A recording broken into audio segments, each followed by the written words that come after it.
Chapter 52-49. Instead of arrows, the toy-like bows were drawn with dowel strings. Once pulled to the limit, these dowel strings became extremely sharp and brimmed with power. Just looking at them made the audience feel as if their body was about to be pierced into a sieve. Twisted Shot General. Others recognized him. "Try to block my shot?" Twisted Shot shouted. Despite being enemies, he didn't resort to an ambush. Thus, he announced his attack first. "Why not?" Xueqi smiled. "Perish!"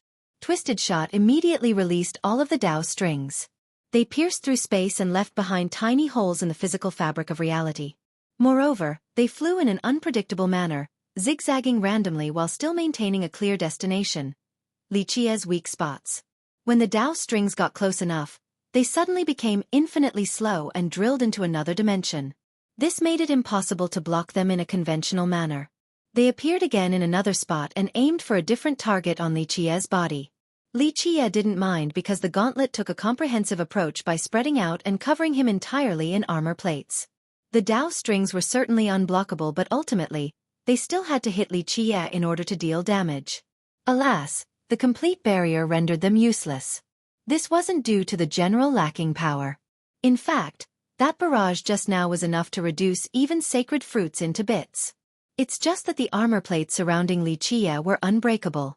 "What kind of metal is this?" The general stopped shooting and became startled. Once he slowed down, people could see that the dowel strings were actually made from sticky mucus oozing out of his body. He used a special method to condense and imbue them with the dowel. This gave him the ability to injure even Suppression Conqueror while the latter was in full battle regalia. In this case, he didn't see a single mark on Xueqi's plate. "My turn, take this." A different general landed in front of Xueqi. This was a large frog with a tree growing on its back. On the branches were trees of various colors. "Treasure Fruit General." Someone shouted his title. He took down a black fruit and threw it at Xueqi. Normally, a fruit thrown couldn't even kill a child. However, the audience including Li Zhiqian's group became serious. "A cursed fruit." Many cultivators shuddered. This frog was a strange existence born with a tree capable of producing fruits of various powers. The black one had an embedded curse and was feared by all. Pop! The fruit exploded and covered the armor plates with a black, sticky liquid. It attached to the armor and squirmed like countless worms. Impressively enough, it managed to infiltrate the armor plates that were completely untouched by the arrow barrage earlier. Zzz. After finding an apparent gap, it drilled into the armor and disappeared from sight. "He's cursed now," a spectator shouted. The best way to deal with the fruit was to prevent it from exploding and releasing the black liquid. Its offensive potential included drilling into the body and even the true fate. Merit laws seemed useless against it. "You can't stop this." Treasure Fruit was ecstatic to see the infiltration. However, the armor plate suddenly receded and turned into a gauntlet again. Its rays resumed again and forced the black liquid out while still trapping it. "What?" Treasure Fruit was left speechless after seeing this. "Are you feeling cold?" Xueqi smiled and reached forward. Treasure Fruit understood that it was time to run and instantly retreated. Alas, he was still hit by the flames carrying the cursed liquid. It still had the same property as before, always hunting the target. Poof! Sure enough, his evasive maneuvers finally failed and he became engulfed in flames. For the full version, visit pourri.com. The other generals immediately ran over and helped him extinguish the flames. Although he managed to stay alive, he was burned from top to bottom and smelled like a roasted frog. Chapter 52-50. My turn. Someone suddenly shouted. Boom! Vines drilled out from beneath Xueqi and coiled around him with astonishing speed. At the same time, they released venomous fluid capable of burning vitality and lifespan. Everyone looked over and saw a tree demon growing in size, the cultivator behind the attack. After wrapping the enemy, he started lifting Xueqi into the air. Some thought that he was being despicable. Although he stated his intention, the attack came a split second later. This was no different from an ambush. Devil Vine General. Some recognized the cultivator who had a penchant for ambushing from underground. This had caught many individuals and countries off guard. Unfortunately, the gauntlet released an explosion and destroyed the vines. The venomous fluid didn't affect Li Qiye either. Devilvine couldn't believe it and decided to retreat. Alas, the gauntlet was faster than lightning and quickly grasped the main body. Li Qiye uprooted the tree and gathered power. The gauntlet's flames intensified as he spun the tree in the air. The rotational speed increased rapidly and created a lightning maelstrom. Whoosh! He eventually let go and the tree demon disappeared into the horizon. In a remote region, the demon finally fell and smashed into several peaks before hitting the ground. Just like that, Li Qiye defeated 4 generals thus far. None was able to block a single move of his gauntlet. I'll give it a shot. The 5th general still didn't give up. He stepped forward and the crowd saw that he had 2 heads. They weren't identical and looked more like brothers. Humpha General. Some recognized him instantly due to his unique appearance. Get ready, Humpha General said before splitting into identical clones. However, they were clearly real and not just Dao avatars. How is he doing this? A first-timer became startled. A skill from birth or so I've heard. A big shot said while observing the clones. Humph, humph, humph. Half of the clones started humming contemptuously. Ha, ha, ha. The other half laughed heartily. The combination of their voice created sonic waves surrounding Li Qiye before pressing inward. Crack! Space itself was collapsing and a black hole appeared to trap Li Qiye.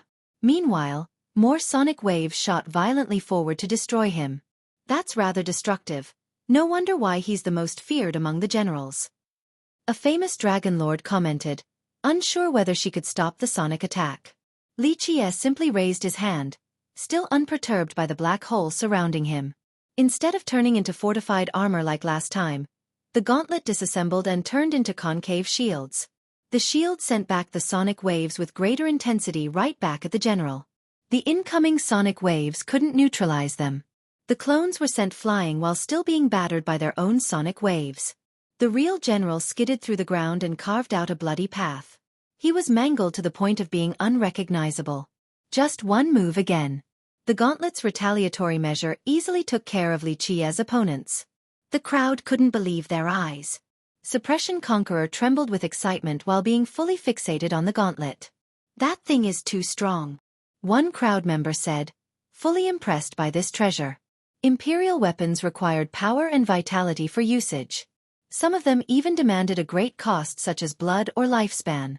However, this gauntlet or ship didn't seem to require power channeling. It had an auto-response against all attackers. Thus, even a child could have defeated the generals with it. Generals? Mediocre at best. Not worth mentioning. Li Qiye commented with a smile. Let's go again then if you dare. Heaven's Equal Avian shouted. Did you not see what happened just now? Fine, I will send you on your way if you seek death. Li Qiye chuckled. Screech! Heaven's Equal blotted out the sky by spreading his wings and releasing his frightening aura. Discover the complete story on poread.com. Chapter 52-51. Rumble. After Heaven's Equal sealed the airspace above Li Qiye, the generals all appeared with the exception of Devilvine, who was sent to the horizon. They are changing their strategy. A spectator commented. Will the gauntlet alone be enough to stop a combined attack from all of them? Everyone became curious. The same for Suppression Conqueror, who wanted to see the limit of the treasure. Given his talent, he believed that it would only take time for him to understand the treasure. Moreover, through the gauntlet, he might be able to control the metal giants as well. His ultimate goal was to become a being comparable to epic lords. Boom! The general with the title of Black Tortoise turned into 6 suits of black armor to shield his allies. Now, they could attack without needing to worry about defense. Go! Heaven's Equal shouted and made his move first. The colorful spots on his feathers suddenly opened like eyes. Buzz! Countless eyes fixated on Li Qiye and shot out colorful rays to trap Li Qiye. They had a mesmerizing effect that affected weaker audience members. Many fell to the ground, feeling as if their soul was leaving the body. Avian Soul Stealer. Many big shots became alarmed since countries have been destroyed by this technique. Humph! Ha! Humpha General unleashed sonic waves at the trapped Li Qiye.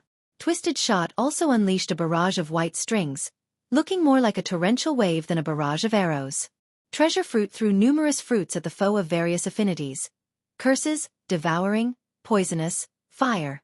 Once they were flying in the air, they fused together before exploding by Xueqi, wanting to reduce him down to blood.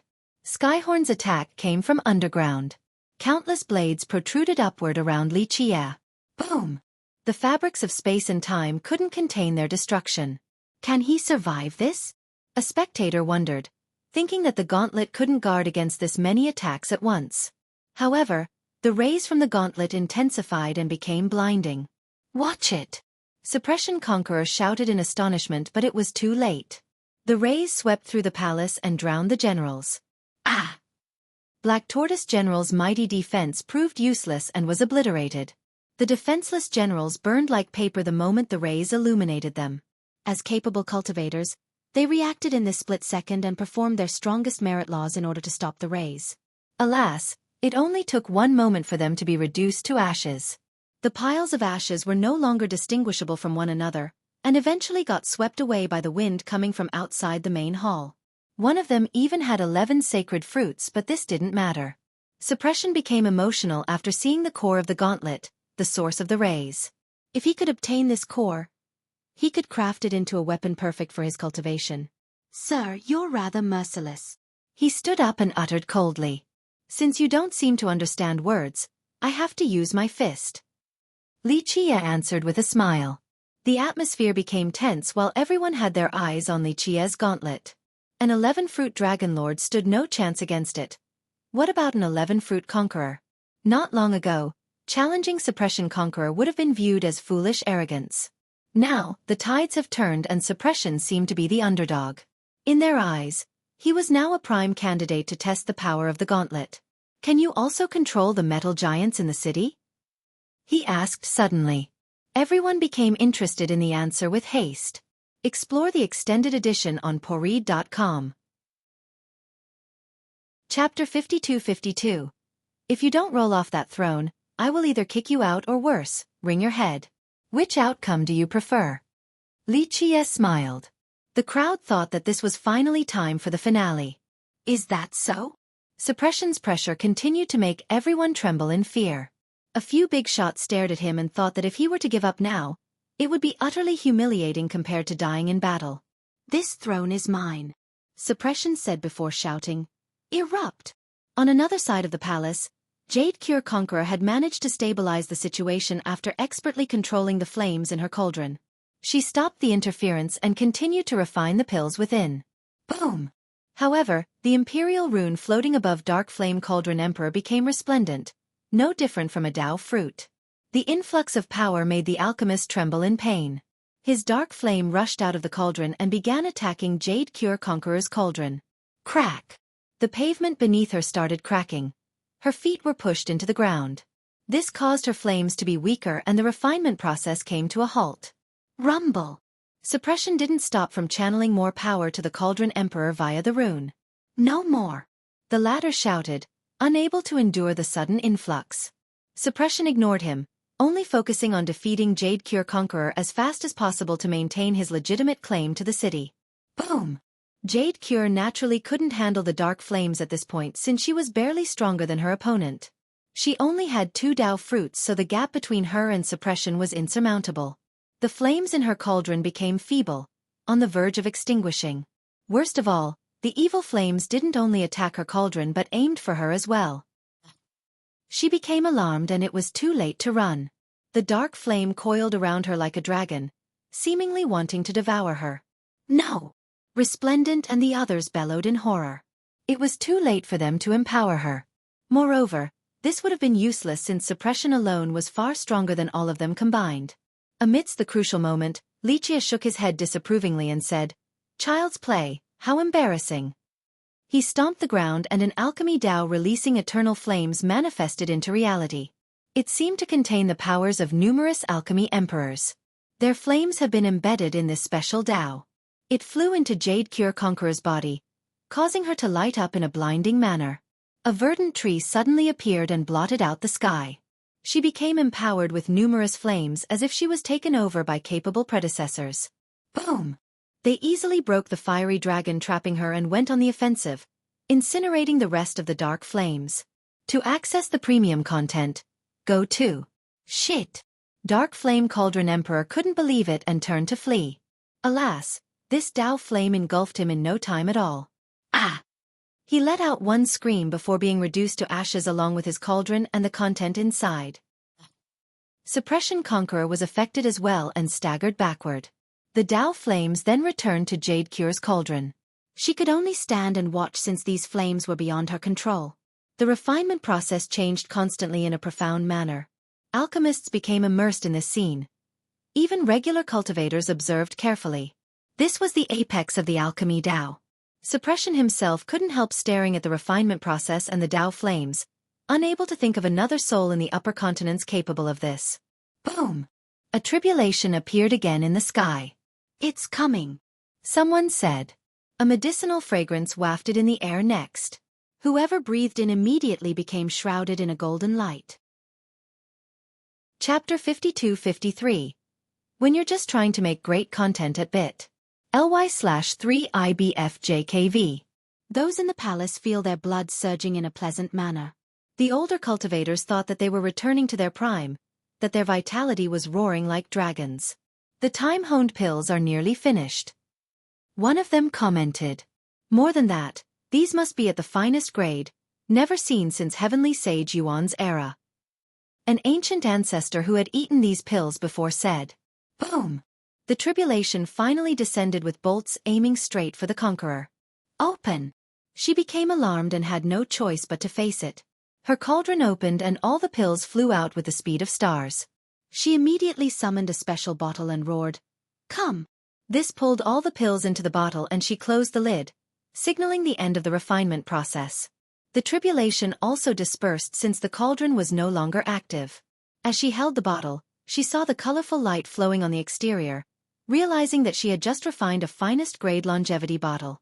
Of course, she knew that this wasn't because of her own ability, hence her look of astonishment.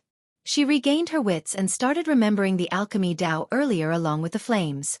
Given her comprehension, she immediately understood more about the art of pill refinement. There is no other bottle like this one. The crowd stared intensely at the bottle in her grasp. Ancient ancestors, in particular, salivated at the thought of increasing their lifespan. The finest grade. Suppression's heart started beating faster since he was getting up there in age. Despite his exceptional cultivation, aging was still inevitable. Welcome back, my emperor, and thank you for enlightening me with your alchemy Tao. Jade Cure stopped thinking about the Tao and kneeled before Li Qie. Li Qie nodded and accepted the gesture while everyone else couldn't believe their eyes. So there is an emperor for imperial attendant? A big shot murmured. Well, the name makes sense now. Someone else responded. Putting aside Resplendent Monarch's claim and support, Li Qie had done something no one else could with the exception of City Lord Ziyan. This alone proved that he was part of the Orthodox branch, qualified to sit on the throne.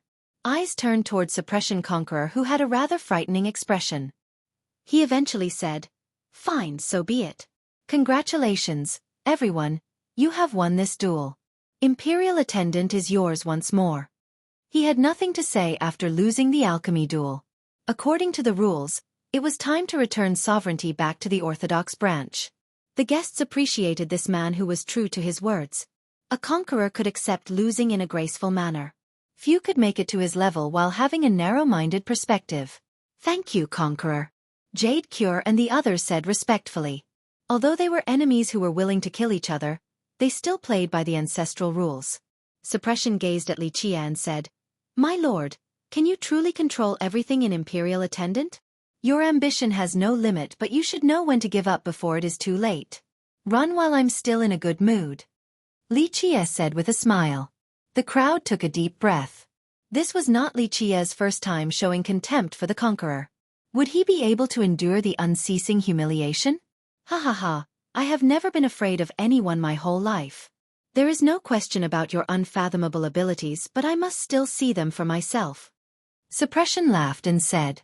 Imperial flames oozed out of his eyes and caused loud detonations. The Grand Tao harmonized with him and Tao laws shot up into the air like reversed waterfalls. His empowered state made him look like the ruler of the cosmos. The city appeared tiny in comparison, the same for the stars above. They were mere specks of dust existing in his world. Living beings dropped to the ground, unable to handle his activated Grand Tao. This applied to dragon lords with 4 or 5 sacred fruits as well. It seemed that just by channeling his strength a tiny bit, he could crush the entire world. Everyone would be destroyed before they could scream. Chapter 52-54. Suppression lived up to his fame, far superior to the average conqueror. Each of his steps caused a loud detonation as the Grand Tao appeared beneath his feet. Runes emerged and twisted together, creating wondrous phenomena. Space and time worked together to form a domain large enough to reach the sky. The runes became as large as mountains, capable of suppressing all living beings. Everyone within his domain became frozen, including Shao Qingtian's group who had 12 sacred fruits. Emperor Suppression Art.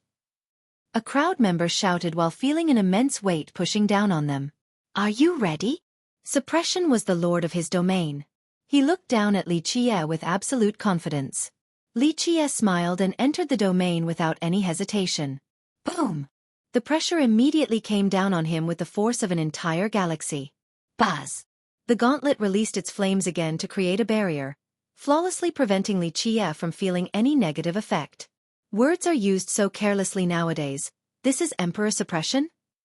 Li Qie smiled after a full scan, disparaging the domain feared by so many cultivators.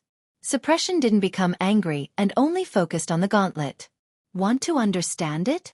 Li Qie smiled and raised his hand, letting the guy take a better look. Meanwhile, spectators wondered if the treasure is enough to contend against Suppression Conqueror. Strong it may be, it will not let you leave this place unscathed. Suppression's voice became dignified and intimidating. Go ahead and try. Just know that this is a suicidal endeavor. Li Qie said with a smile. My fate is up to me alone. I am not afraid. Get ready. Suppression laughed in the face of death. Make your move. Li Qie agreed. Boom! Suppression's imperial flames shook the 2 continents. His Tao began refining everything in his domain as he raised his hands. It was as if he had 1,000 hands behind him, capable of controlling all affinities and powers. Rumble! Time flowed at his fingertips along with spatial fabrics. He had no problem controlling these different forces at the same time. It can be hard to make great work when it's stolen from bit. LY/3IBFJKV. Emperor Suppression. He swung both hands downward and the pressure multiplied by 100,000 times over. All of the Grand Tao shot out like pulses against Li Qie, destroying everything along the way. The battlefield reverted back to the start of time. Nothing was left but an empty expanse. If he hadn't contained this inside his domain, 10 million miles of land would be flattened in the blink of an eye. He had used this to great effect against top cultivators previously. Hence the name of the technique. They could only lament while being stuck on the ground, unable to resist the pressure. Boom! However, he didn't find the same success here since the gauntlet easily stopped the technique. This insignificant technique is undeserving of its name. Know your limit. Li Qie said while raising his hand up in the air. Flames rushed out of the gauntlet and formed a larger palm, seemingly capable of flipping 3,000 worlds over. Suppression's technique was nullified while he got sent flying as well. Boom! The palm changed into a fist and punched the flying conqueror. Ugh! The latter smashed into the boundary of his own domain and vomited blood. When he stood up, cracking noises could be heard as if several bones had been broken. The front of his robe was stained with blood. Nonetheless, he channeled Chaos True Energy and successfully healed his wounds in no time at all. Chapter 52-55. Spectators witnessed the famous suppression technique failing after the first move. Li Qie still managed to deliver a dangerous blow despite being contained within the conqueror's domain. I can't believe how frightening this treasure is. A dragon lord shuddered. If Suppression Conqueror couldn't block this move, it meant that someone like Jade Cure Conqueror would have been obliterated. Killing Heaven's Equal and the others was impressive, but this took it to the next level. Still not giving up yet? Okay, let's have you taste despair. Li Qie said with a smile since Suppression was still gazing at the fiery gauntlet. Having said that, Li Qie raised his hand and the metal giants outside the palace suddenly disassembled into exquisite pieces. Some were smaller than sand grains. All of them surged toward the gauntlet with the force of a tsunami. They attached themselves perfectly to the gauntlet and started covering his whole arm without hindering movement. It wasn't strange in the cultivation world to see massive treasures changing size dramatically. However, the crowd was impressed by this due to the assembling method. The pieces were meticulously arranged, not just randomly attached. He can really activate the metal giants. A dragon lord became emotional. An ancient ancestor from the city said, "Activate? No, this is having complete control over them. He can do whatever he pleases." Resplendent Monarch and the other ancestors became overwhelmed with emotions and got on their knees again. It was an honor to witness the return of their emperor. He was definitely the one from the legends. Keep in mind that even City Lord Ziyan could only control the giants, not disassemble them on a whim. This is possible too? Suppression took a deep breath. In his long years of research, he did figure out a thing or two regarding these metal giants. However, to freely assemble them was beyond his imagination.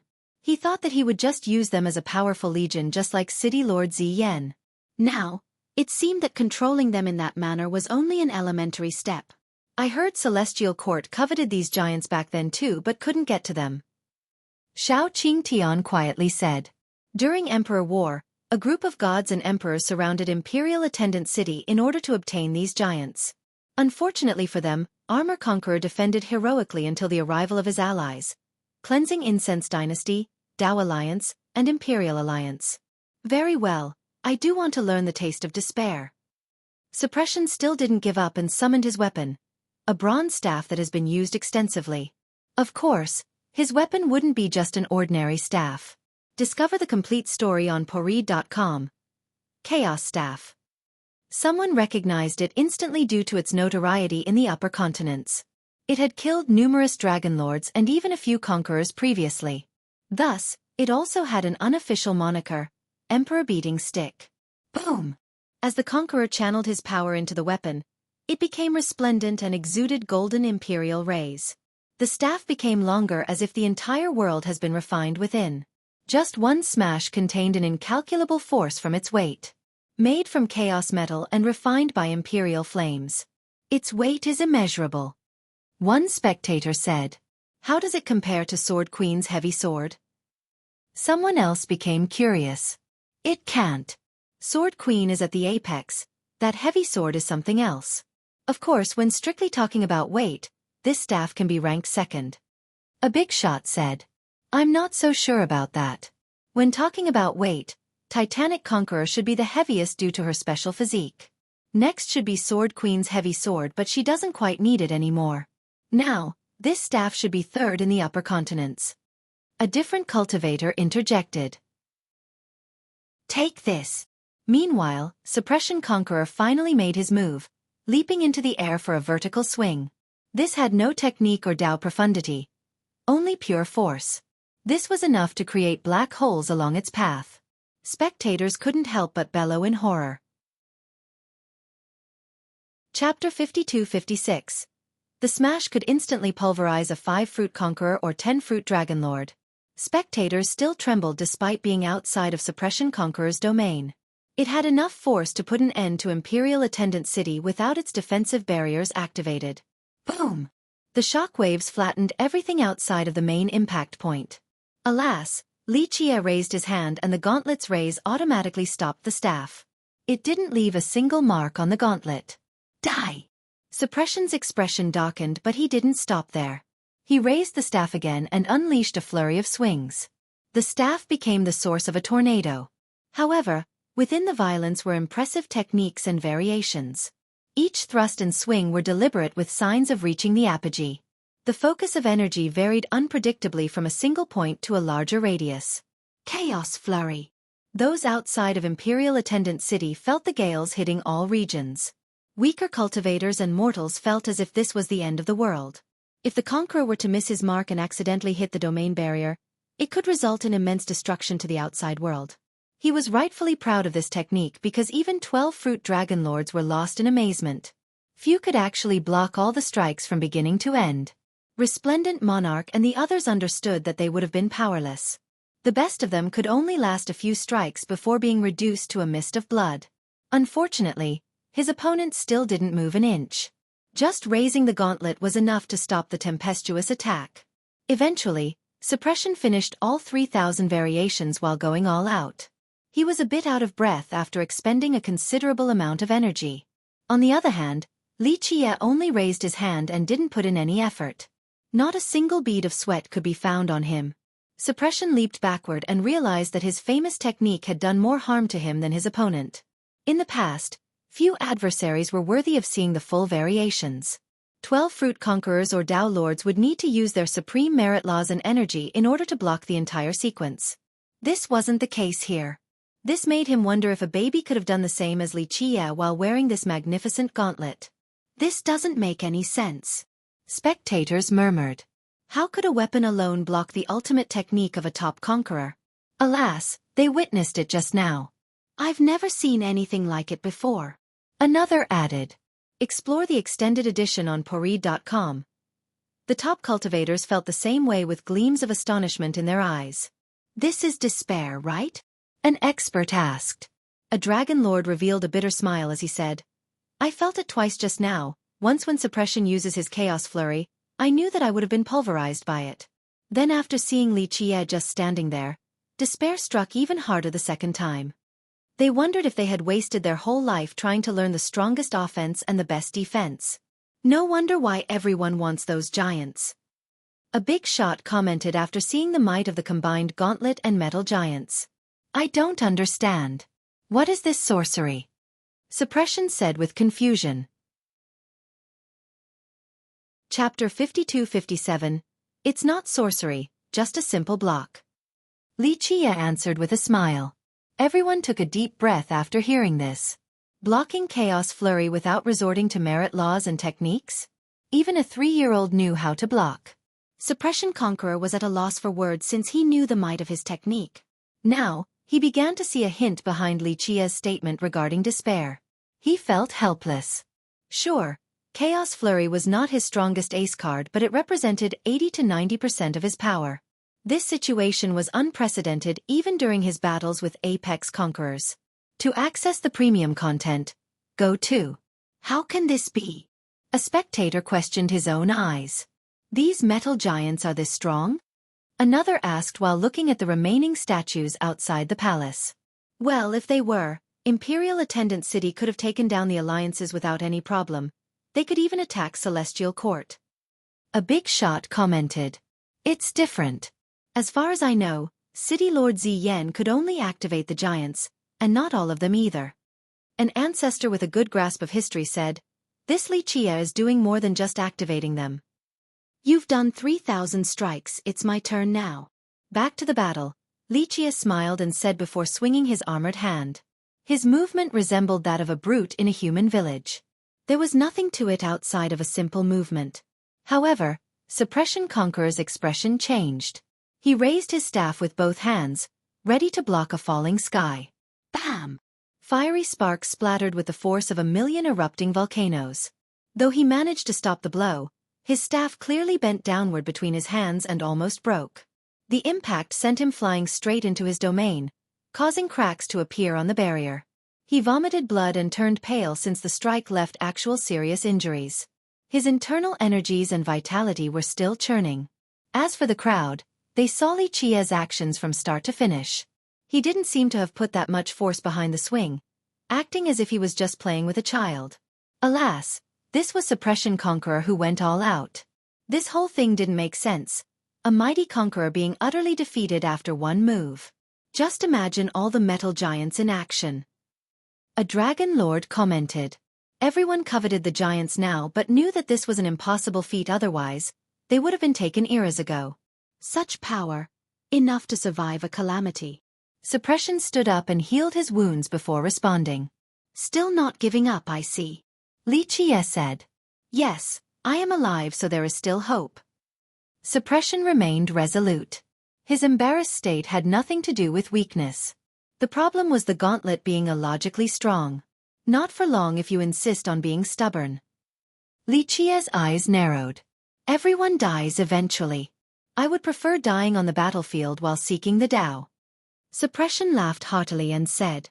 His grand comment made cultivators' blood boil. He's right. A few murmured while reflecting on their cultivation goals. There's a reason why he's a top conqueror. Another said with admiration. Resplendent Monarch and the others sighed, unable to say anything negative about Suppression's unrelenting ambition and direct methods. Fine, display your worth so that you can die without regrets. Xueqi said. Very well, I had created a Tao that can borrow force from outer space. You will be a witness today.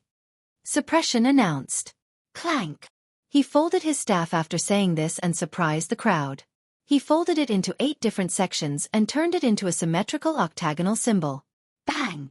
He embedded it into the air and made people wonder about his technique. Chapter 52-58. The embedded staff resembled a floating portal. No one knew what Suppression Conqueror wanted to do. This was an entirely new variation of the staff. The conquerors who had fought him didn't experience this either. Rumble! Space and time started shaking violently while the staff exuded bright pulses and tiny Tao laws. The laws came together to form unique Tao runes, also embedding themselves into space. Space melted as a result and turned into a spatial liquid. The dimension within the octagonal shape started rotating even faster and turned into a maelstrom. Once the speed of the maelstrom reached the breaking point, it took the form of a black hole. Boom! Endless power and light surged outward along with a wormhole. A portal manifested in the center. Everyone could see the dangerous world on the other side. High temperature and perilous auras. The powers residing there caused instability in the upper continents. Some dragon lords and conquerors were no strangers to this aura, hence their soured expression. Lava engulfed this world.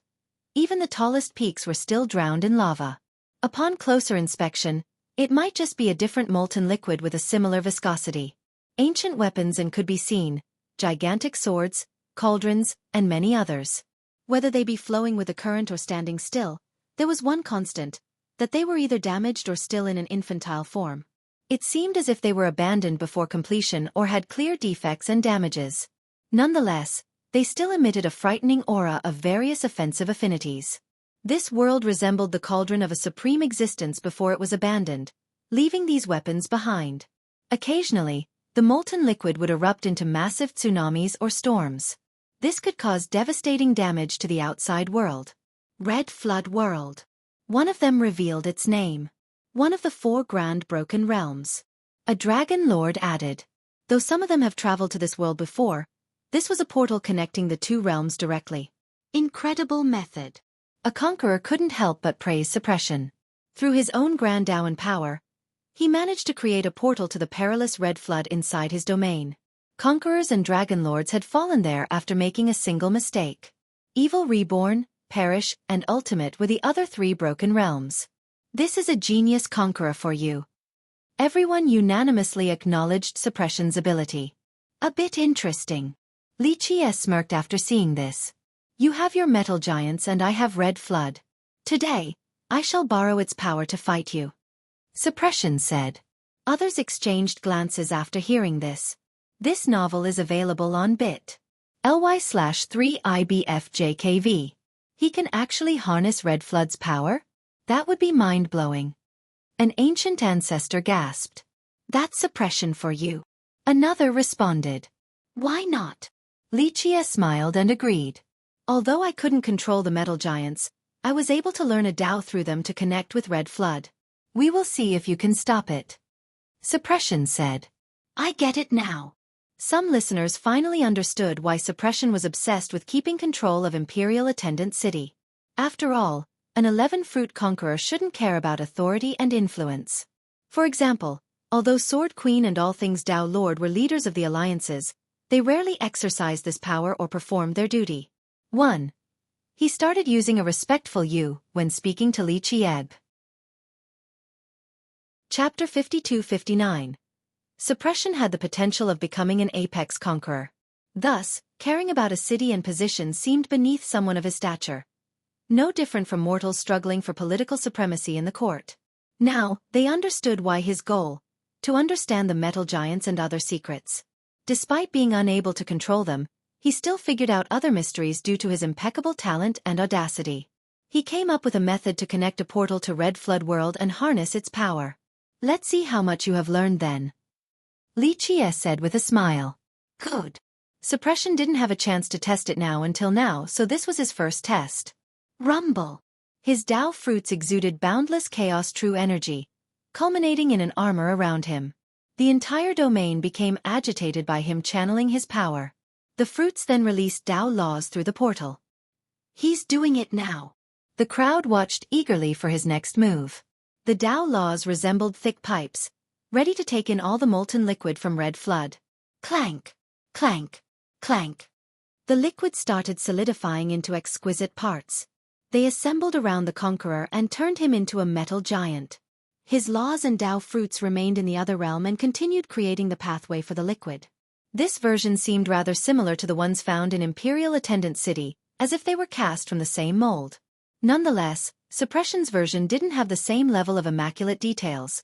A clear imitation after closer inspection. As he activated the armor suit, red rays poured out from the gaps with enough power to push away 3,000 worlds. They appeared more powerful compared to the rays coming from Li Qi's gauntlet and had a different color. In reality, Li Qi's rays were colorless and freed from impurities while Suppression's rays were a crimson red, perhaps a lower grade. He's using Red Flood to imitate the metal giants. Everyone understood right away. He hoped to make up for the gap between himself and the gauntlet by using the power of Red Flood. Extraordinary, the ingenuity in pioneering a new path. Li Qie couldn't help but praise after seeing Suppression converting the power of Red Flood into a metal suit for his own personal use. Ancestors nearby were naturally impressed. Conquerors and Tao lords from the other regions also paid attention to this and had nothing but praise for him. Although some of them had borrowed the power of the Four Broken Realms, this was strictly limited to the internal areas. They used their grand Tao to harmonize with the affinities found there. As for Suppression, he was able to continually borrow Red Flood's power while being in the outside world. Other innovative conquerors had never come up with this method before. This power is not mine, but let us see how strong it is. Suppression's voice echoed across the 2 continents. So be it, show us the power of your creation. Li Qie said with a smile. Boom! Suppression raised both hands and sent the dreadful rays toward the enemy. This novel is available on poread.com. They formed a domain around Li Qie and instilled pressure from all directions. A fight it is. Li Qie smiled and the gauntlet disassembled for a second before turning into an armor suit as well. This allowed him to survive the rays without needing to do anything else. Chapter 5260. Explosions detonated all around Li Qie but didn't deliver any damage. Li Qie then sent out rays in retaliation.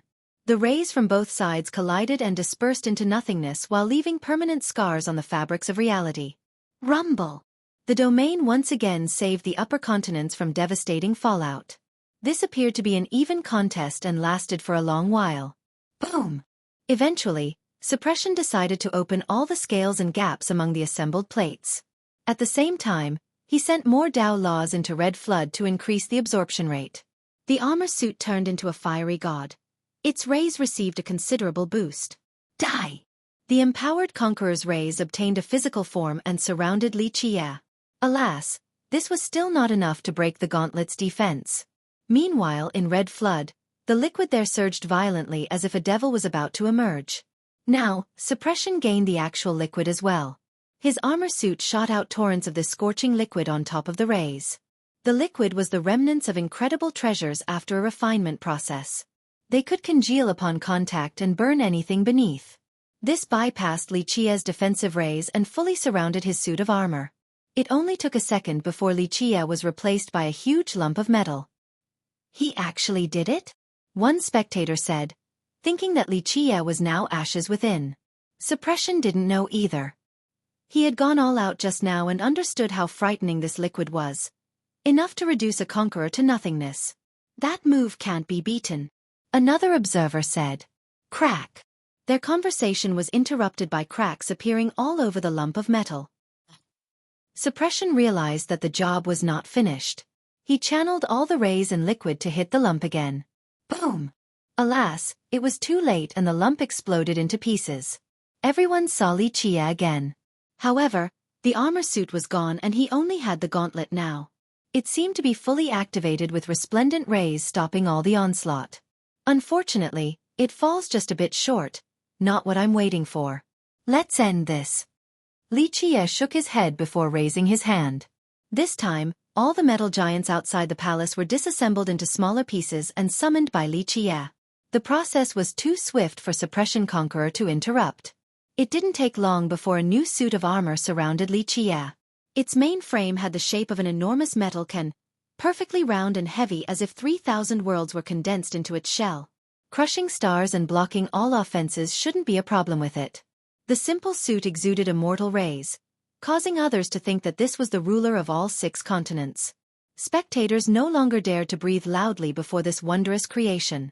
Just one immortal ray could wipe out numerous kingdoms. A quick look at bit.ly/3IBFJKV will leave you more fulfilled. Looks like a metal giant that has been blessed with the force of cultivation. Apex conquerors and Dao lords found themselves inferior.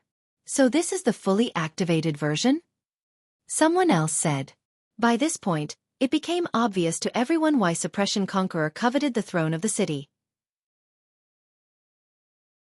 Chapter 5261. Although Suppression Conqueror's armor suit was massive, it looked like a dwarf before Xueqi's new version. Space loomed behind him but still appeared tiny due to its immense aura. Boom! Suppression attacked without any hesitation, sending all the rays and beams of molten liquid against Xueqi. Despite their destructive potential, it looked like a child peeing, completely harmless to the larger giant. It merely waved its hand and instantly dispelled the offense. Did you see that? A crowd member couldn't believe it. Other ancestors felt the same way since they understood the might of the rays and molten jets.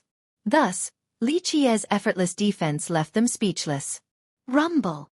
They then saw Xueqi reaching for Suppression Conqueror, successfully grasping him. A quick look at Tineural.com/2P9MV8W will leave you more fulfilled. In just a few seconds, he pulled off numerous plates and then punched the guy flying. Suppression became bloodied with numerous broken bones, virtually deformed after just one punch. Suppression roared and tried to channel more power from Red Flood for the sake of assembling an even stronger and larger armor suit.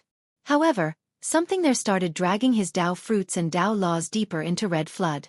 Shit! He bellowed after noticing something akin to an invisible rope tied around him. He tried to break free but it was too late. All of his Dao laws were embedded in Red Flood and became chains. Clank! This fully immobilized him. What is going on? Spectators didn't expect this development. Instead of him borrowing the power of Red Flood, something was chaining him. Suppression tried to break free but it was impossible since he had connected too deeply with this realm. Whoosh! The molten jets were no longer under his control and turned into a lava giant. It rushed over toward the conqueror and encapsulated him fully. Zzz! Sizzling noises and smoke along with his agonizing screams could be heard as he was pulled into the other side. Spectators watched with bated breath. The molten liquid seemed to be alive and was swallowing Suppression. The liquid giant grew larger and resembled Xueqi's armor suit after the devouring process. The only difference was that it was still made from molten liquid instead of exquisite pieces. Buzz! It became radiant with 11 eyes growing on its forehead. Dao fruits. Their Suppression Conqueror's Dao fruits. This horrified the crowd. A new entity. 11-eyed giant. Someone gave it a name. Still not what I'm waiting for. Xueqi inside the armor suit scanned deep into space and all the crevices. Alas, there was no reaction. He prolonged this battle and allowed Suppression to connect with Red Flood, hoping to see a ripple or a reaction for the sake of marking coordinates. Nonetheless, the appearance of this large giant was outside of his expectation. Suppression had gazed into the abyss and was punished for his reckless endeavor. Rumble! The molten liquid in all of Red Flood condensed on the giant. Its rays became monstrous while it continued the extraction process. This horrified all spectators in the upper continents. The legends are real. The broken realms have evil entities that will break out one day. This one looks unstoppable. A top conqueror became aghast. Perish! Xueqi's eyes turned cold and activated his armor suit. The brightest rays shot out with enough power to pierce the high heaven. Oh. Everyone felt as if this was the end of the world. Boom! The giant has yet to finish extracting the power from Red Flood, so its head was pierced by the rays. The eyes made from 11 Dao fruits also exploded into ashes. The molten giant fell down to the ocean of lava in Red Flood, causing a devastating tsunami. Chapter 5262. The simple metal giant floated in the air while being in complete control. Cultivators, regardless of their strength, found themselves feeling like a speck of dust. As for the apex conquerors and Tao lords watching from afar, they had a look of dread due to the power of the giant. It seems more powerful than Armor Conqueror during his prime. One Big Shot murmured a comparison regarding an apex conqueror who managed to fend off waves of attack to protect Imperial Attendant City. He later passed away due to his grievous injuries. Now, everyone felt that this giant was far stronger than Armor Conqueror after seeing it in action. It would be easy to start an alliance with it. Li Zhitian and the others talked among themselves. No wonder why Celestial Court tried so hard for the giants back then. An ancient ancestor commented quietly. Prior to today's events, everyone already had a high evaluation of the metal giants due to City Lord Ziyan's conquest with their help. It seemed that this was grossly erroneous. This combined transformation resulted in an exponential power increase, enough to start a new power. Suppression Conqueror was correct in his initial assessment regarding the potential of Imperial Attendant City. Clank! The chest of the giant opened. Pieces disassembled and formed a bridge for Li Qie to reach the throne of the city. He walked across the metal pathway and sat down on the throne. Long live the Emperor! Resplendent Monarch and the others kneeled in his direction. Ancient ancestors and their juniors from the other lineages belonging to the city also did the same. As for the guests such as Shao Qingtian and Li Zhitian, they also performed a respectful bow. They couldn't kneel because they were from the other alliances. As Li Qie sat there, he still appeared ordinary and devoid of any special aura. Nonetheless, he was the pilot of the metal giant, so no one dared to slight him. Rise! He waved his hand and the others slowly stood up. He waved again and the metal giant crumbled into pieces that fly back into their original positions. The smaller giants in the courtyard and the shuttle in the center of the main hall. Imperial Attendant looked the same as before. However, everyone's gazes were no longer the same. They still couldn't help recalling the power of the giant armor suit just now. Li Qie gestured at Saintess Xiao Yao, wanting her to approach the throne. She looked around in confusion, thinking that he was calling someone else. However, her master and the others were all looking straight at her. Go! Jade Cure Conqueror gently pushed her. The nervous girl obeyed the command. As she walked toward the throne, her legs were trembling and she could feel eyes fixated on her. This moment seemed to last an eternity to her. Once she got close enough, she kneeled and said softly, "Emperor." She looked down at her feet, not daring to look straight at him. "Come here." Li Qie waved again, only exacerbating her confusion. Nonetheless, she obeyed and came up to the throne. Suddenly, he got up and pulled her over, pushing her down on the throne. Her mind became empty as he tapped her shoulder and said with a smile to the crowd, "From today henceforth, she is the new city lord." New city lord. Jade Cure Conqueror and the others couldn't believe this development. First, there were stronger disciples than Saintess Xiao Yao. Second, Jade Cure Conqueror and the other ancestors were still around. It didn't make sense for the Saintess to be chosen right now. However, who would dare to question Li Qie? His words were the law. A quick look at poreed.com will leave you more fulfilled. The Saintess herself stammered. "Try your best now, don't let down your ancestors." Li Qie gently placed his palm on her head before disappearing from sight. Silence took over the hall afterward. Chapter 5263. Theft is never good. Try looking at bit.ly/3IBFJKV. Li Qie returned to the courtyard and lay back on his long chair, rocking it back and forth. "Did you have fun?" The old man's chair was also creaking. "I would probably have more fun digging up your corpse," Li Qie said with a smile. "Asshole." The old man cursed. "Don't misunderstand. I just want to take it out and refine it into a world or an unbeatable weapon. I'm sure it can be comparable to the 9 heavenly treasures." Li Qie elaborated, This is not a bad idea at all. If it's an independent domain, it'll be greater than Celestial Court." "Get the hell out," the old man shouted. "I'm serious. Don't you think it's a damn waste just leaving your corpse here? Every part is a heavenly treasure." Li Qie didn't mind. Fine, if you will accept a condition of mine." The old man seemingly glanced at Li Qie despite still having his eyes closed. "No thanks. Definitely nothing good will come from this. Plus, I don't need anything either. Li Qiye refused. Humph. The old man snorted. Think about it first and you can come back to me later. No need, at our level, your condition will be shocking. I don't need another problem. Li Qiye shook his head. Coward. The man said with disdain.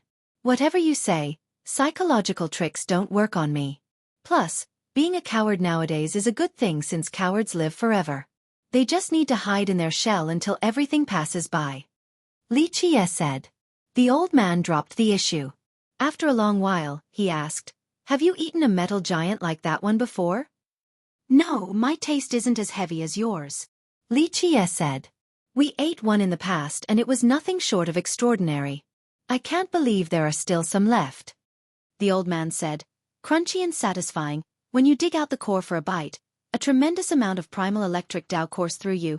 It doesn't get any better than that. Perverts getting pleasure from electrocution. Maybe all of you were into some rope play too. Li Qiye said.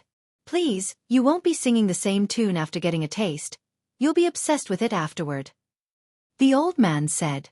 No thanks. Li Qiye refused.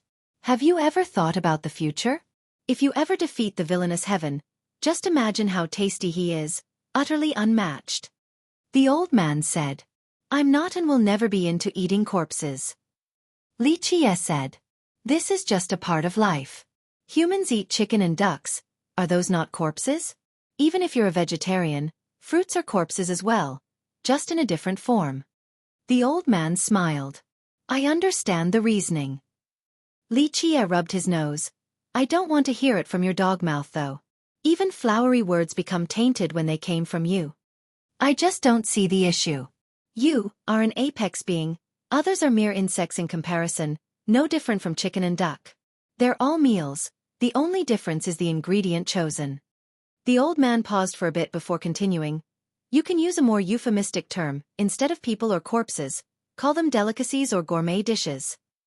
Old man, you are relentless. Li Qiye smiled. I see why some peerless cultivators fell to the darkness. It's because they hear whispers from you, instigated and fooled by this kind of rhetoric. Notions that the heaven is heartless and all things are fodders, that reaching the grand Tao is the ultimate goal, nothing else matters. In my opinion, they're mere excuses for unleashing the darkness in the heart. The foundation of your argument is hypocritical. The old man shook his head. Eating is a natural instinct, why suppress and romanticize it? Earliest humans consumed raw meat and drank blood. Cannibalism was not rare. This is evolution. Li Qiye said, refinement is essential to reach a higher realm, eliminate impure thoughts and maintain the Tao heart. If I only care about consumption, we wouldn't be sitting here conversing right now. You would have been holding my head and relishing the taste, or maybe I wouldn't have gotten far enough to that point in the first place. Well, I admit that there is some truth to your path. The old man nodded. Nonetheless, shouldn't you prove your conviction by trying it once? People with an unconventional taste only need a starting catalyst, the first bite to start the insatiable indulgence. When are you going to give up on this idea? You alone can't drag me into the darkness. Li Qiye smiled. You can only say all of this because you won. The old man gave up. Sigh, you need a catalyst, perhaps it will be him or the villainous heaven. You're mistaken. I've seen enough of the villainous heaven and I am still fine. The wavering of the Tao heart is due to the self, unrelated to external matters. Falling into the darkness because of reasons? Mere excuses for a personal failure.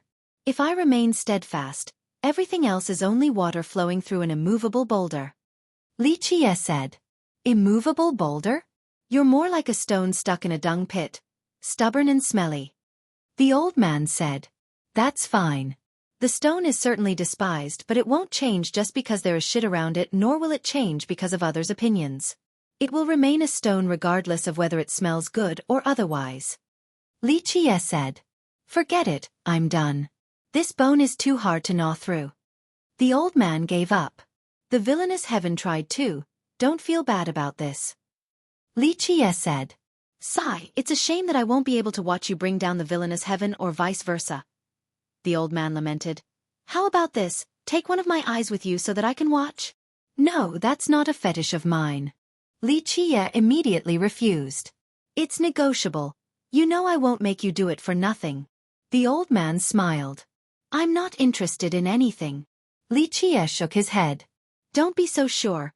I've lived for a long time and have access to things that you don't. The old man said. True. Li Qie nodded. But if I really care enough, I can dig out your corpse and take whatever I want. It'll just be a lengthy and cumbersome process. Asshole. The old man cursed again. That's why I kept on telling you about how merciful I am. I can't bring myself to do such cruel acts.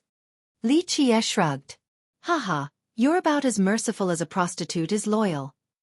The old man chuckled. Chapter 5264. Li Qie and the old man had a fun chat. The latter tried to persuade Li Qie to join his side to no avail. Buzz! Suddenly, a shooting star crossed through the sky, leaving behind loud explosions.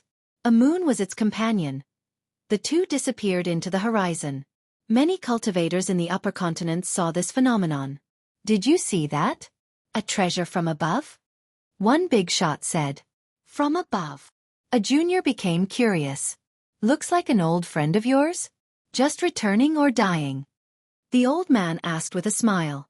Li Qie sighed and stood up to leave. Remember to come back soon. The only thing keeping me entertained in this world is you, stubborn bastard. The old man waved in his direction. Don't worry, I'll be back. Li Qie said with a smile before exiting the door. We're leaving. He told the old servant and True Bear. It appeared in the old battlefield briefly.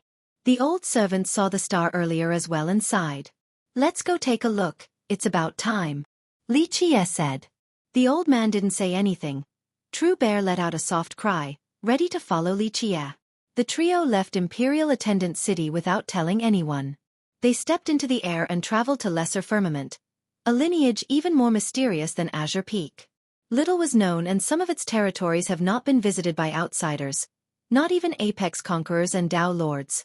Some considered it to be an alliance just like the others. However, it didn't seem to have a particular goal. The trio arrived in Lesser Firmament while chasing after the shooting star. For Li Qie, the star itself only served as a reminder. There was someone he needed to see. Moreover, they needed to do a few things for him. Among the wilderness was a tavern with the name Wine engraved on the swaying curtain. It emitted a sense of festivity and added joy to this desolate area. Nothing was special about it outside of being a place to chat and have a drink with other travelers. The trio entered and saw a woman already sitting there, giving off an aura that she was alone in this world. Dressed in a sleek white attire with hair tied up in a masculine style, she exuded coolness and poise. She didn't possess a peerless beauty nor was she hideous, just an unremarkable appearance that would take time for appreciation. One couldn't grow tired of looking at her regardless of the angle, always left wanting more. Ordinary at first glance yet extraordinary upon closer inspection. It was hard to pinpoint what exactly made her so unique with just words. She drank one bowl of wine after another, but it felt as if she was just drinking plain water. However, her eyes became misty from intoxication, a great way to get a different perspective regarding life. Another! She slapped the table and shouted. Despite the rudeness, no one would mind since it felt just right coming from her. Another jar of wine appeared but there was no bartender. She casually tossed a string of precious pearls as payment. Once again, the pearls disappeared as if a ghost was there to receive them. The trio came and got a table to themselves. Li Qie smiled and said, "Bring me one jar and some snacks." Sure enough, a jar appeared on the table along with 5 or so appetizers. Salted peanuts, dried green beans, fennel beans. Just common snacks to pair with alcohol. He tossed a treasure into the air as a tip. It disappeared from sight despite no one being there to catch it. The old servant poured a full bowl for Li Qie before serving himself and True Bear. True Bear drank and he poured some more, certainly enjoying themselves. Li Qie only took a small sip and got a handful of beans. He chewed slowly and didn't say anything. "Is your last name Li?" The woman looked over at the group and asked, her vision apparently blurry from the alcohol. "Does it matter?" Li Qie smiled. "I enjoy beating the least the most." She chuckled in response, painting an unforgettable image accompanied by pleasant laughter. "Well, I wish you the best of luck in finding and beating all of them." Li Qie gave her a thumbs up.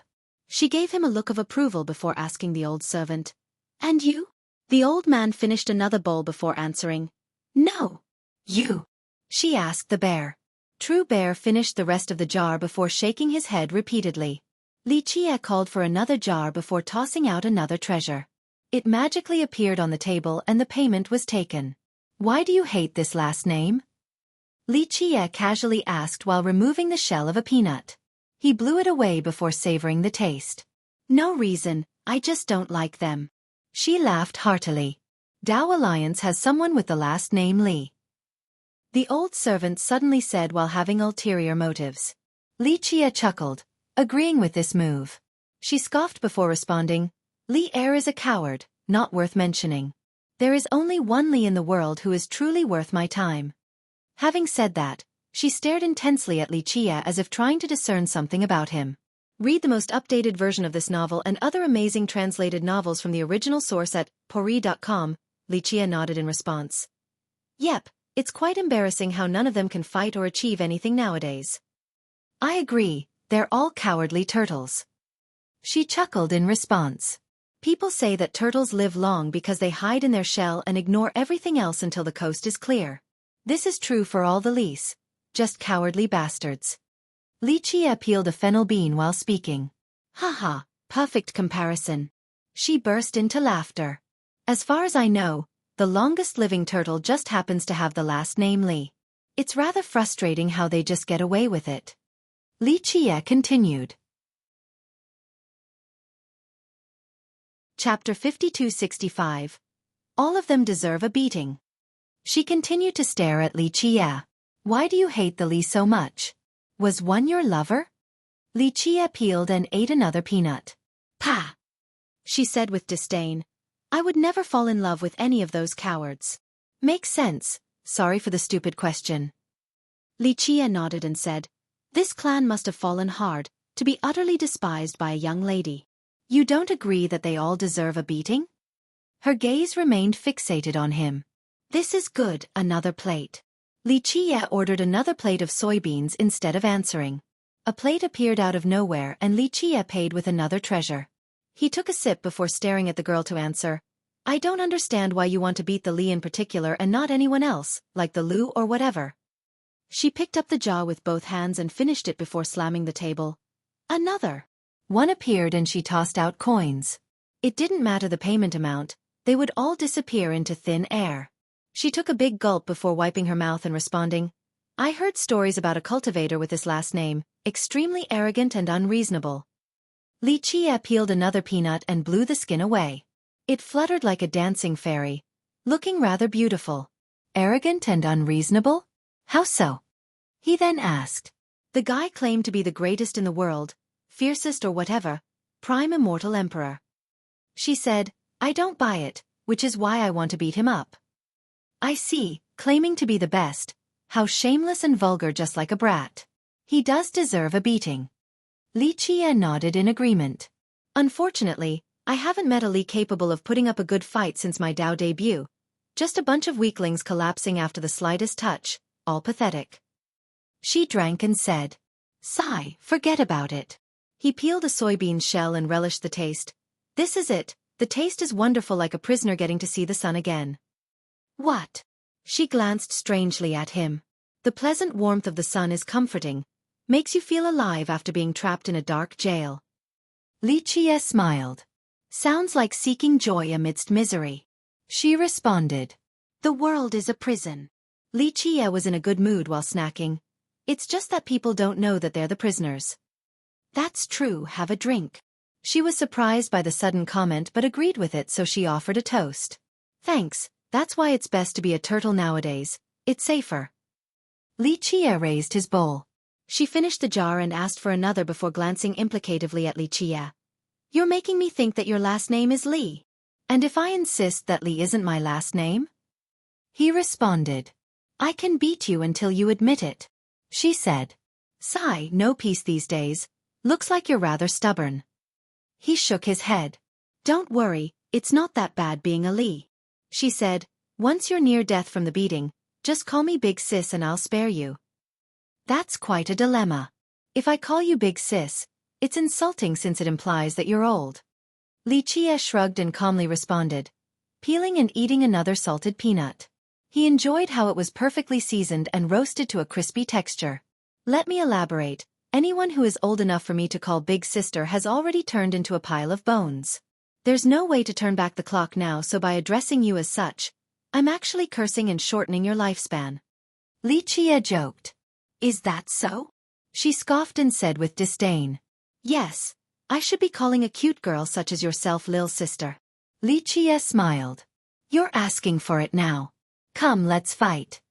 She said arrogantly. No thanks. I am a true gentleman who fights with words, not fists. Trust me, you don't want to get in a fight with me. He chuckled and shook his head. I've been looking for that Li guy to see how arrogant he is, to see if he can handle my beating. Looks like I have to delay that today and teach you a lesson first. She became annoyed and glared at him. Please don't. Li Chia poured a full bowl and came over to hand it to her. Why fight when we can drink here? She finished the bowl in one go before asking what seems to be an invisible bartender for more. Tell me the truth. Is your last name Li? She hiccuped after another full gulp before asking. Sigh, I don't want to be a Li. Li Chia said sentimentally.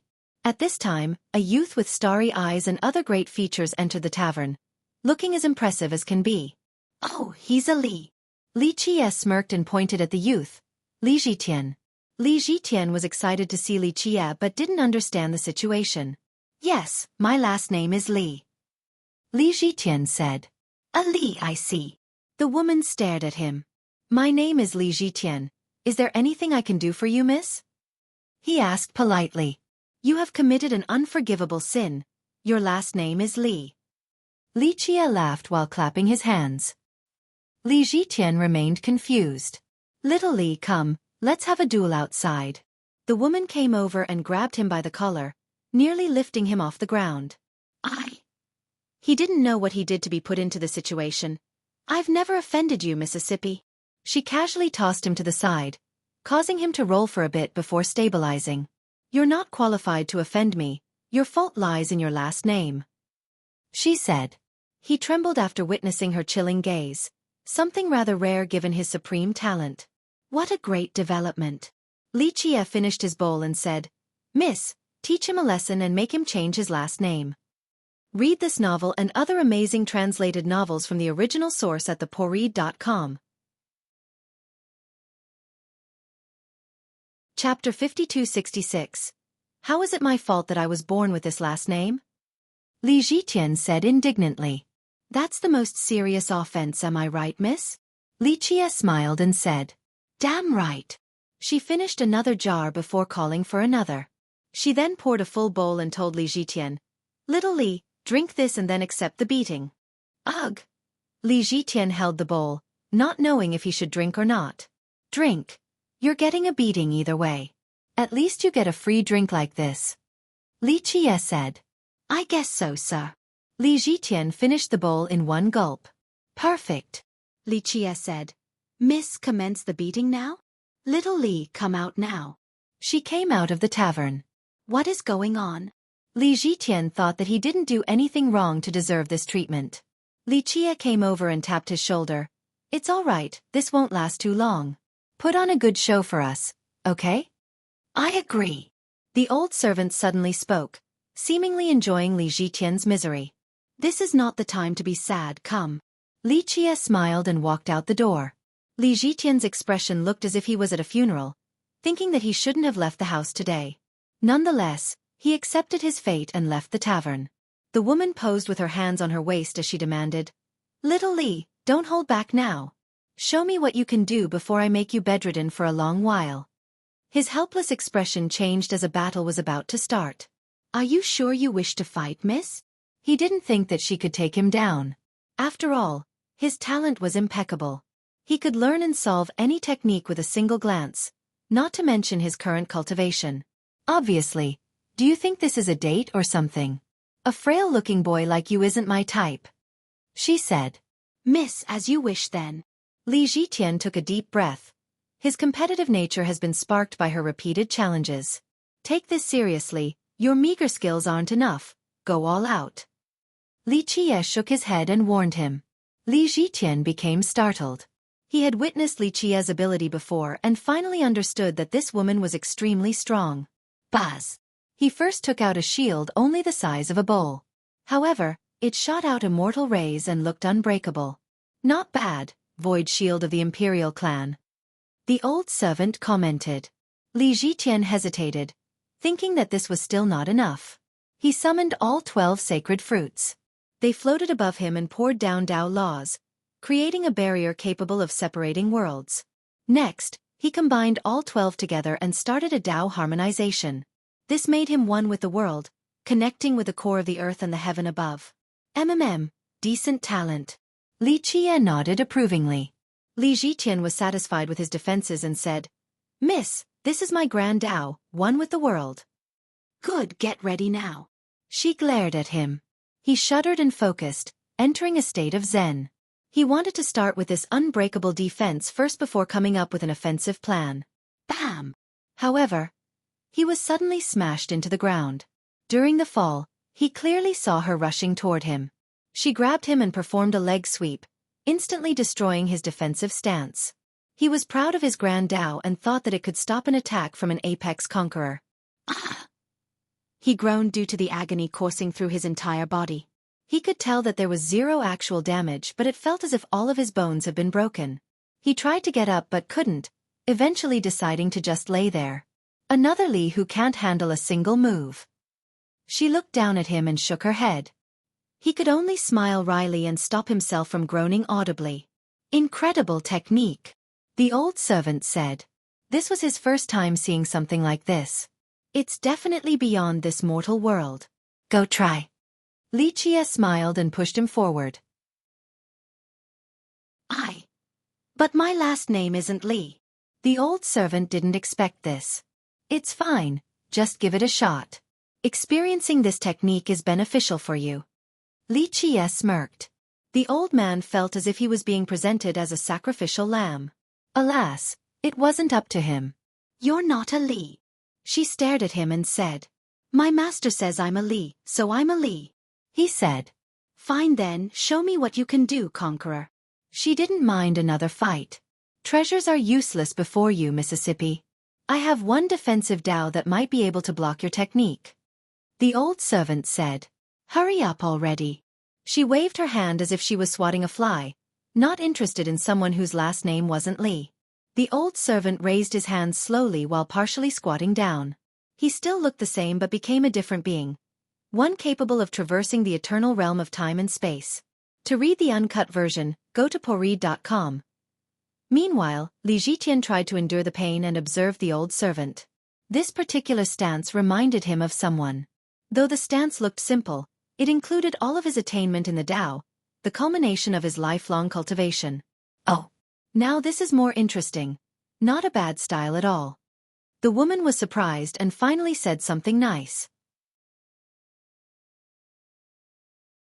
Chapter 5267. A stance capable of protecting the world for eternity. The flow of time and other cultivators couldn't move him an inch. I'm starting. The woman smiled and rushed forward, performing the same sweeping strike again. Bam! He lost his footing, but as he nearly touched the ground, he bounced back like a roly-poly toy and assumed the same stance again. Yes! Li Zhiqian shouted in jubilation. The old servant felt the same way, thinking that he was able to stop her technique.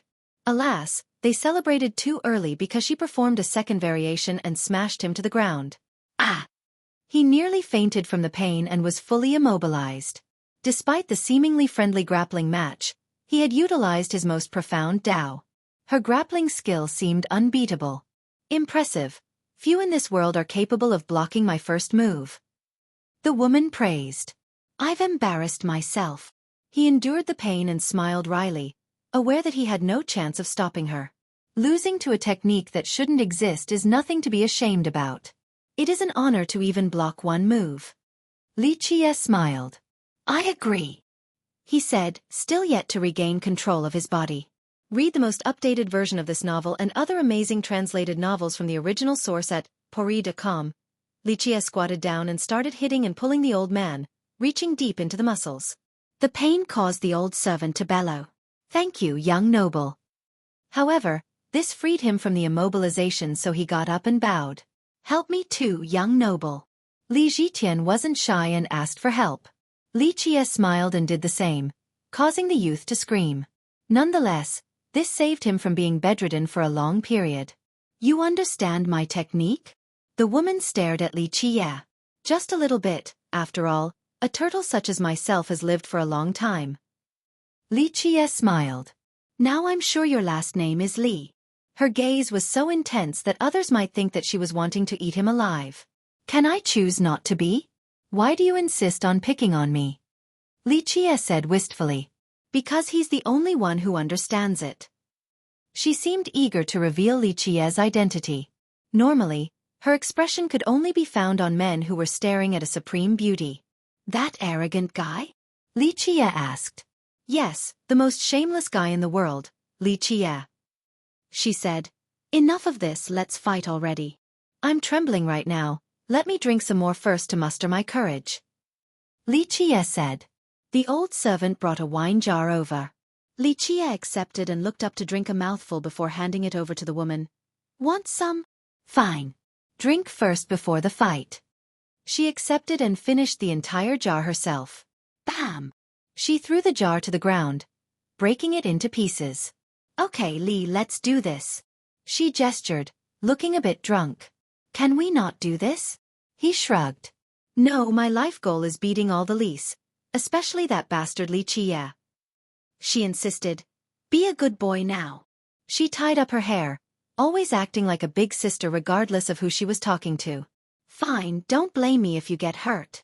Li Jie said. Rest assured, I'm the one dishing out the beating today. She said domineeringly. I've heard this so many times but no one has been able to do it yet. I'm just too strong. He sighed. This will change today. She declared. You're about to be unrecognizable. I suppose as a man, I can't keep on refusing. Li Jie stepped forward. You don't look like much of a man in my eyes. She never held back with words. Meanwhile, the spectators watched with bated breath. Both the old servant and Li Zhitian had experienced her supreme grappling skill. Now they placed their hope on Li Jie and understood that this fight would be awfully beneficial for their Dao. Chapter 5268. Li Jie stood in a casual pose, prompting the woman to shout. Li, are you ready? Can you address me differently? Like fiercest or young noble, boss is fine too? Li Jie said. No more wasting time, you're going down. She roared and leaped forward, utilizing the same grappling Dao. The old servant and Li Zhitian activated their heavenly gaze to the limit, attempting to slow down time to not miss a single detail. Alas, her move seemed to surpass time itself, so they didn't get a good look at her movement at all. Bam! Li Jie fell in perfect synchronization with her momentum. It was as if the two had seamlessly coordinated a dance together with an unparalleled level of understanding and teamwork. She fell as well and most importantly, right on top of him. Their faces were close enough that they could feel each other's breathing. Look away! Both the old servant and Li Zhitian turned away while wondering why she fell as well. She herself didn't understand what happened either. It felt like he was trying to play along with her instead of performing a counter. Their rhythm intertwined perfectly, causing them to become a single entity, pulling and pushing on each other. Thus, when he fell down, so did she. How did you do it? She stared at him in disbelief. You're the one throwing yourself at me. I didn't do anything. He raised his hands innocently as if protesting. Cut the act. She glared at him. Sigh, you're making me feel embarrassed. He said. Read this novel and other amazing translated novels from the original source at thepori.com. She glanced down and saw his hands wrapping around her waist. Is this your idea of being embarrassed? Sorry. I got nervous and didn't know where to put my hands. He said calmly. You're putting me in a tough situation. Is that so? She didn't relent. Yes, acting like a beast right now is unbecoming of me. But acting like a gentleman seems even more inappropriate and makes me feel like I'm inferior to a beast. Li Jie joked. Be a beast then, she said provocatively. He paused for a moment before shaking his head. Forget it, it's not my style. You're already worse than a beast. She raised her voice, making it sound as if Li Qie was about to violate her. In reality, she was the one pressing her chest against his, seemingly determined to seduce him. "I'm not in a position to say no," he said helplessly. "Then go ahead and do as you please." She bit her lips, her eyes looking dazed from the alcohol. No, I prefer hiding in my shell like a turtle instead. I can't die just yet." Li Qie smiled. "Bah, a true coward," she said. "I don't understand. I've been a good person all my life and I don't think I've offended you." Li Qie asked. "Because your last name is Li, because you're a coward, and most importantly, your name is Qie," she said. Yes, all my faults. I hope I won't have this name in my next life or I'll have some inexplicable problems for no reason," he said. She scoffed and got off him. "Are you satisfied now, miss?" "Wait, no, that sounds like we've done something indecent." Li Qie got up as well and joked again. "One more time." She waved provocatively. "We should end here, your technique is truly one of a kind." He smiled wryly. "No need to flatter me, it won't win you any points," she said arrogantly. "We're starting again and I'll turn you into a pig head this time." "Fine, have it your way." Li Qie acquiesced. The other two finally turned to watch again, activating all of their abilities to reach their peak state. She didn't immediately lunge forward this time and slowly circled around him while maintaining a distance. "This isn't your style, Mississippi."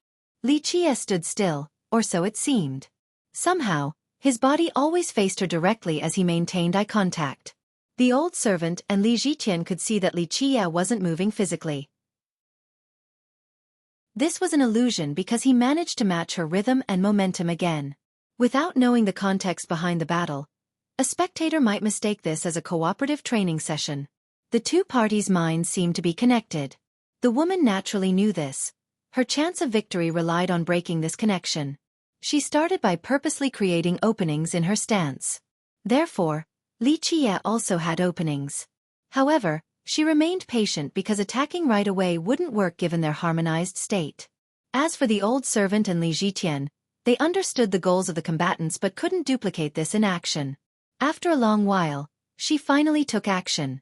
Her movement was swift enough to create several afterimages, all attacking at the same time. This successfully knocked him down, but unfortunately, she fell down as well. There was one key difference. He was on top now. "Look away." The old servant and Li Zhiqian had to avert their gaze again. 1. Common joke in romance novels.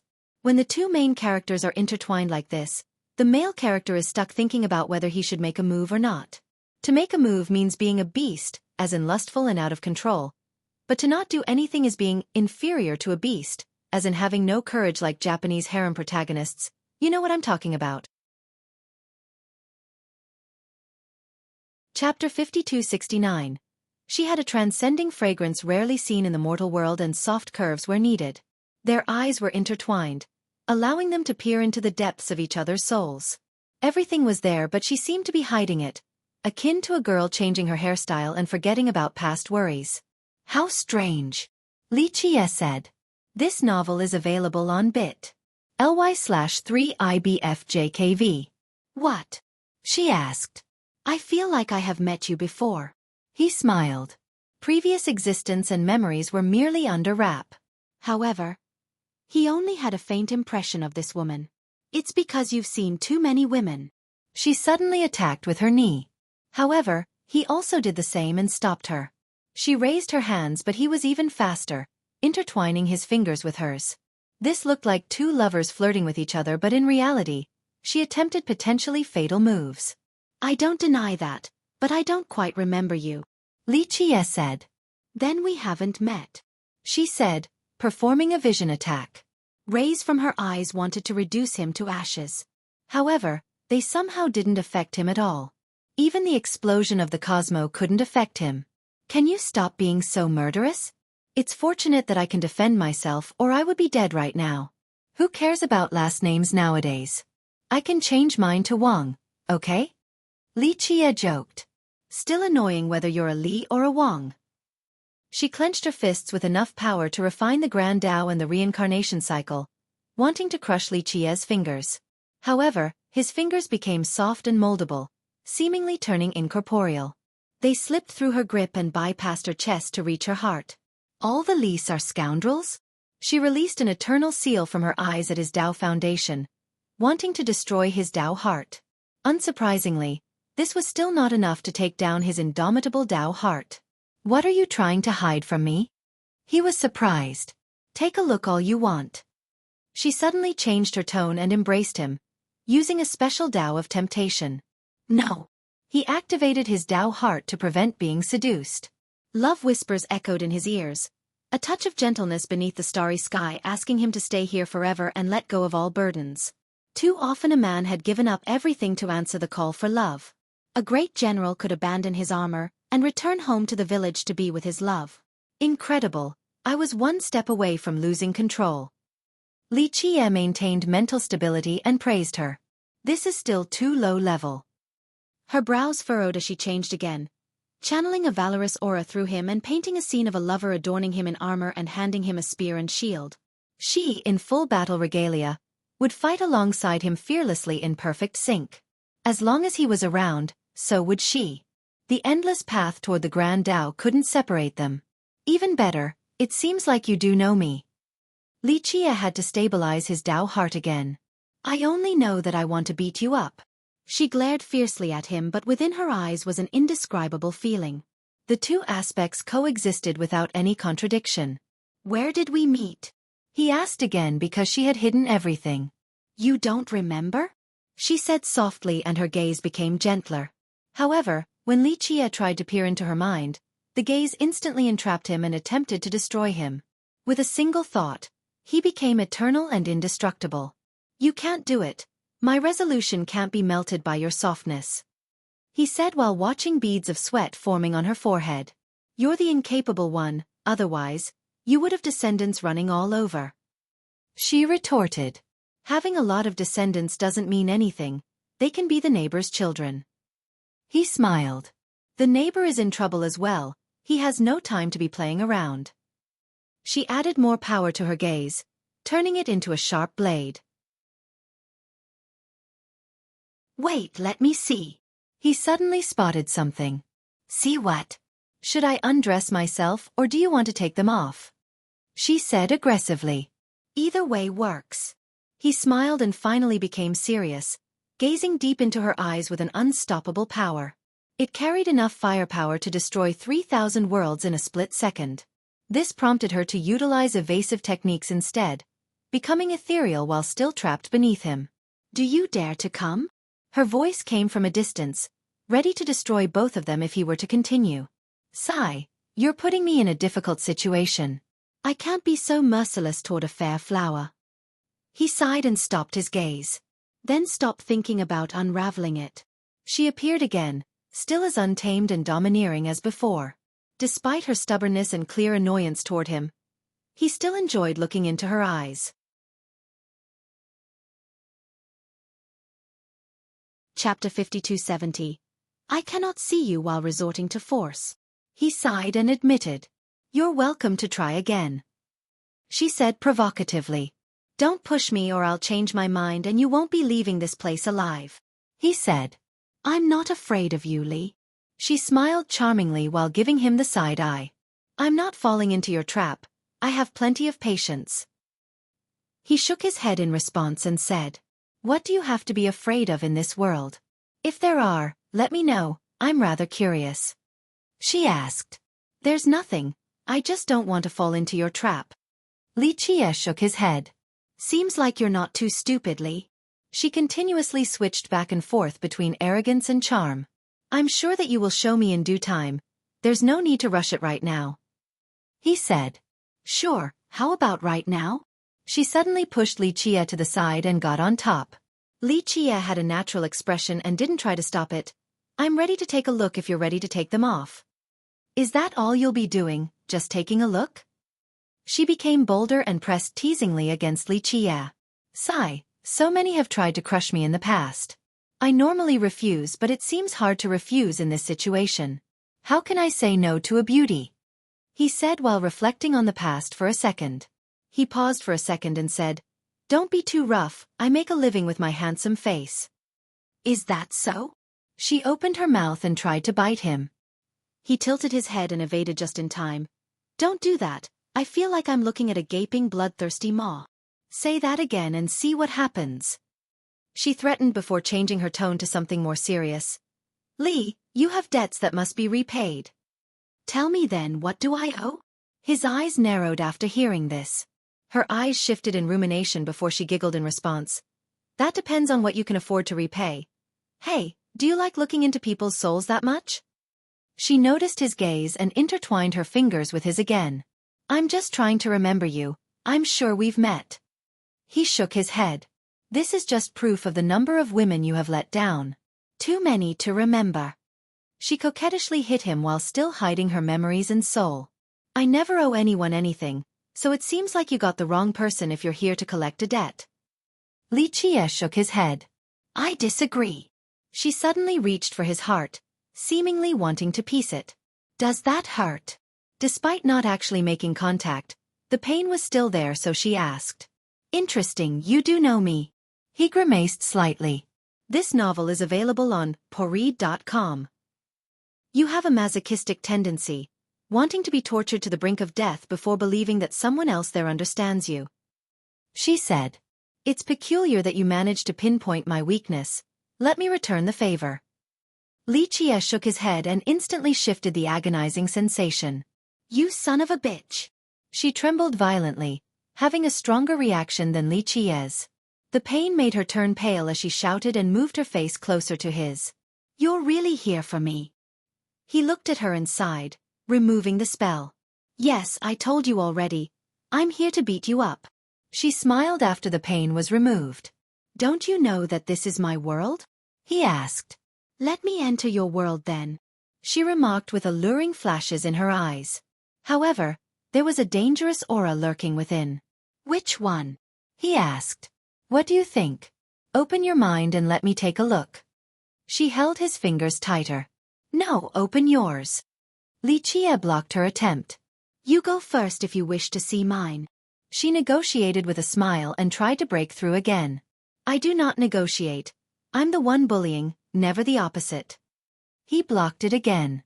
Fine, go ahead then. She pressed closer. Their lips nearly touched. He smiled and sensed her divine intent. However, she locked onto him and whispered, Do you want to intertwine our lives together? You have a death wish. Li Jie felt that something was wrong. Or perhaps, death is better than life. She laughed beautifully. The sound contained a deep sense of affection and created a feeling of entanglement, twisting their life together. Boom! Li Jie stopped her and said seriously, We mustn't. You finally remember? She coldly stared at him. Is it true? Li Jie said with uncertainty. You tell me, Li, you sound confused. She said. I am not, but this is a trap. He shook his head. What's wrong, are you afraid? She exuded dominance even when speaking to Li Jie. It's not that I'm afraid, I just see a lack of good faith in our discussion, that changes things. He smiled. Bam! She pressed down again and said, Men hate it when women take the initiative, it takes the fun out of the conquest. Would this be more interesting if I play shy? So that you can bring out your primal instincts and tear my clothes off? Let's skip that. I don't have such a preference. I don't mind women who take the lead, so if you take them off, I will take a good look. Li Jie said. Boom! She clashed his Dao heart this time with her own, ready to go down with him. However, he was ready and prevented total destruction. He grabbed her hands and said, Is our feud this serious? Let me think. She still smiled after losing again. I want to drink your blood and taste your flesh. I've heard that too many times before, it's meaningless at this point. Li Jie shook his head. Bam! She pinned him down, refusing to let him go easily. Her eyes shimmered as she targeted his mind. Unfortunately, it remained sealed and rejected her advances. I'm different when I say it, I mean in the sense of a female mantis devouring the male. She smiled. You're giving me goosebumps. He shook his head. Our feud can't be this extreme. You keep saying it's a feud. Don't you think there's a chance I want to eat you out of love? She chuckled. Chapter 5271. Li Chia and the woman were as intimate as can be, causing others to have strange thoughts. Of course, no one else was here in the audience with the exception of the old servant and Li Zhitian. Both have turned away, not wanting to be impolite. Sigh, how much longer are we going to do this? We're killing the grasses. Li Chia shook his head. You're tearing my clothes too. She complained.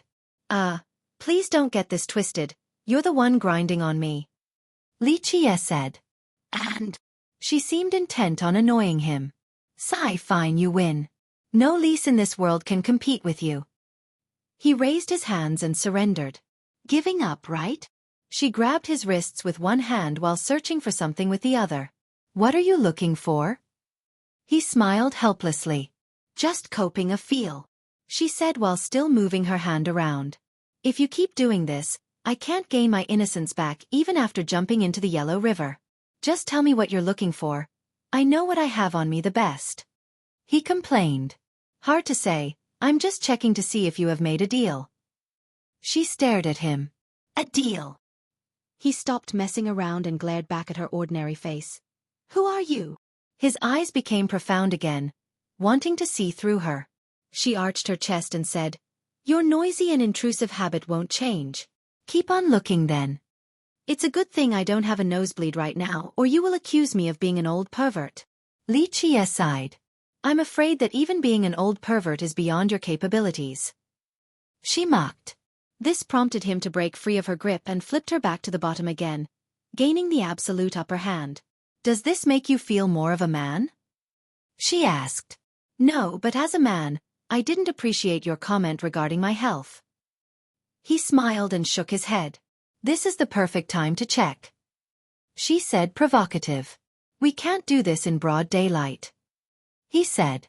Listen, it's okay if you have a health issue, no need to keep on hiding it. She said. Are you sure? He activated his aura and grabbed her hands tightly. My apology then. Finally. She showed no sign of fear. You've been asking for it this entire time. Now, will you take it off first? He said. Try it if you dare. She said. I don't think you can take my full force before being reduced to ashes. He said. Strong words, we'll see if you can back it up. She glared at him. Very well, I will show you how manly I am. He shouted and activated his divine intent. 3,000 words were only a grain of salt in the ocean compared to the immensity of his mind. Thus, she became helpless and was pulled into its flow. Can you still handle it now? The master of the mind ocean spoke with an imperious voice. Bring it, she said. To access the premium content, go to. Don't say that I'm cheating now. Li Chia laughed and sent his ocean forward. Activate. She created one heavenly gate after another to protect her mind. Rumble. Unfortunately, the countless layers couldn't handle Li Chia's mental attack, causing her to moan in pain. She was eventually overwhelmed and his divine intent invaded her mind. It was too late for her to resist his unstoppable momentum. Boom! In the deepest and most profound part of her mind came a devastating blast. This is... Li Chia's expression soured as he tried to create a barrier around the source of the explosion. This bought her enough time to escape his grip. She leaped into the air and disappeared from sight, her voice lingered from a distance. Li, this isn't over yet. So suicidal. Li Chia got up and murmured, so hell-bent on taking me down even if it means dying. He pondered for a moment before shaking his head and dropping the issue. Now the old servant and Li Zhitian were finally able to turn around, acting as if they didn't hear anything. Another victory, master. The old servant bowed. Isn't it too late to start flattering me? Li Chia said. It came from the heart. The quiet old man spoke more than usual. She's the legendary. Li Zhitian tried to calm down. That woman earlier was frightening since she made him feel helpless despite having 12 sacred fruits. It's just a title, doesn't mean much. Li Chia shook his head. Why are there two similar titles? The old servant asked. You should ask them, why is there a title for each sex? Li Chia said while looking up at the sky. He remembered a few things but they didn't quite apply to this situation. You owe her something? Li Zhitian became curious. The man before him was powerful enough to not owe anyone, but she certainly made it seem that way. I don't know. Li Qie himself thought that too many unexpected things have happened recently. What are you doing, villainous heaven? He thought to himself. Well, whatever, let's go drink again. He clapped and told the two with a smile. Once they got close to the entrance, the tavern suddenly jumped away. It grew 4 legs and started running. Let's keep up. Li Qie told the others. Chapter 52-72. The tavern resembled an ostrich sprinting in the desert from a distance. Li Qie followed with the old servant, True Bear, and Li Zhiqian right behind him. They ran for days and nights until they reached a place shrouded in fog. It had a hypnotic property, capable of luring others to sleep and making them lose all sense of direction. The trio immediately protected their mind and focused up, not wanting to be left behind. Li Qie moved left and right randomly. The others knew that they needed to follow his steps precisely. They eventually reached a desert with bright stars above resembling spatial coordinates. As they looked up, they felt attached to a particular path, one that could lead them home. In the dunes nearby, sands were blown away by strong gusts. This revealed white bones beneath, gigantic in size. One could imagine the enormity of the entire skeletons buried beneath. Over there. Li Zhiqian spotted the running tavern. It was on top of a sand dune with the sign still swaying to the wind. There were no signs of human presence, only bones. Thus, the tavern being here painted a creepy picture instead of proving comfort. Of course, the group was courageous enough to ignore this. Okay, let's take a nap first. Li Qie looked around before sitting down and closing his eyes. This novel is available on bit.ly/3IBFJKV. A nap. Li Zhiqian didn't understand. However, the other two sat down and closed their eyes. This made him follow the trend as well. Once he woke up, he found himself to be in the middle of a city. The others were already awake, so he stood up as well. An interesting place. Li Qie smiled nonchalantly while observing the busy street. How strange. On the contrary, the old servant was rather cautious. Where is this place? Li Zhiqian didn't expect to be teleported here after the nap. Did someone move the group? No, they would have noticed and woken up in time. It popped up overnight. He murmured, a desert during nighttime and a vibrant city during the day. This would be fine, and all if there weren't huge skeletons buried beneath the sands. Li Qie smiled and started walking. The city was packed with inhabitants and merchants, no different from one commonly seen in the mortal world. Amusingly enough, Li Qie took his time walking and appreciating the scenery as if it was the most beautiful sight. Tofu pudding here, tofu pudding. A not-so-loud but powerful chant came from a hawker carrying a pole on his shoulders with 2 wooden barrels attached to the sides. He had a square-shaped face covered in wrinkles, dressed in coarse clothes with towels on his shoulders to mitigate the pole's weight. Despite carrying 2 barrels full of tofu, he still walked with remarkable agility, a sign of vitality and strength as if age had only made him stronger. Do you want some tofu pudding? He stopped after noticing Li Qie's gaze. Li Qie only smiled in response while Li Zhiqian said, "Give us 1 bowl each." Just him is fine. Li Qie shook his head and glanced at Li Zhiqian. The latter was a bit confused, but 1 bowl was placed in his hand already. He looked up and the old man was already walking away while chanting, "I still haven't paid." He shouted, but the old man disappeared into the crowd. He figured that he might as well finish the bowl. Shit! He yelled after having a taste and spat everything out. He looked at the ground and saw a pile of sand, but when he looked at the bowl, it was still filled with tofu pudding. He activated his heavenly gaze and saw the content shifting back and forth from sand to tofu. He then looked around and saw many illusions. It seemed that the entire city was fake. However, the merchants and pedestrians were real, seemingly crafted by a mysterious power. This made it hard to discern reality from otherwise. What's real and what's fake here? He murmured. The old servant observed the scene carefully and had a hard time as well. When something false appears to be true, then the truth becomes false, and vice versa. Li Qie said with a faint smile. Rumble. Suddenly, loud explosions came from a figure large enough to blot out the sky. They looked up and saw a massive skeleton. Just one stomp could wipe out the entire city. Li Zhitian and True Bear became alarmed. However, the merchants and pedestrians didn't seem to notice and continued as usual. All of you, kneel before my mighty self before I flatten your world. The figure roared thunderously. His wrath could end with absolute destruction. Little goblins, stop causing trouble. Someone in the crowd shouted. Bam! A loud detonation occurred. Li Zhitian and the others thought that an attack against the city was about to occur. However, the skeleton crumbled and disappeared from sight, revealing a young goblin of the earth affinity standing up. Chapter 5273. You're being too much, don't call me a little goblin. You can't call me that. The little guy started yelling. Unfortunately, his wrathful declaration fell upon deaf ears. Thus, he gave up and ran into the crowd, also disappearing. Li Zhitian found the whole incident absurd. However, similar events happened several times during their stay. Rah! A white tiger twice the size of a regular one appeared before them. Its aura had the immensity of a great mountain. It seemed capable of taking down any foe with a single pounce. IRS roar alone instilled fear into the heart of all listeners. Do you need a mount? There is a fee. It spoke to the group. My feet are a little tired. Li Qie smiled. Climb up, pay whatever tip you want. The tiger crouched down before Li Qie, who casually tossed a few things.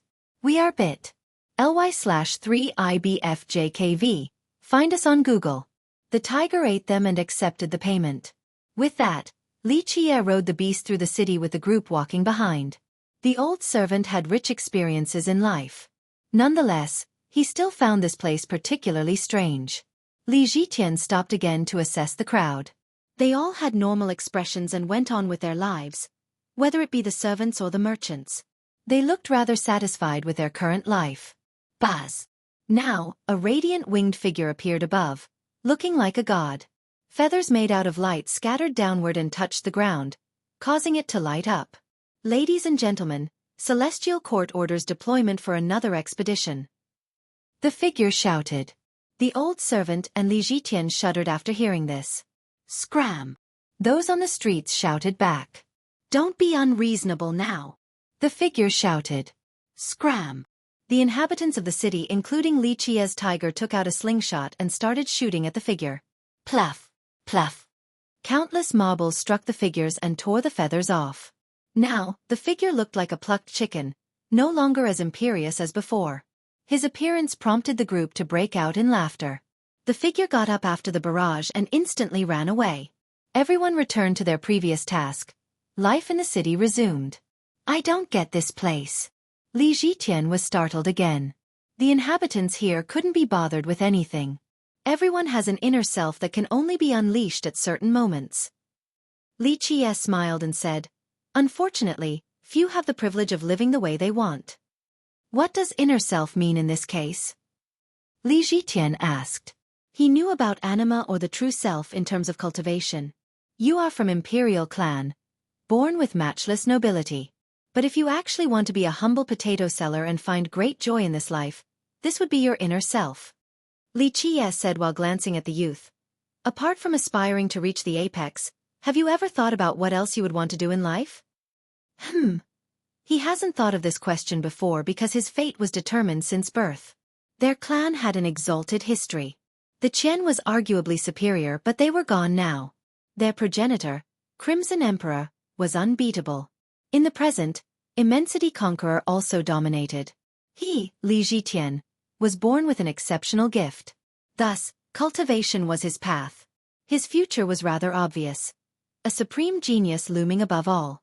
Therefore, he had never thought about any other path. He only wanted to follow in the footsteps of the progenitor and Immensity Conqueror. It seems sad when you put it this way, young noble. I haven't really thought about what I truly want to do. Li Zhitian smiled wryly. It's all right. I myself had the desire of opening a small shop decorated with bright lanterns at night, living my remaining years selling random things. The old servant interjected. Li Zhitian knew that the old man was stronger than him. This lifestyle didn't fit such a powerful cultivator. Rah! True Bear joined the conversation.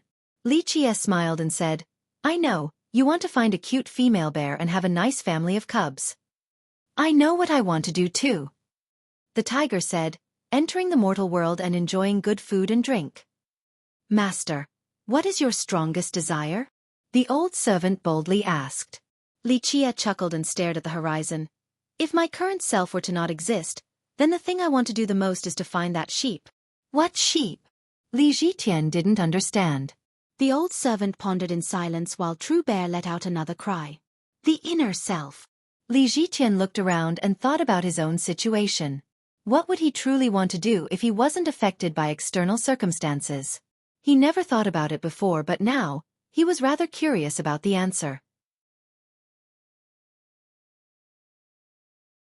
Chapter 5274. The busy street was filled with people searching for their inner selves and happiness. Whether it was good or bad, they still found something unique. Rumble. A middle-aged man in full armor looked rather dominant. However, his action didn't match his impressive appearance. He carried a wolf's fang cudgel on his shoulder and had a stalk of grass in his mouth, portraying a warrior who fears no one. He walked to a stall and smashed the ground with both hands while shouting ferociously, "Time to pay the protection fee." The vendor ignored him, causing him to open his eyes even wider. Did you hear that? Time to pay up. What fee? The vendor finally glanced at him. What protection fee? The man took out a small book and flipped the pages before shouting, "Your stall has been under my protection for 38,860 periods. Time to pay up. Put it on credit." The vendor casually responded. "Fine, 38,861 periods then. You better pay next time or I'll smash your stand." The man agreed before moving onward. Bam! He raised his cudgel and threatened another stall owner. "Old man, time to pay the protection fee." "I haven't opened yet. I'll pay afterward." This stall owner wasn't afraid. "Remember, pay me first when you get some money," the man said before moving on. Time to pay the protection fee. He went to all the stalls. The owners agreed to pay but gave reasons to delay the actual payment. He didn't seem to mind and continued to play the role of a violent thug. "Do you believe in the light?" As for the group, they were interrupted by a passerby. He was dressed in plain clothes and had a distinctive bowl haircut, looking like a wandering ascetic. He placed his palms together and they became resplendent. "No." Li Chia smiled and shook his head. "The light is everywhere. Believe and you shall be granted eternal life." The ascetic handed out leaflets to the group, even to True Bear and the tiger. The leaflets were written with luminous runes shimmering with mysterious profundities. Li Jitian couldn't believe the level of cultivation required to write the runes. Who else in the upper continent could write something like this? "Believe and you shall be granted eternal life." The ascetic bowed humbly while speaking. The power of the light exuded from his chest, seemingly granting him everlasting life. The old servant was startled too. He was reminded of the founder of Heaven Alliance, Light Dragon Conqueror. However, this ascetic seemed to be on a higher level. "You might not live forever," Li Chia said. "Light is a cycle of life and death, death and life. But as long as the heart is willing, the light shall always be there." The ascetic responded. "Hard to say. Only the dead truly knows. Understanding the principle is one thing, but whether the Tao heart will persevere before falling into the darkness is unknown." Li Chia said. "Trust in the light and be eternal." The ascetic didn't argue or concede. "Fine. I suppose it's a good thing for one to be fulfilled in their wishes, whether it be in life or death," Li Chia said. Bam! Someone suddenly patted the ascetic on the shoulder and said, "Missionary, you have been preaching every day on my street. You owe me a protection fee as well." "Trust in the light." The ascetic handed him a leaflet and said, "Please accept the payment. TCH, keep it for yourself. Who believes in your light? Pa, only fools." The middle-aged thug glared and said, "Don't try this nonsense again. Pay the fee or I'll smash you with my cudgel. We are brothers under the light, whether it be times of happiness or tribulation. May the light illuminate your barbaric heart." The ascetic bowed and started chanting. "Enough." The man waved his hand as if he was chasing a fly away, always blabbering about the light, trying to sell it like merchandise. Well, there's no light left here. The light forgives the vulgar and lowly. The ascetic said, "Accept the light and let it infuse you with noble intentions. I will smash you if you don't leave. The man got a headache and raised his cudgel. The ascetic feared not and turned toward Li Qi's group. Believe in the light and you and I shall ascend to paradise together to witness the eternal radiance. How about this? Come back and enlighten me once your light is eternal. Li Qi answered for the group. Wonderful. The ascetic was delighted to hear this.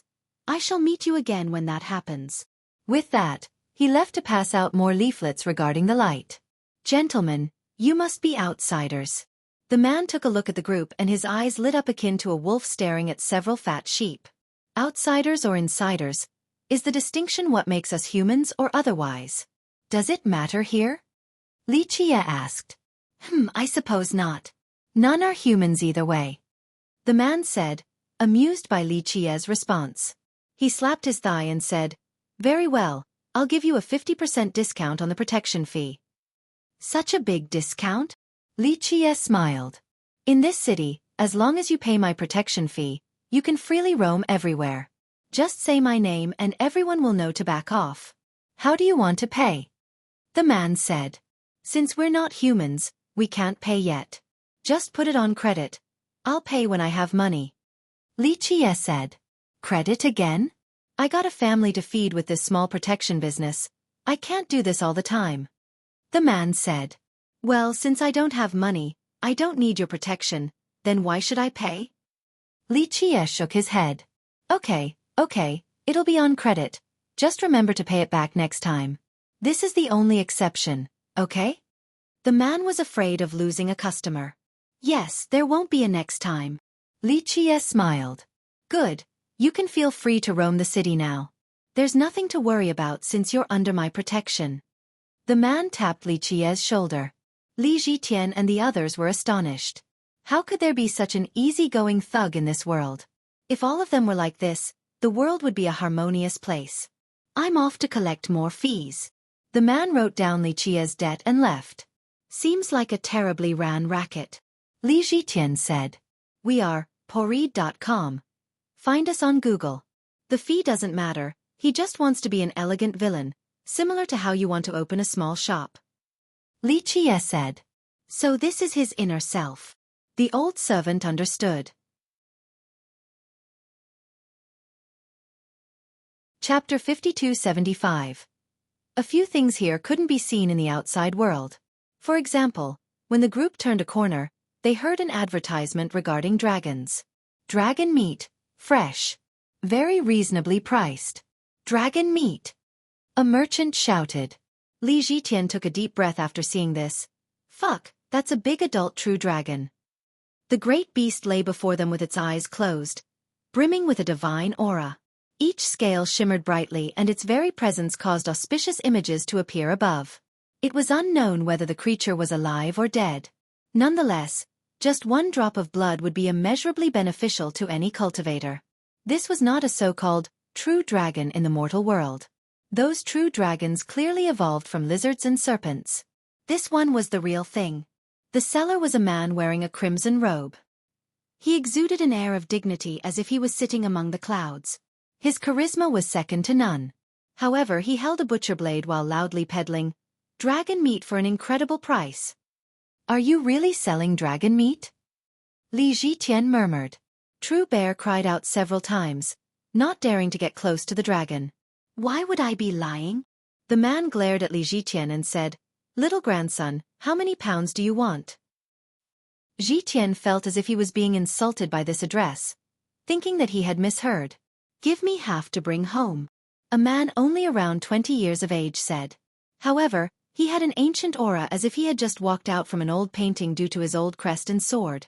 The seller in crimson ignored him, causing him to touch the true dragon. Cut from here and give me this side, I don't want the other. The seller still ignored him. Start cutting already, I have to start the stew soon. The man insisted but was treated like air again. Are you selling or not? He finally raised his voice. You didn't pay last time. The man in crimson finally stared at him. Ridiculous, my clan is known for being wealthy with inexhaustible treasures. We can last for 30 generations while trying to spend it all. Don't slander me, I don't know you any money. The young man stared with his eyes wide open. Slander? You took half the dragon meat last time and still didn't pay. The man in crimson said. Given how rich I am, do you think I give a damn about a few coins? The young man pulled up his sleeves and looked like a prodigal young master. Keep on spewing this nonsense and I'll buy your entire business up. What nonsense? You really did eat half of my meat and didn't pay. The true dragon suddenly got up and pointed at the youth while shouting. This left the group slack-jawed with the exception of Li Qie. Why did the dragon help the butcher argue about debt? Moreover, wasn't it half-eaten? You. The young man pointed at the dragon and stammered. You watch your mouth too. We have too much money to spend. I can easily afford your crappy meat. Should I cut open your stomach and have a look? The dragon stared at him in response. You evil dragon. You deserve death 1,000 times. The young man shouted. I should boil and fry you every day. Too bad you can't. The dragon gloated and lay back down. Its expression infuriated the youth and made him leave. Dragon meat for sale here. The man in crimson started advertising again. Are you really selling? Li Zhitian stared at the dragon, confused. Little grandson, are you buying or not? The man in crimson stared at Li Zhitian, seemingly thinking that the guy was an idiot. Give me the heart. Li Qie smiled. The man was happy to have an actual customer. He revealed a beaming smile and said, All right, coming right up. Having said that, he picked up his butcher knife and started slicing. Ah! Dragon blood and essences splashed everywhere. Everyone could see that these were priceless treasures. Crack! The man moved with lightning speed. The knife was sharp enough to cut the dragon open, revealing a pulsing dragon heart. Not bad at all. Li Qie praised after seeing it. Taking it out now. The man reached into the chest. Bam! The dragon suddenly jumped up and yelled, What the hell are you doing? Such crappy techniques. That hurts. I'm not selling anymore. Having said that, it started leaving while closing its chest. Brother dragon, come back. Come back. The man shouted. No, I'm done here. The dragon completely ignored him and left. Li Zhitian was left speechless by this ridiculous scene. Sigh, too clumsy today and couldn't extract the heart. The man wiped his hands and said helplessly, Come early tomorrow, I promise I will get you that dragon heart. Be really early or someone else will take it first. Tomorrow then. Li Qie smiled and rode the tiger away. Once they left the stall, Zhitian asked, Do you really want to buy that heart? A guy who likes to sell and the other who likes to endure. There's no problem here. It's just a transaction. Li Qie smiled. I don't understand that full-grown dragon. Why does it want to be butchered? Zhitian said. It was one thing for a dragon to be killed and sold. In this case, it willingly let the man in crimson cut it open. This act shows its worth. Li Qie responded. Please elaborate. Zhitian responded. An adult true dragon is so precious that it is always hunted. If there's a dragon that isn't desirable, then it's not a true dragon. Li Qie said. Makes sense. Zhitian said. Search bit. ly/3IBFJKV for the original. One is willing to be butchered and the other is a butcher. A perfect match out of necessity. Li Qie smiled. 1. This is a literal translation, grandson or descendant. Chapter 5276. Fortune-telling, fortune-telling, fortune-telling. An old man on the street repeated this phrase like an emotionless machine only capable of one thing. The tone and pace remained exactly the same. His robe had patches on them but was as clean as can be, an indicator of his meticulous personality. He seemed to be visually impaired, unable to see anyone passing by. His only companion was the sun and the repeated chant with no end in sight. He had a bamboo stick that was most likely used for walking. It also resembled a staff meant for striking snakes. It had 8 colors, seemingly polished to have a glazed texture. Its shine tempted others to touch and feel its surface. Thus, more people actually paid attention to his stick rather than him despite his bizarre nature. Li Qie was one of them. He stopped and took a look at the old fortune-teller. Li Zhitan and the others paused as well. The old servant noticed the stick. This bamboo stick. Search Tinural.com/2P9MV8W for the original. Fortune-telling. The old man's tone finally changed after noticing someone standing in front of him. Accurate. Li Qie sighed and asked. Absolutely accurate, and it is also free. The old man said. Free. Li Zhitian became curious. Fortune-telling is peering into the wills of the heaven. There cannot be a payment or a tribulation is inevitable. The old man said seriously. That's a thing. Zhitian was surprised once more. Allow me to read your fortune to dispel any skepticism. The old man reached for Zhitian's hand. He couldn't dodge the old man's advance despite being a 12-fruit dragon lord. Very well, sir. Please read my fortune. Since he was caught already, he decided to go with the flow. The old man held Zhitian's palm and started gently tracing the lines, needing to rely on the touch instead of his eyes. Your fate is vast. After a while, the old man concluded. What do you mean by that? Zhitian asked. A fate encompassing vast possibilities and branches, but most importantly, avoiding the great calamities. The old man continued. As long as your heart is kind and compassionate, your remaining years will be filled with glory and success. I offer you 2 words, benevolent heart. Benevolent heart. Zhitian murmured. Please read my fortune. The old servant became interested and offered his hand. The fortune-teller held his hand and gently traced the palm. Your fate is very thick. How so? The old servant asked for elaboration. A profound and far-reaching destiny, albeit progressing at a snail's pace. Small steps are needed before covering great distances. The old man said, You do have a lucky star. With their help, you will attain indescribable prosperity and fulfillment. Thank you, sir. The old servant bowed and didn't ask for much more. Knowing too much about the future might not be a good thing. Rah! True Bear became interested as well and touched the old fortune-teller's hand. Li Zhitian chuckled after seeing the excited bear. Of course, he didn't think the old fortune-teller would have a problem with this because the bear was sentient. The old man didn't refuse and started tracing the paw earnestly, seemingly checking the shape of the bones. Your fate is filled with adversity and fatal perils. They are unavoidable and you will have a hard time escaping from their clutches. However, if you encounter noble individuals, prosperity and opportunities will replace disasters. The old man concluded.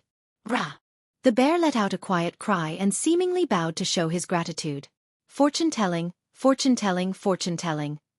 The old man went back to chanting as if it was as crucial as breathing. He paused for a moment and stared at Li Qie. Do you want your fortune told? My fate isn't an easy one to be read. Li Qie smiled. All fates can be examined. Good or bad, that is up to the heaven. The old man said. True. Li Qie nodded in agreement. So how about it? The old man insisted.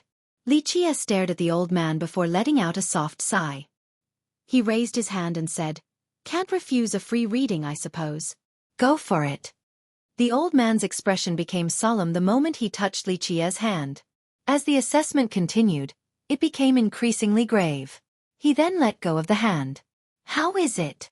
Li Qie asked. Your fate is as noble as the heaven. I can't and shouldn't read it. The old man shook his head. Yes, I myself can't delve too deeply into it, let alone others. Li Qie agreed. As noble as the heaven. The old man remained tight-lipped as if these secrets shouldn't be revealed. Have you read your own fortune? Li Qie asked. Yes, a destined death. The old man said. If you have foreseen it, why not walk a different path? Li Qie asked. I do not fear what is written in my destiny. In fact, using my life to prove my fate is the truth. The old man said. Death is the end. Only bones remain. Li Qie said. Everlasting life means countless bones. The old man responded. Can't argue with that. Li Qie nodded and stared into the distance. Where should I go from here? Not to be foretold, and it shouldn't be either. The old man had an answer. How so? Li Qie pressed on. Everything about you is already predetermined whether I calculate or otherwise. The old man said. If that's the case, maybe I should just go be a shepherd. Li Qie shook his head. But that is not your fate, so you won't. The man said. I determine my fate, not the heaven. Li Qie said. And if you're you? The old man answered with a question. Ha! Li Qie smiled wryly and stroked his chin. I see, that is a compelling argument. If I'm the heaven and my fate is determined by me, then it is still the heaven's decision. Seems like I'm digging my own grave. This is your destiny. The old man couldn't help but say. Unfortunately, I'm not a believer. My fate is stronger and so is my determination and Tao heart. Fate cannot dictate my path. Li Qie shook his head. You are one of the few who speak such words, perhaps the only one who is carrying it out. The old man said. I am alone on this path toward the Tao, so I won't allow the heaven to outmatch my fate. Li Qie smiled. I see.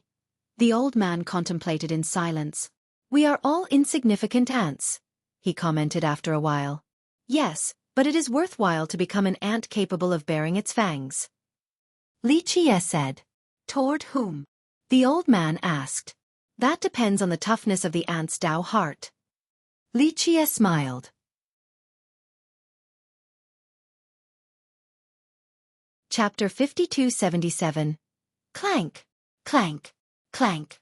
A bell toll or an alarm gong going at a regular pace could be heard clearly throughout the city. It's payday. Many dropped what they were doing and rushed toward the source of the sound. The tiger ridden by Li Qie also did the same, galloping through the street. The old fortune teller gathered his items and ran with his walking stick. No one would think that he was blind after seeing his impressive agility.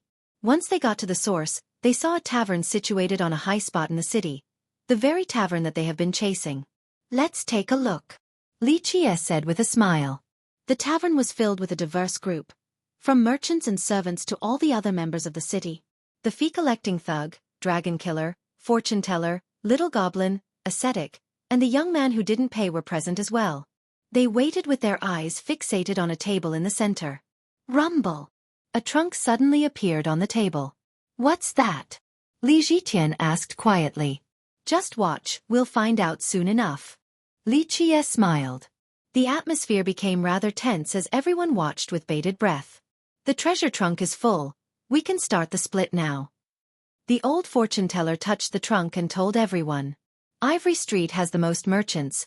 We should get half. The dragon killer in crimson said loudly. Lies. The middle-aged thug retorted. All of you owe me money for a long time now. This entire trunk should be mine. Who needs your protection? The young freeloader said.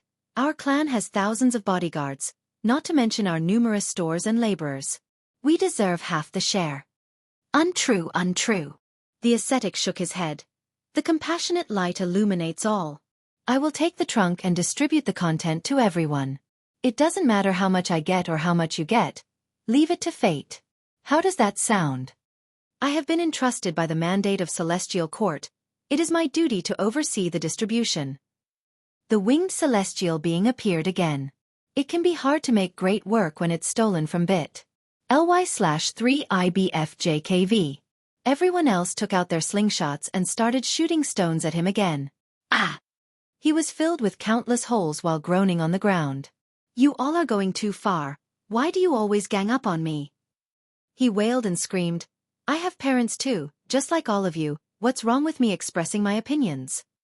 Everyone ignored him and put away their slingshots. If he were to say, Celestial Court, one more time, they would fire again. Since my clan is so rich, we are the least likely to embezzle. How about this? I'll carry it back first and you come to my house to get your fair share. The prodigal young master suggested. Screw that. The adult true dragon said with disdain. Pay what you owe me for my meat first before spewing this crap about how rich your clan is. This is absolutely a misunderstanding. The youth didn't turn red at all as he said. Brother, there is not a single piece of meat missing from you. I didn't eat anything. You must have gotten the wrong person or are deliberately slandering my good reputation. Don't be fooled, ladies and gentlemen. Bah! Many gave him looks of contempt, clearly not trusting him. I am the largest in the world. I should get the biggest share. The giant skeleton appeared again and roared. Little goblin, stop being so loud, get down. Someone shouted at him. Bam! The skeleton crumbled again and the cute goblin rolled on the ground. Stop calling me little. I'm larger than all of you. Larger than the heaven itself. If I hear someone say the word little again, I will smash you with my bones. His words fell on deaf ears.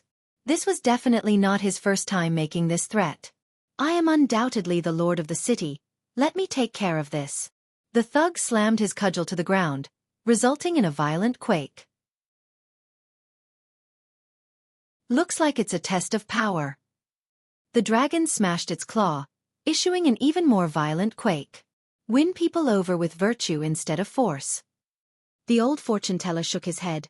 We shouldn't resort to excessive force, how uncouth. Yes, logic and reason instead of force. The tiger nodded in agreement. Arguments broke out everywhere in the tavern. A solution remained out of reach. Enough arguing, let me take a look. Xueqi stepped forward amidst the heated argument and opened the trunk. Creak. The content was revealed. Zhitian's group was left dumbfounded. Given the fierce competition, they assumed that the inside would be filled with treasures and artifacts. However, it was filled to the brim with nothing but stacks of worthless paper. Li Zhitian rubbed his eyes and took another look. The result was still the same. This is... The old servant had a serious expression. He already had a good idea of what was going on, but this confirmed his theory. He looked around and saw the inhabitants of the city becoming blurry, seemingly fading away. Li Qiye, on the other hand, remained unfazed as if everything was normal. He said, "There's plenty for everyone, no need to fight. Follow your heart and take what you need." Now this is more like it. One person grabbed a handful of paper and stuffed it into their pocket. He patted the filled pocket with satisfaction. Me too. The thug grabbed a handful but thought that this was too much and returned some. He then stuffed the rest into his pocket for a perfect fit. The rich young master also grabbed a bunch, but under everyone's gaze, he felt embarrassed and returned a few. Nonetheless, this didn't stop the gazes, so he returned a little more. Humph, it's not like I need money. He ended up only grabbing a few pieces. I am poor and need more. The little goblin stuffed several pockets before stopping. I am full of integrity while representing Seal's dash. The winged man stopped speaking when he saw the slingshots again. Money is only worldly possession. I do not forget my true purpose. He changed his tune and ended up only grabbing 5 pages or so.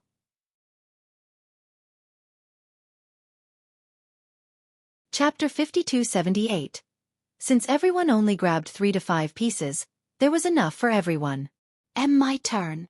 An old man appeared out of nowhere and surprised everyone. He wore a gray robe that has turned white due to age and repeated washing.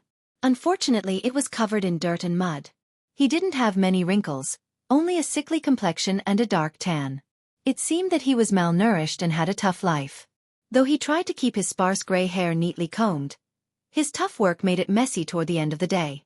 When he opened his mouth, people saw that he only had a few teeth left, yellow and some with cavities. Everyone dispersed, not wanting to be near him. In fact, the smell was so unbearable that Li Zhitian and the others left the tavern, leaving Li Qiye behind. Is there any more? He asked. Yes. How many do you want? Li Qiye smiled. All of it. He answered and took the entire trunk away. Li Qiye watched his departing figure and said sentimentally, "No desires in life, at least there are some now." With that finished, he left the tavern and saw a group loitering outside, those he had met previously. Not working. Li Qiye sat down next to them and asked. Sigh, can't work every day, you know? The thug shook his head. I finally got my hand on some money, gotta relax now. Exactly. The winged man appeared to be satisfied as well. He belched and said, regarding this matter, I can't help but bring up Celestial Court. Everyone stared at him and reached into their pocket again, being less aggressive than usual due to their current good mood. Stop.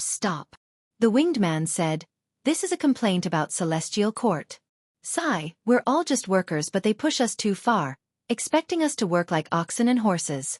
That's why we need to take a little break and rest right now. The group spared him after listening to the entire line. This doesn't come by all the time. The Dragon Slayer in Crimson sighed and said, relaxing all the time will hurt your balls though.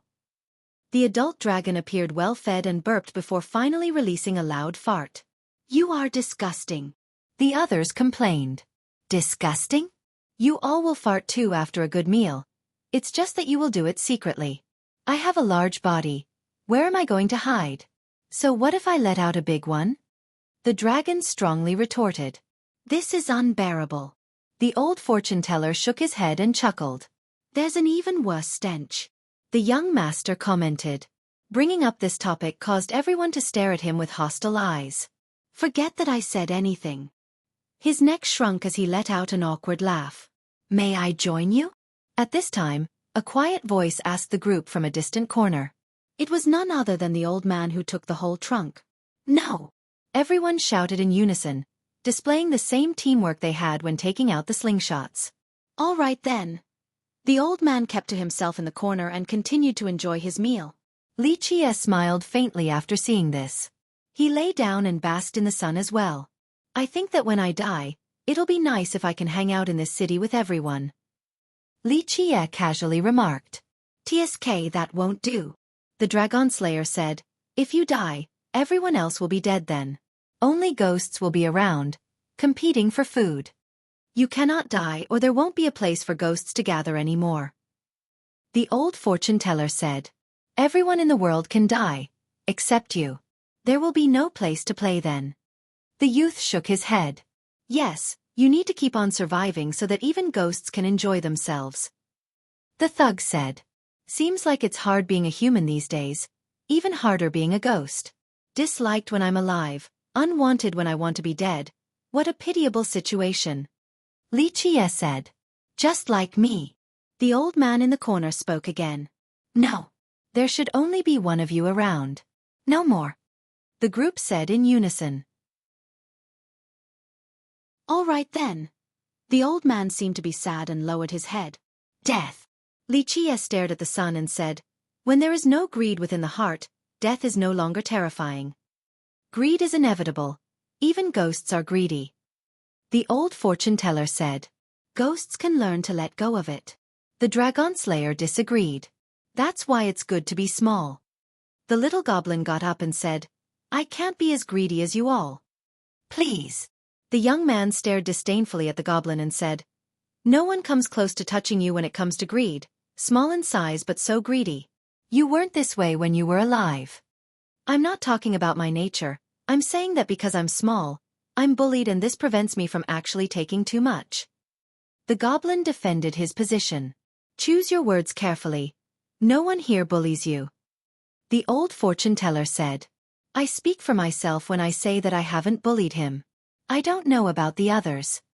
The thug said before patting the goblin's shoulder, tell me about these bullies. I'll protect you from them once you pay the protection fee. No thanks, I prefer being bullied over paying. The goblin wasn't interested. Everyone is equal under the light. The ascetic commented. Can you stop already? You didn't believe in the light at the very end. Stop spewing this crap. The Dragon Slayer said. Ha ha ha, I can testify to that. The thug gloated and said, you who claim to be with the light were the first to fall. That is false. The ascetic responded with conviction. I didn't abandon the light or join the darkness. It was merely a trial, using my own body to chase away the darkness. Are you guys hearing this? The youth sneered. Those are some flowery words for the best backstabber here. I bet you're hiding a dark dagger right now and thinking about stabbing us. I apologize for my previous sin. That is why I choose not to reincarnate in order to atone for my sins. The ascetic said. What's the point of reincarnation? Things are fine now instead of experiencing cycles of suffering and hardship. It doesn't make sense. The Dragon Slayer said. I agree. I prefer to be here instead of joining the cycle. The fortune teller nodded. Not necessarily. The youth said, it would be nice to be born into a noble family as a prodigal son. Doing nothing all day except flirting with noble girls. That's my old expertise. And if your family fails in the political struggle, decapitation for everyone. The goblin poured cold water on his dream. It can be hard to make great work when it's stolen from Poreed.com. Nothing good can come out of a dog's mouth. The youth glared at him. Well, I do wish to be reborn as a tall and majestic man, destined for greatness. The goblin said. More like destined to cause calamities. The voice from the corner answered. That's still fine, as long as I survive. The goblin replied with a mischievous laugh.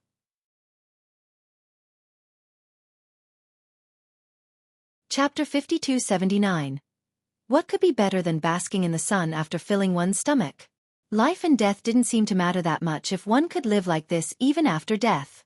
The group forgot their reason for coming here. Perhaps it no longer mattered.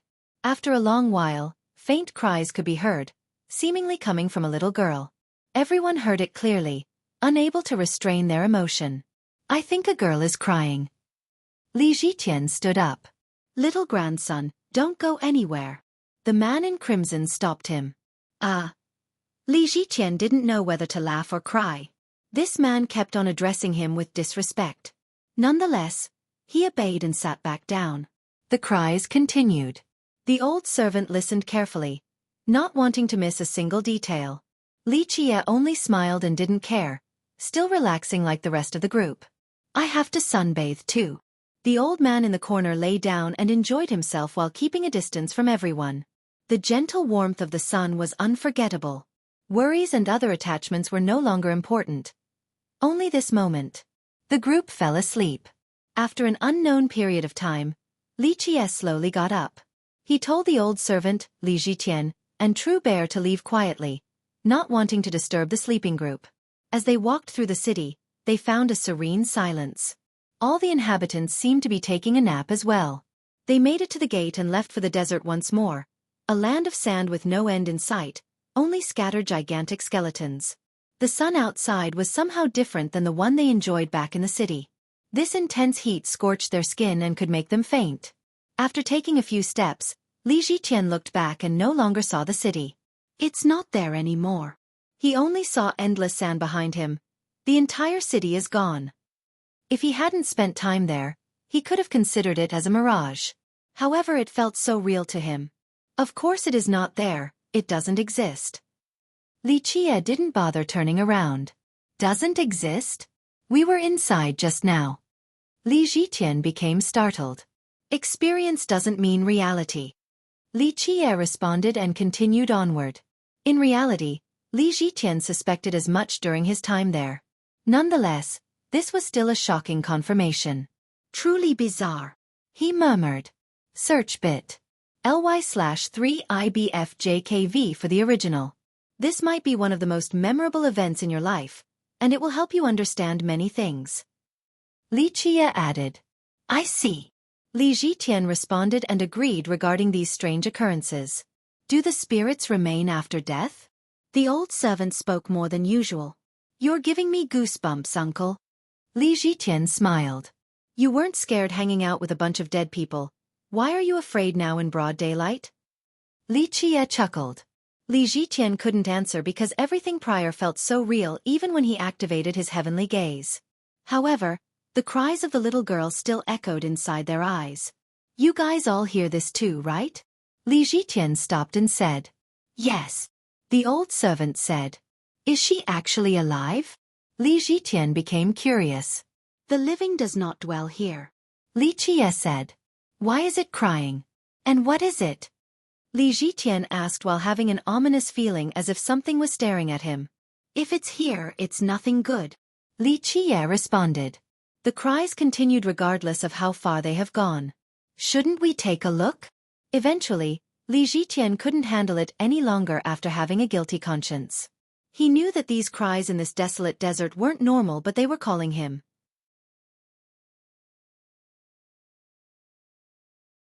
Chapter 5280. The sand beneath and those scattering to the wind were unbearable all the same. Travelers became restless, unable to bear the extreme weather. Li Zhitian convinced the others to trace the source of the cries. They eventually found it, a girl whose hair draped down her white dress. It was unclear whether she was injured or for some other reason, but she couldn't move away from the spot. Her soft cries pierced the heart and made everyone feel distressed, wanting nothing more than to hug and protect her. She didn't seem to notice their presence and continued to cry. Li Zhitian couldn't endure this any longer. He approached and crouched down, speaking with a gentle voice. Lil sister, why are you crying? The girl turned around, revealing something that could barely be considered a face, more resembling a blood-filled gaping mouth with spiky teeth. Li Zhitian immediately stepped back but suddenly found himself frozen. Something controlled him and his true fate, fully immobilizing him. The mouth aimed for his head with lightning speed. He knew that something like this was going to happen. However, he was confident in his cultivation, thinking that he would be able to escape in time. Alas, his current state left him horrified. He wanted to scream but no sound came out. It's over, he thought and closed his eyes, only capable of waiting for death. Fortunately, Li Qie was countless times faster than lightning and lifted the mouth away from Zhitian. Rah! It let out a chilling roar and opened wide toward Li Qie instead. His eyes flashed brightly as he summoned lightning to strike the creature, causing it to be ravaged by this mighty affinity. Crackle! Lightning surges repeatedly struck the mouth, causing it to tremble uncontrollably. Eventually, it couldn't move any longer.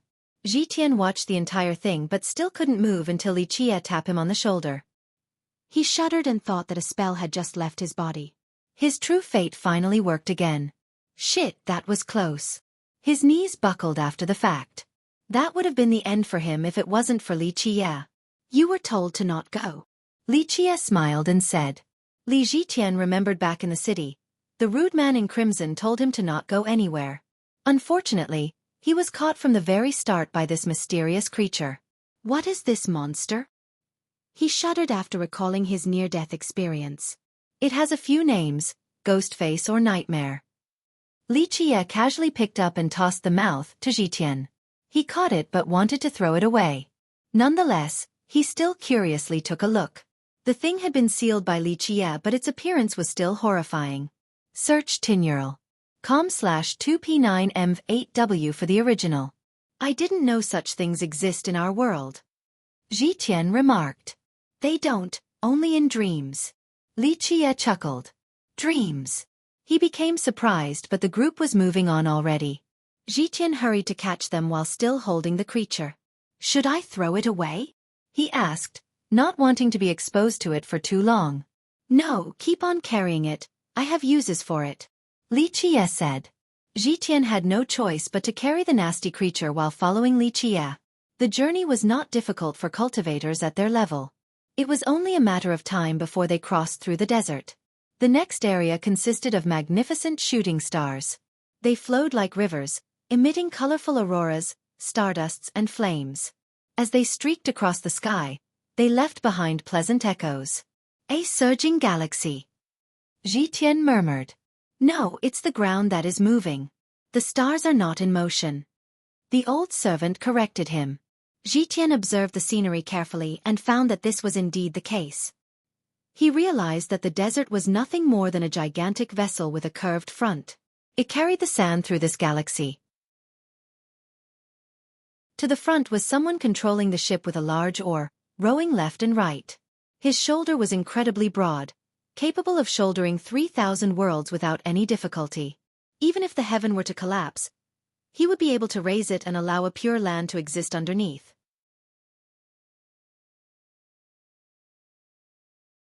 Chapter 5281. To read the uncut version, go to poread.com. The ship resembled a continent taking the group for a vacation through space. Meanwhile, Li Qie focused on observing the middle-aged man who didn't seem to know the meaning behind the word, fatigue. Li Zhitian and the others started watching him as well. The youth didn't have a strong reaction, unlike the old servant. This is... The latter thought about a particular legend that had disappeared among the river of time. He activated his heavenly gaze and could see that the man was not just an illusion. However, was he dead or alive? Or was this a being coming out of a dream? As for Li Qie, he had questions at first but after enough time observing the minute details, he obtained an answer. Rumble! Suddenly, the ship shook violently and the group nearly fell over.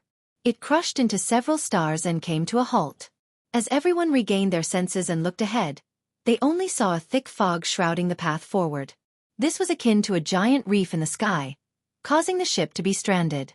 The middle-aged man suddenly jumped off the ship into the fog, disappearing from sight. Hey! Li Zhitian shouted after seeing this. What should we do now?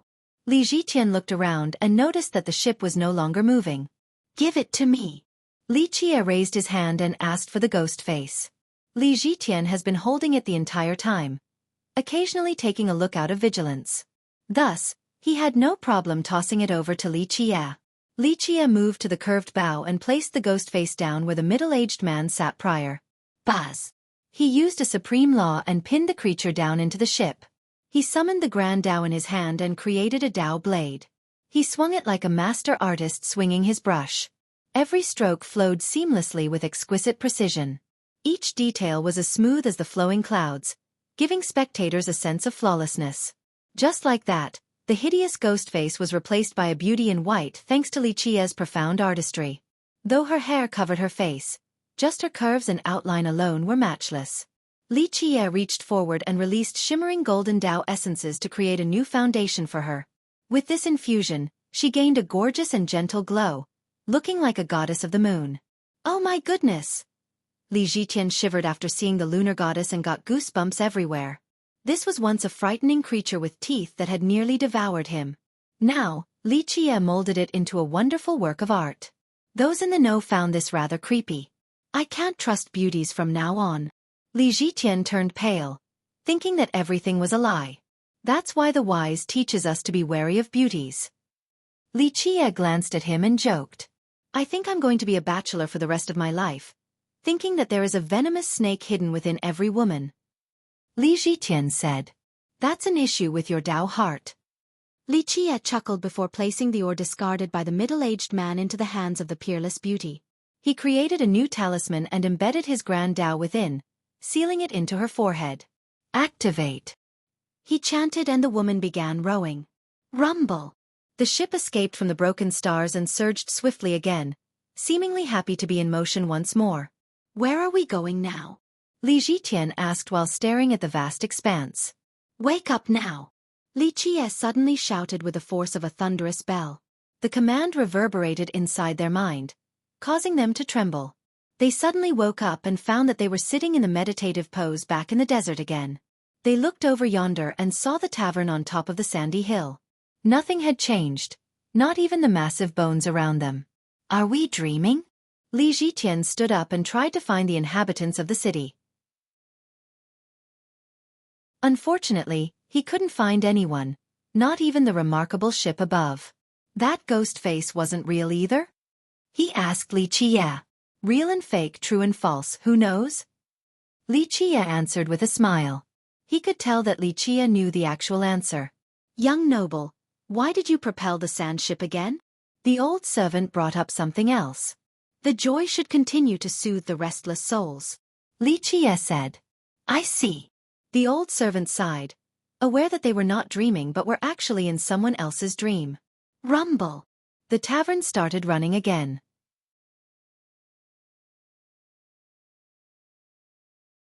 Chapter 5282. It's running away! Li Zhitian shouted. No need to hesitate. Follow it and we can get out of here. Li Qie smiled. The group immediately gave chase and kept a close distance. However, Zhitian had several questions. What is this thing? Why does it appear in both reality and dreams? He was sure that the tavern was the reason for the trunk's appearance in the dream. A few things might not exist in reality, but that doesn't mean they don't exist. Once you find the connection between reality and non-reality, you'll be able to travel between them. Li Qie said with a smile. So this tavern is the connection. Li Zhitian understood and reflected on the experience. After a while, he asked, who is the person dreaming? The question should be, which one? Li Qie said. So there's more than one. He understood the implication. The minds and thoughts of an entire group. Li Qie elaborated. Existences that have once ruled the world. The old servant added. As for the tavern, it escaped into the fog and evaded the group. It's gone. Li Zhitian said. Li Qie smiled and entered the screen of fog with everyone else. They didn't see the vast expanse this time. Only a grand mountain. The old servant became serious and observed the scenery, eventually recognizing the location. For the full version, visit pori.com. At the very top of the peak, there was a gigantic statue being crucified and immobilized. However, it seemed so vivid, depicting the victim laying on his back with his front exposed. His eyes were pecked out by eagles and his heart was devoured by wild bears, prompting him to howl in agony. This process would repeat every day. His eyes and heart would grow again only to be eaten once more. After the long years, he turned into a statue that only knew two things: pain and scream. Eagle Peak Peak. The old man murmured its title. This is the legendary place, virtually sure death for intruders? Li Zhiqian became startled. The old servant nodded. So he's the supreme sword emperor, right? To be chained and tortured here for eternity. The youth stared at the pinnacle. This was a legendary peak in the 6 continents. In reality, it had existed long before the formation of the continents. However, few in history could enter and leave this place alive. According to the tales from a distant epoch, a swordsman roamed the land and earned the title of emperor with his Tao. During his unbeatable prime, he fell in love with the daughter of an older emperor, a supreme beauty of that era. They enjoyed happiness together, but this didn't last. The emperor was not pleased with stagnation. His heart devil convinced him to kill his beloved wife in order to reach the next level. This naturally invoked the wrath of his father-in-law, who gathered an alliance of other emperors and monarchs, ending up with his capture. The ancient emperors sealed him into this peak with the ultimate curse, never being able to reincarnate until the end of time. His imprisonment and cries lasted for numerous eras until the Great Calamity. With the destruction of the 13 and the formation of the 6 continents, the curse was lifted and he became a statue.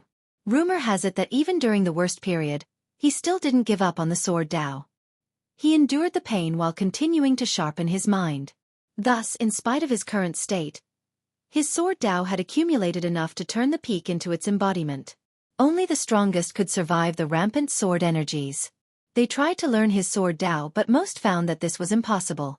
The geniuses capable of this returned and lamented the waste of time. Its murderous intent is uncontrollable.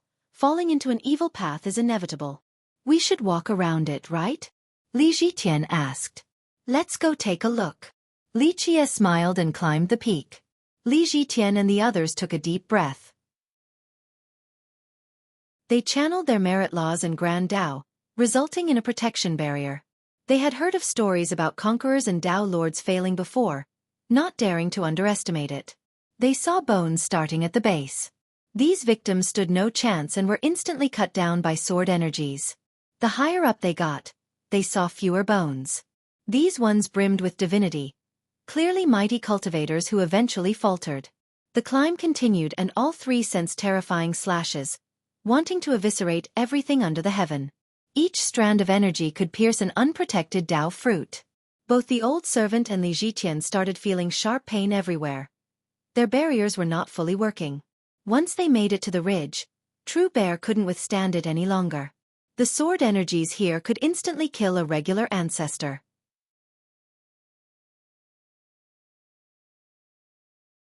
Chapter 5283. Dragon Lords dying would just be another day at Eagle Peak. Tao Lords and Conquerors would have a hard time as well. Some mighty ones had fallen here. Thus, True Bear with his 3 Tao fruits couldn't withstand the sword energies despite having a runic beast armor blessed with the power of the Bear Star. Blood oozed out between the cracks of his armor. Death was only a matter of time. Li Qie noted this and raised his hand, adding a symbol resembling the primordial tree. It exuded primordial particles and made the armor impregnable. He didn't help the old servant and Li Zhiqian since they could handle this much. The old man had an azure aura allowing him to traverse through time and space, expertly evading the rampant energy slashes.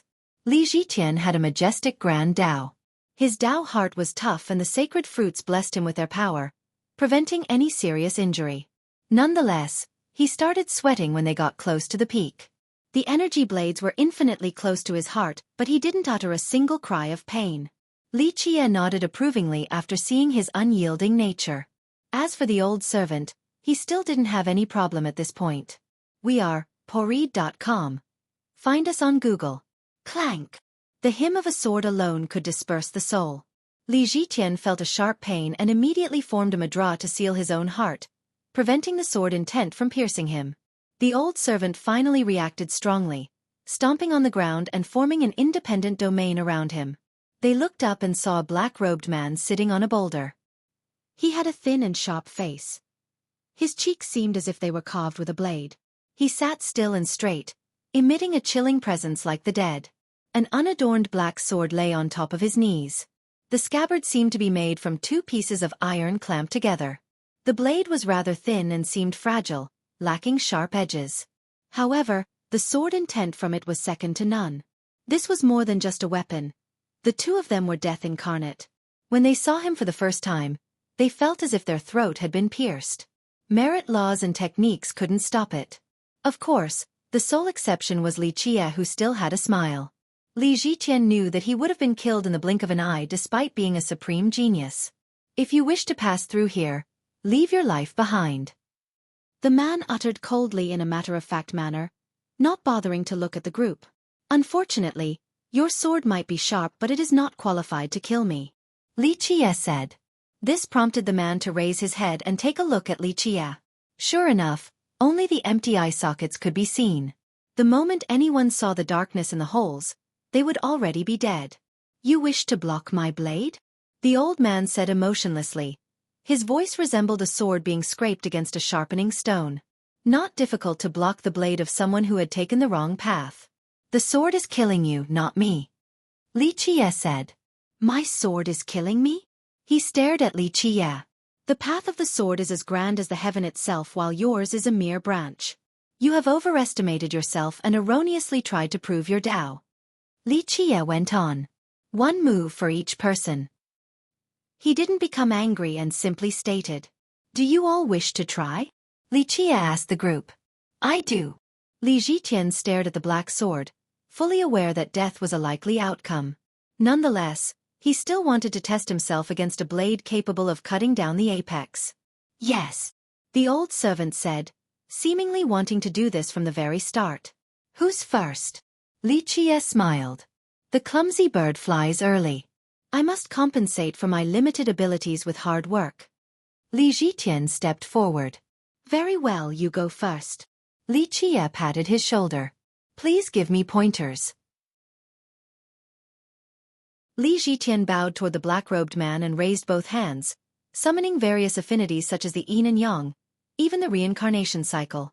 Although he was still standing there, he managed to escape the constraint of time and space. His given name was Zhiqian, meaning a boy capable of stopping the heaven. Zhi became the focus of his Tao, a defensive art capable of preventing anything from approaching him.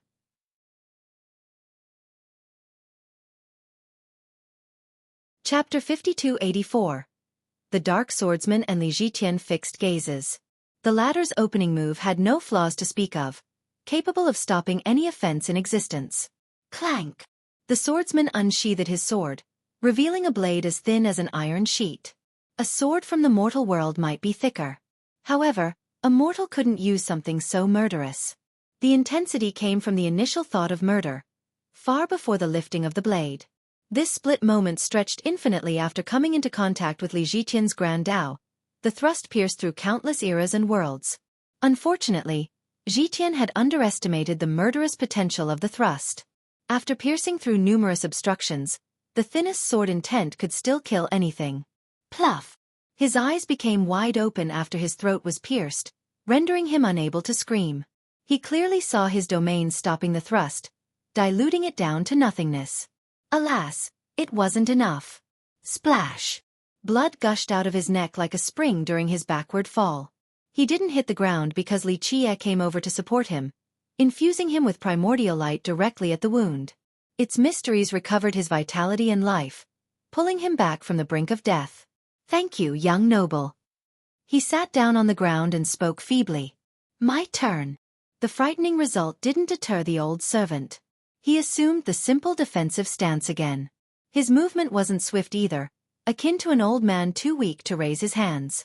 Nonetheless, the moment he finished the stance, he became the center of the cosmos. Anything coming close would be subjected to the heaviest pressure, a perfect defense accounting for all directions. He suddenly became a guardian, no longer the old man with droopy eyes. Who would call him a servant now? He was clearly an apex conqueror. In spite of this, the swordsman's expression didn't change outside of a faint glimmer.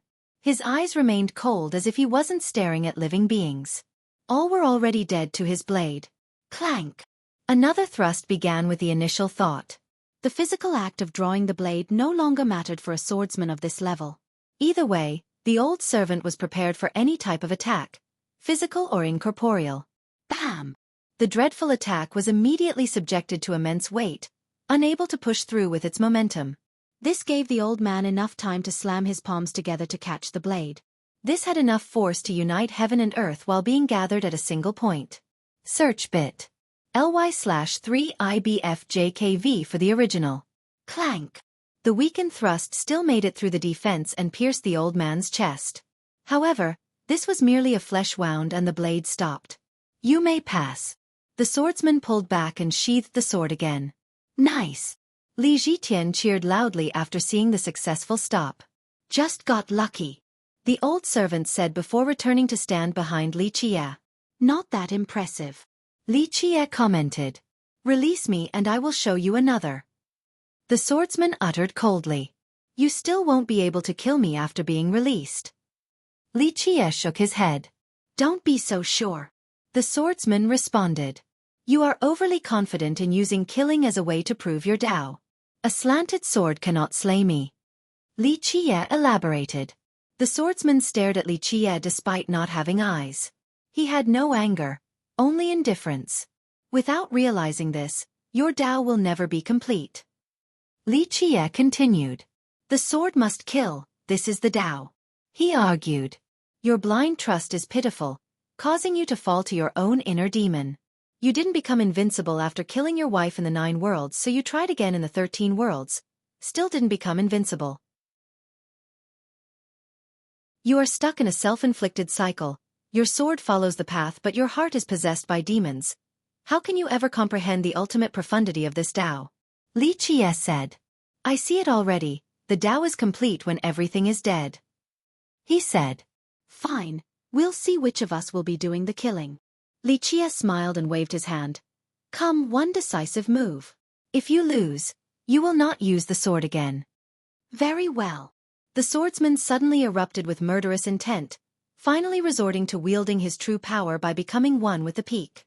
Li Qie stood casually and didn't bother putting on any defense, his hands hanging down naturally.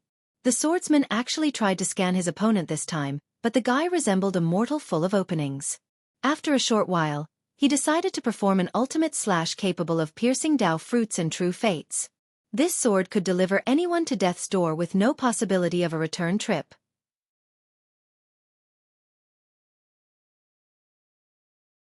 Chapter 5285. The murderous potential of this blade could take down gods and devils, severing everything along the way. This was the limit of the mortal world, intended on piercing Li Qie's chest. Li Jitian felt his soul leaving his body. This attack was on a whole new other level compared to the one aimed at him. Whoosh! While infinitely close to meeting its target, it suddenly came to a halt. This was due to Li Qie gripping it with his index and middle finger. Dao derivations and the various cycles of the world came to an end, including the murderous affinity. He only needed 2 fingers to stabilize the entire universe. Bam! He snapped the sword into 2 halves, fully surpassing the weapon's dreadful ability. With that, he used the broken blade to perform his own move. This attack encompassed the will of piercing, an eternal aim to take down its foe regardless of any conceivable constraint. His will manifested into the blade and pieced the swordsman's neck, pinning him down to the boulder. Fresh blood gushed out of the throat. Some flowed along the broken blade and onto the boulder, resulting in a gruesome scene. His eye sockets finally showed signs of life and emotions as he lay there motionlessly. Killing your wives to prove the Dao is nonsense. You were merely a slave to your inner demon. The pinnacle of the sword Dao has no limit. Its only requirement is determination, which you lack. Forsaking emotions for the sake of the sword is the action of a coward. Li Qie said. A coward? The swordsman stared at the sky and could see certain faces popping up. Atone for your mistake, then you will find the sword Dao you're looking for. Otherwise, you will continue to suffer here. Li Qie stared at him and said coldly. A coward? He didn't seem to hear Li Qie, for he was immersed in old memories. Li Qie had left an everlasting seal on the boulder. True atonement was the only way for the swordsman to break free. Let's go, Li Qie told the group. They walked quietly behind him. Although they knew that he would win, the process still shocked them. After they were long gone, the swordsman finally looked down. Tears seemed to be building up in his eye sockets. The group saw a magnificent expanse of mountains before them. Rays of light sprinkled down from the sky and enveloped the entire land, looking like a radiant curtain. They could see an illusory gateway with stone steps leading up to it. Through the gateway was another world with extravagant buildings and majestic sceneries. Everything had an illusory appearance as if they weren't real. Lesser firmament. Li Jitian recognized the area, the reclusive home to many ancient emperors and monarchs. Some were too old to be known by the current generation. The top cultivators in the four alliances were usually on the move. However, the ones in lesser firmament preferred to stay put. Read the most updated version of this novel and other amazing translated novels from the original source at Poreed.com. The world had no idea how many emperors were still left in this mystical location. Its actual fighting potential remained unknown. Rumor has it that these emperors have passed away from old age. Without new conquerors and Dao lords to replace them, Lesser Firmament had no choice but to abstain from competing with the alliances. Of course, some still believed that it remained immensely strong. Nonetheless, time was not on their side. These ancient emperors' lifespans must be running out. Young noble, is this your destination? Li Jitian asked since Li Qie was gazing at it. Li Qie only smiled and didn't respond, still walking forward.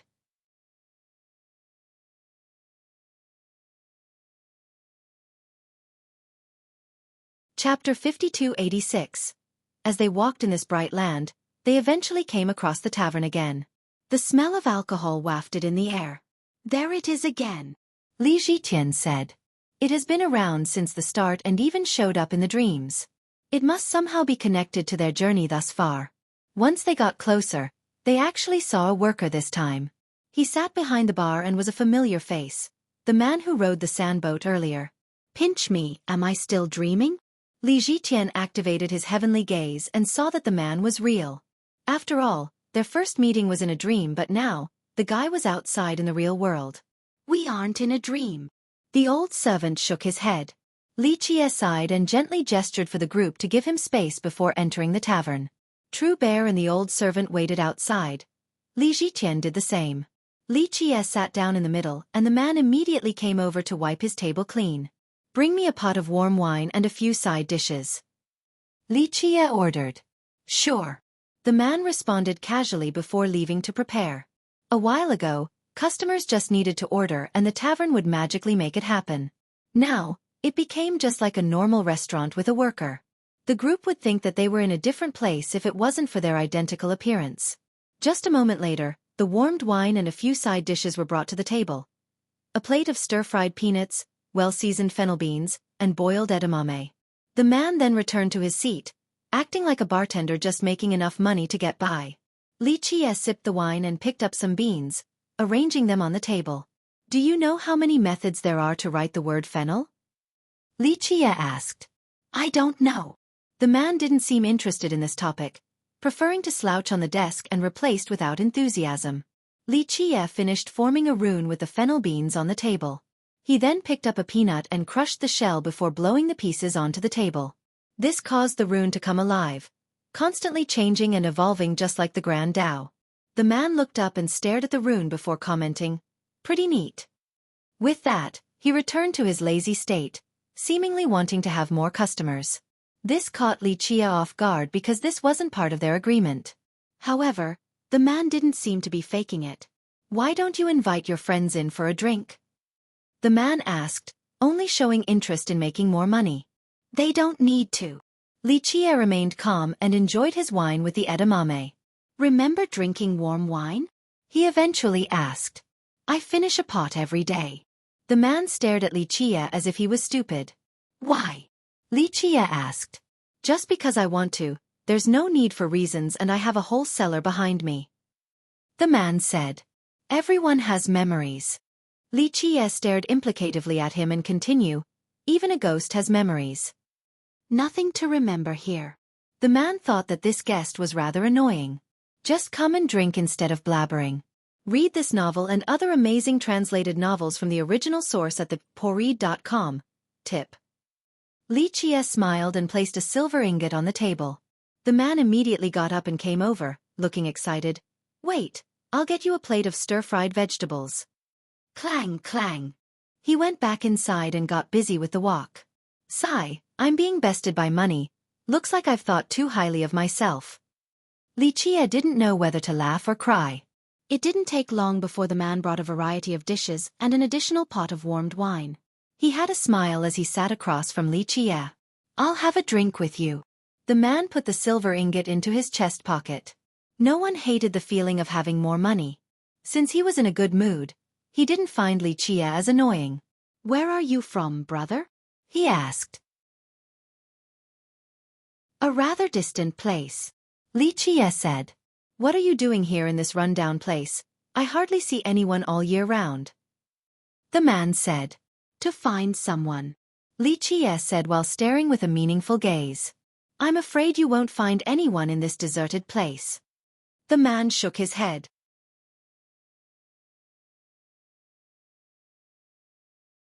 Chapter 5287.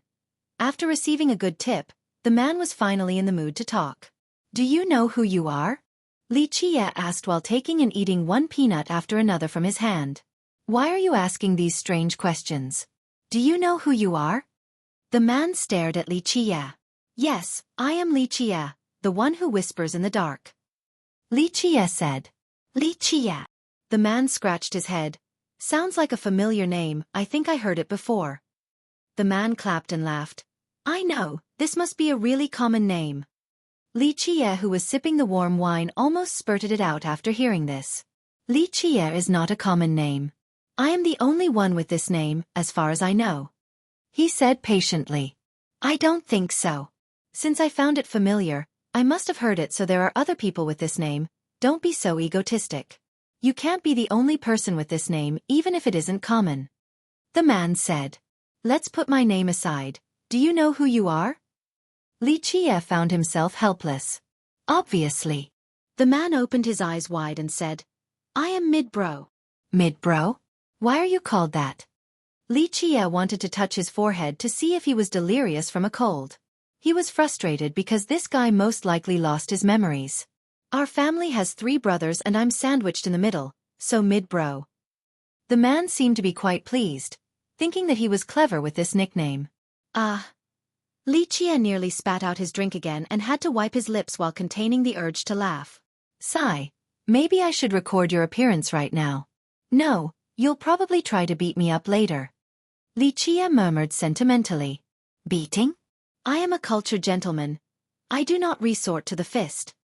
However, the man had an incredible hearing and still caught some words. Li Chia recalled when this man stood at the apex and was worshipped by countless cultivators. Now, he became such a cute bartender. Everything became so chaotic. Li Chia took a deep breath and ate some more fennel beans before continuing. "Do you know what you're doing? Can't you see? I opened this tavern to make a little money to get by." The man started thinking that there was something wrong with Li Chia's intelligence. Li Chia could tell that this wasn't an act. "Have you ever gone rowing or anything similar?" he asked again. "Rowing? We don't even have a small stream here. Where am I going to get a boat?" The man shook his head. "Is this a detached self or avatar?" Li Chia nodded while thinking to himself. "But now that you mentioned it." The man clapped and said, "I did have dreams about boating recently. I was rowing a huge boat, massive beyond imagination." He looked around and tried to give an analogy of its size. However, he couldn't come up with a good one and shook his head. "Bigger than the world, even." "Was it a good dream?" Li Chia asked while eating a handful of edamame. "Don't just eat the beans, have some 5-spice beef too. I guarantee you that it is delicious," the man said as he added some to Li Chia's bowl. "Can't say anything bad about your cooking skill," Li Chia commented after eating. "Of course, I was the best cook among us brothers. I never cooked for them either without getting paid." The man laughed. "Let's talk about your dreams again." Li Chia smiled and said, "Well, I do recall dreaming about the boat a lot." The man tilted his head in contemplation. "Since it's so heavy, my hands got really sore from rowing." "But you still rowed it willingly?" Li Chia asked. "Well, I don't really know how to answer. In my dreams, I was so exhausted and wanted to abandon ship several times. It's just that I had to reach the other shore no matter what. Of course, this is absurd because the other shore doesn't exist. This is who you are, always ready to shoulder even the vast heaven." Li Qie sighed and said, "Don't be ridiculous." The man gave Li Qie the strange stare again. "How can anyone shoulder the heaven? And even if I could, why would I? I'm just a wine seller trying to get by. This is the perfect life right now instead of exhausting myself to death. Someone has to shoulder justice and virtue." Li Qie said calmly before crushing a peanut shell and blowing it away. To read the uncut version, go to pourread.com. TCH, justice and virtue, all justifications to send people to their death. Only an idiot would believe something like that and go for it. The man said. Li Qie stared seriously at him before nodding. Yes, certain things could only be done by a fool.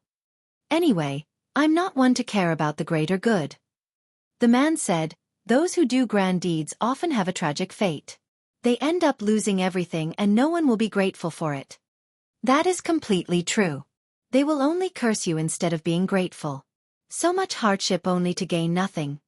Li Qie sighed. You sound like you're one of them. The man stared at Li Qie. Well, you don't look the part. I'm the one who instigates others to do so. Li Qie smirked. TCH, that's something a despicable bastard would do. The man said. Not the first time I've been called a bastard. Li Qie nodded. Too many to count, and plus, since I've done so many despicable things already, what's one more? You've become shameless to the point where nothing can harm you anymore. Pretty much a demon at this point. The man smiled and said, I hope so. Li Qie took another sip of wine. I can see that you have a lot on your mind. I guess it's not easy searching for someone in this remote region. The man said, well, it's not that hard. I'm just afraid that, people change. They all have their own thoughts and aspirations. Li Qie said, isn't that normal? People want different things. For example, I just want to live a good life. Nothing ambitious. I have no problem spending my whole life here. The man said, never had a big dream before? One bigger than the heaven? Li Qie asked. No, dreams are useless. They can't feed you and might even end up being your downfall. The man shook his head. Well, someone without dreams is no different from a walking corpse. Li Qie responded. 1. Other shore here is salvation in Buddhism.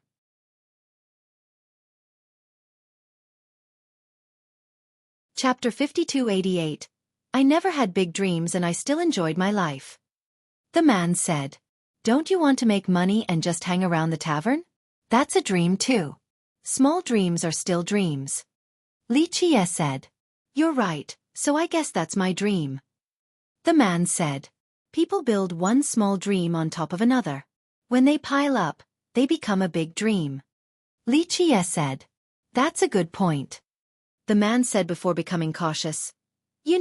I feel that there's something off about you ever since you got here. For the full version, visit pourread.com. What do you mean? Li Qie asked while chewing some edamame. Well, if I have to put it into words, you are an instigator who will push me into doing something bad. The man stroked his chin and said, no way that a good person such as myself would do that.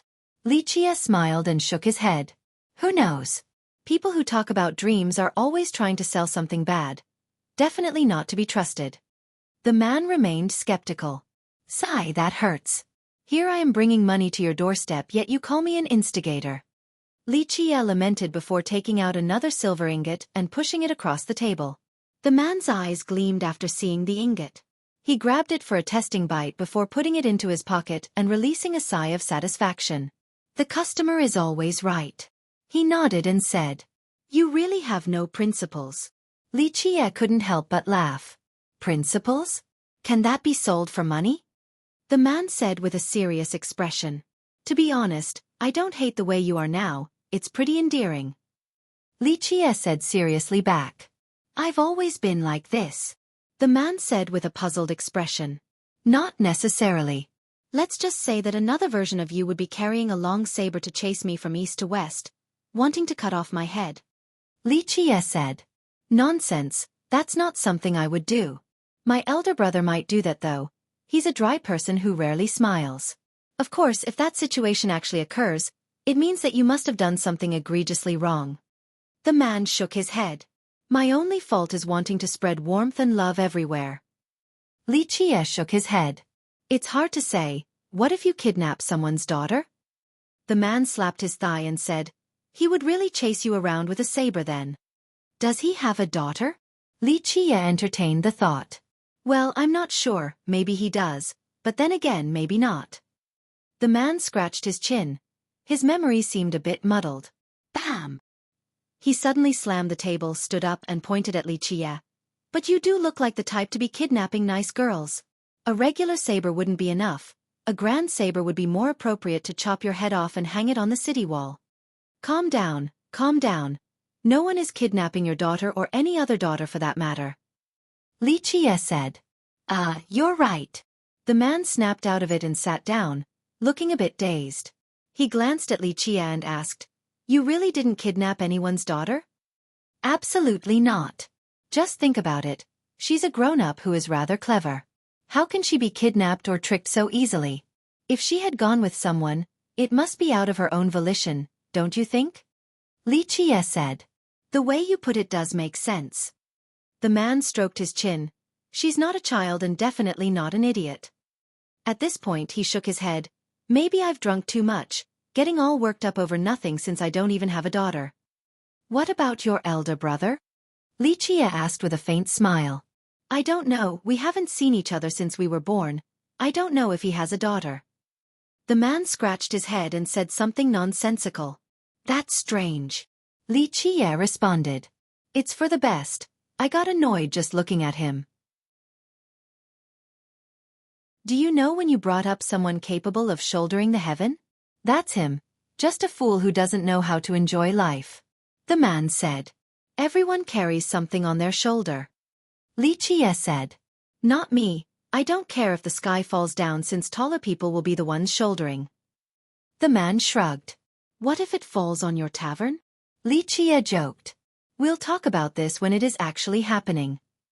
The man glanced outside and said. Li Qie stared at the man and couldn't help but sigh softly. He went on to peel an edamame pod, not continuing the conversation. After a brief silence he said, you know, you don't need to be stuck in this tavern forever. Like I said, I'm content here just living a simple life. The man responded. What comes after?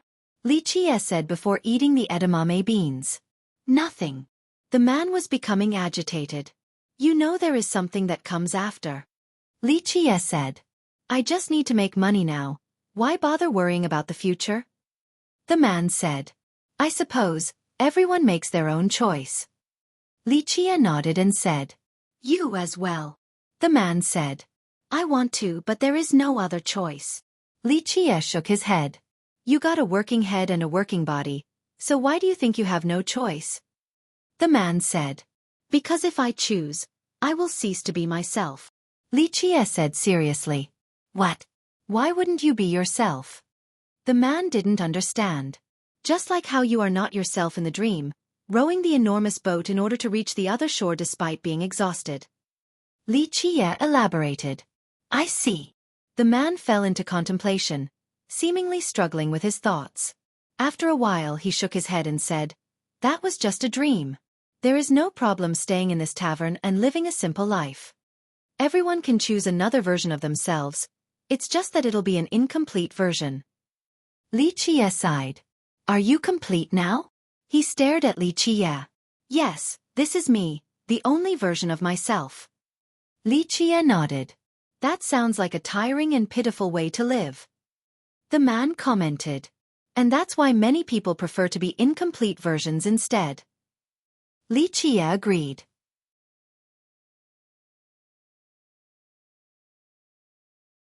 Chapter 5289.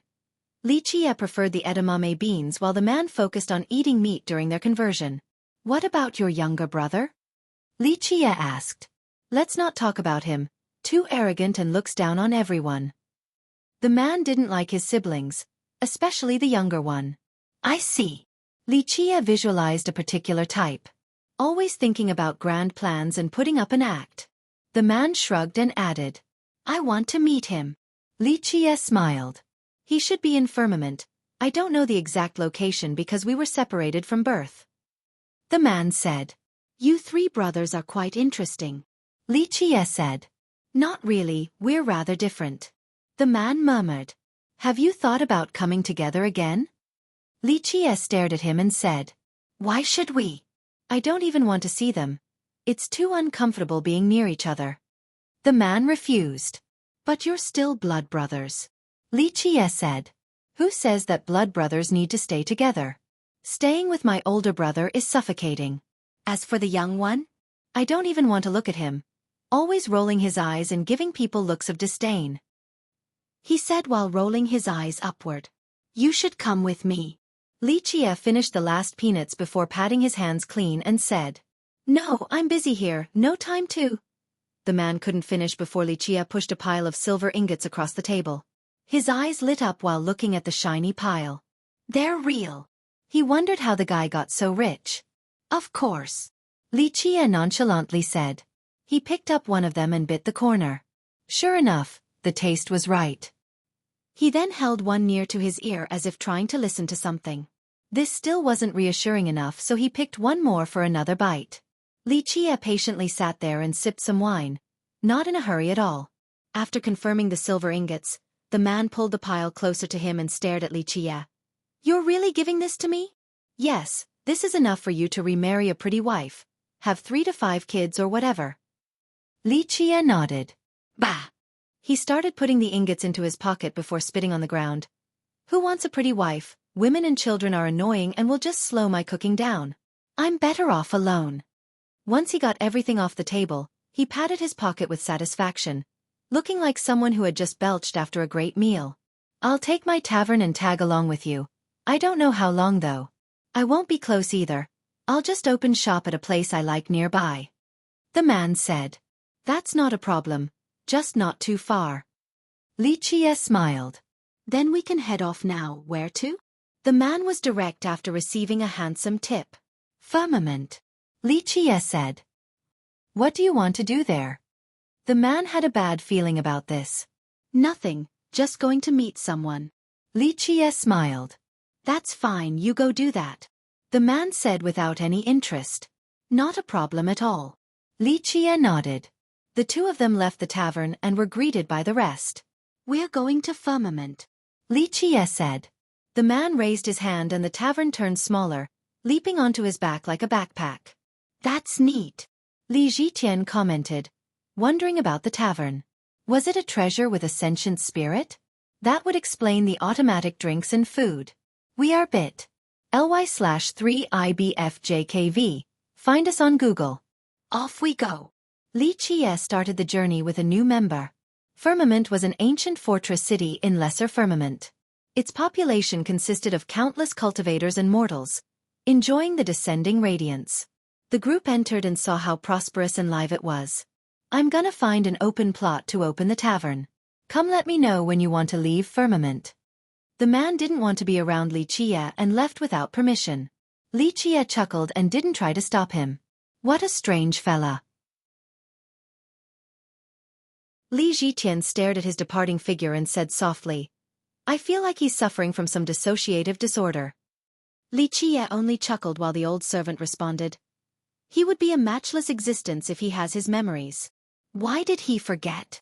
Li Zhitian became curious. He saw many interesting figures in the dream. However, only this man appeared in the outside world and most importantly, he was absolutely real. Alas, Li Qie didn't wish to divulge while the old servant didn't know the answer. Nonetheless, he knew that there were great secrets behind this. All right, let's go find someone. Li Qie said, aiming to find the younger brother of the tavern owner. This was easier said than done given the scale of the city. Of course, this wasn't hard for Li Qie. They came across a field with many devout worshippers on their knees. A young man sat at the top, surrounded by celestial radiance. 3,000 worlds bowed in reverence and even the gods would greet him respectfully. Strangely enough, he was not an accomplished cultivator such as a Tao lord or conqueror. There was just something about the youth's aura that was transcending. It wouldn't be an exaggeration to call him an immortal visiting the lower realm. His extraordinary nature was evident at first glance. An immortal among the mortal world.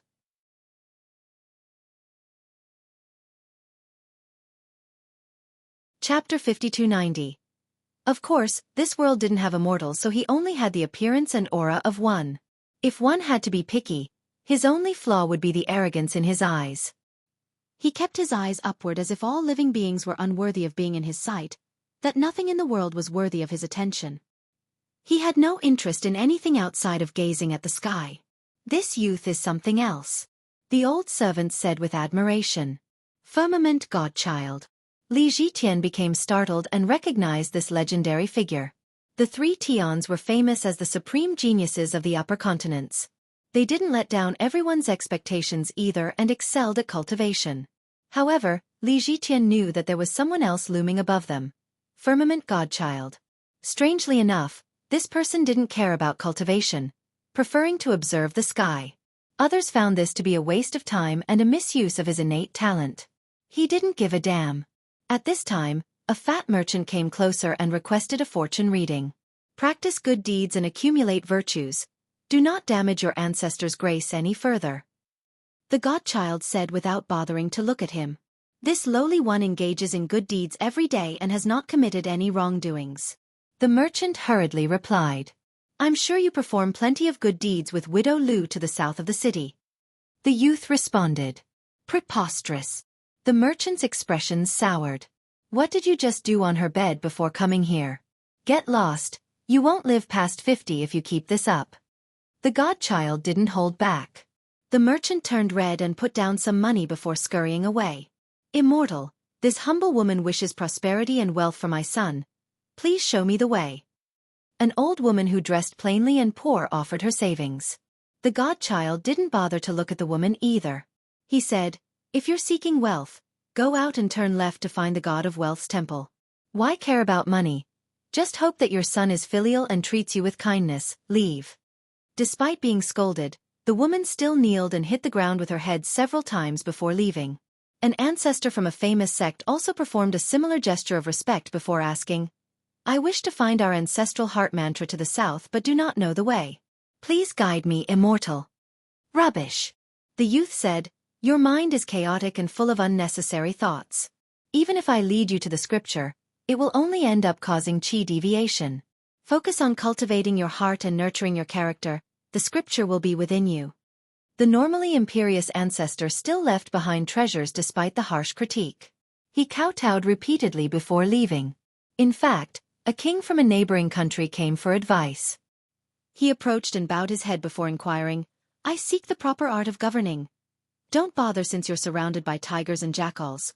You're not governing anything, only inflicting suffering on your people. The youth interrupted. The king could only bow and thank him for his guidance. He left behind a payment before leaving with a dejected look. Someone else came forward but couldn't say anything before receiving a comment from the youth. Your future is boundless, cherish it and avoid arrogance. Off you go. The majority of visitors weren't lucky enough to receive kind words. Some were even scolded. Nonetheless, they paid respect and left behind treasures before leaving. He's accurate. Li Jitian whispered to the group. The godchild's astounding accuracy caused both mortals and cultivators to seek his advice eagerly. Despite knowing that the response might be unfavorable and harsh, they still thought that the trip would be beneficial. Therefore, whenever he appeared in public, people always flocked to him for his golden mouth and iron verdict. He treated everyone with the same disdain, whether it be a poor mortal or a brilliant conqueror. Most importantly, they needed to obediently listen as well, aware of his accuracy. Li Jie played nice this time and waited in line. It took a long time before it was finally his turn. This time around, the godchild finally averted his gaze from the sky to stare at the smiling Li Jie. Okay, this is it today, leave now. He waved his hand and told his worshippers to leave, not caring about their long wait thus far. It didn't take long before only Li Jie's group was left. Li Jie took out a few bronze coins and tossed them in front of the godchild's chair. Give me a divination. The godchild's expression immediately turned sour as he retorted. You gave my worthless second brother a mountain of silver and this is what I get? Mere external possessions. The bronze coins and silver ingots are the same for only the sky exists in your eyes. Li Jie smiled. The godchild scoffed and said, What sky can I look at when you're blotting it out? Just look at me then. Li Jie replied. The only thing I see right now is an ugly face deserving a beating. The godchild said. I don't mind if that is your wish. I'm afraid it might be a little difficult though. Li Qie patted his face.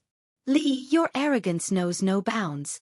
The godchild clenched his fists, itching to beat Li Qie up. I'm just speaking the truth. You can't lay a finger on me with your tiny frame. You three brothers must merge together again. Li Qie said. Get lost. I'm not falling as your trick. And afterward, stay as far away from me as humanly possible. The godchild sneered. Sigh, my kindness is misunderstood. Li Qie said. So what if you can peer into the heaven?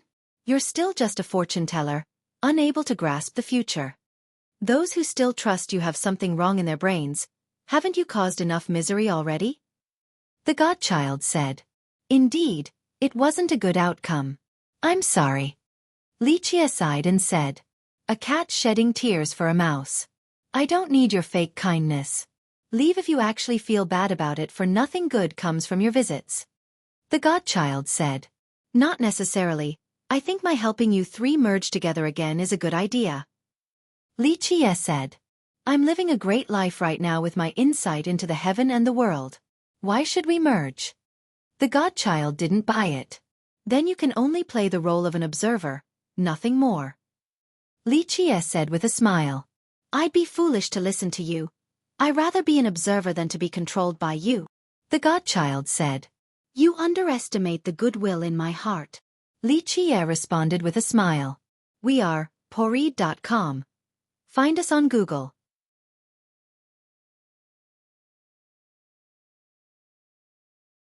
Chapter 5291. If you have a sliver of goodwill in your heart, then the rest of the world is full of reincarnations of Buddha. The godchild angrily said. Sigh, that hurts. Li Qie responded. Why are you here? State your true intention. The godchild demanded. Look at the sky and find out instead of asking me. To which Li Qie answered. Humph, don't blot out the sky then. I'll see through you right away. The godchild snorted. The fault is yours in this case. We should talk with sincerity, but the problem is your lack of memories. Li Qie said. Don't even dream about the fusion.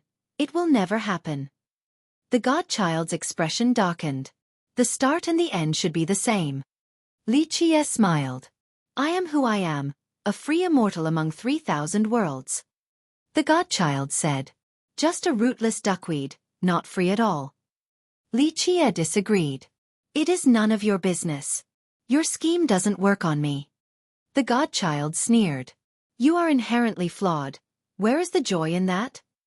Li Qie asked. There is plenty. Can't you see that I'm having a blast? The godchild said. I do not. Li Qie shook his head. I see that you're still guarding the world, albeit with a different method. You're still you. Enough of this. There is nothing you can do to make me agree. The godchild stared at the sky. That's all right. I'm just here to take a look anyway. Just remember that everything is negotiable. Don't be so extreme. Li Qie smiled. I'm being reasonable. I like the way I am now. He's doing well too. The godchild said. What about your oldest brother? Li Qie asked. The godchild finally had no instant response this time. Find the original at bit.ly/3ibfjkv. Let me guess, never seeing the sun or being a devil? Li Qie smiled. You were the one who did this. The godchild uttered coldly. I do not deny my involvement and responsibility. Li Qie said and sat down closer to the godchild. I wasn't the only one stubborn back then. You also agreed. Be honest now and ask yourself, whose choice was it? Li Qie stared at the godchild. The latter snorted and pretended to not listen, only focusing on the sky. I have a general idea of what happened in the past. Li Qie said. Certain things I didn't anticipate, sure. The problem is that you have memories, unlike your second brother, yet you still let them happen. Should I have done something? The godchild said sarcastically. Opportunities are vanquished when you let them be.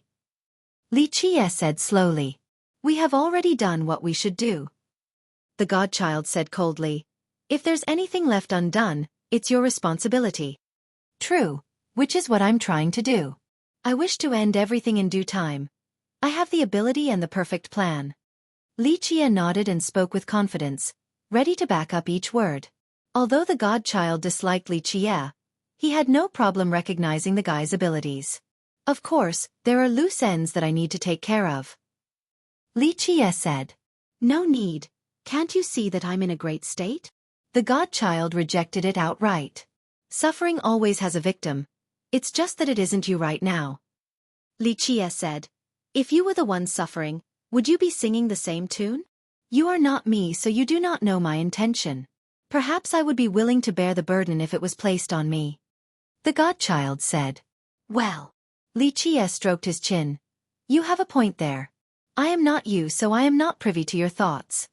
Suffering is just suffering, nothing more. I can handle it if I have to. The godchild said. You know that there are better solutions. Moreover, I am here now, we can go big. Li Qie smiled. From my perspective, you are potentially the source of all troubles. It would have been different without you, and perhaps for the better. The godchild sneered. Li Qie chuckled before smirking at the godchild. What's with that face? The godchild got chills afterward. Li Qie waved his hand and said, We both know that the alternative wouldn't have been better. And most importantly, you are still you regardless of how hard you try. Whether you run away or forget the past, the inevitable will happen. Only a direct confrontation can solve our problems. All I know is that I am free now. The godchild remained unmoved. Think about your eldest brother, sealed for an eternity. Li Qie said. The godchild's expression froze for a moment. The situation might deteriorate, but remember, I have the ability to give this a perfect conclusion. Li Qie said. I have no interest in becoming your work ox, so drop the idea. The godchild said. It's nothing like that. This is your pursuit, your desire, the reason for your existence. It has nothing to do with outsiders. Li Qie smiled. The godchild scowled and didn't respond again. After a while he said, You taught your disciples well. I know, they never disappoint and have done great. Li Qie said and then added, You have a good son. The godchild fell into rumination but eventually glared at Li Qie. Get lost, I almost fell for your words. You're just being petty now. I've only made casual remarks that are nothing but the truth. Li Qie said. Well, you're talking to the wrong person. I'm just a happy youth now. The matters of the world have nothing to do with me. The godchild said. I know, all are just passing clouds to you. That's fine, I'm just here to chat, not to force you to do anything. Li Qie nodded. The godchild naturally didn't buy it and had a doubtful expression.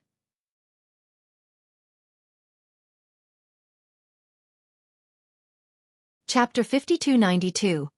I'm serious, no more fusion talk. Li Qie smiled and shook his head. Are you sure? The godchild stared at him with suspicion. I can't force you to do what you don't want to do. Li Qie accepted defeat.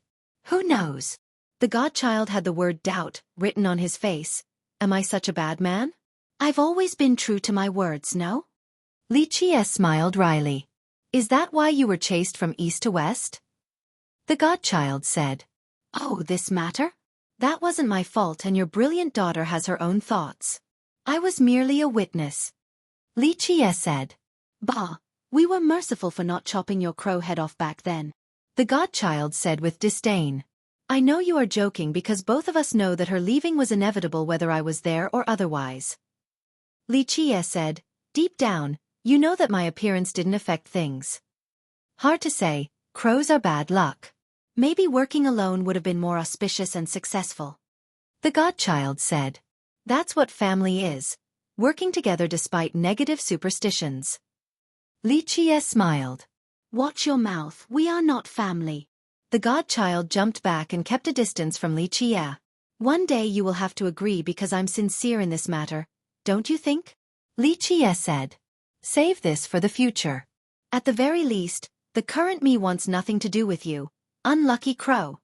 The godchild said with disdain. All right, no need to get so worked up.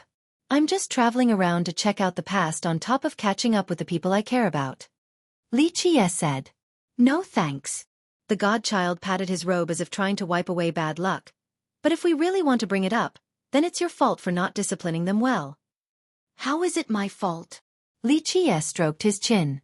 Assassination is fine but only when successful. They tried and only ended up with a mess. The man said. You can't blame them for that. Even you might not have been able to do it. Li Qie said. True, and I was careless too. This outsider's Tao was unlike anything I've seen. The godchild admitted. Because it's not from your epic. In fact, it shouldn't appear in this world at all, yet it still did. Li Qie said. Perhaps Celestial Court came up with something. The godchild said. I don't know about that, but the outsider came for a reason and certainly left behind ace cards to minimize the risk. Li Qie said. We couldn't investigate this matter fully. Your disciples were rather ambitious, challenging and attacking everything too quickly. If you want to know, you will have to put in more effort. The godchild said. And that is why I'm back. This is my epic, so whoever they are, they will need to be obedient or I'll turn them into fertilizer. Li Qie declared with a cold gleam flickering in his eyes. I'm no stranger to your merciless means. Nothing good will come from this.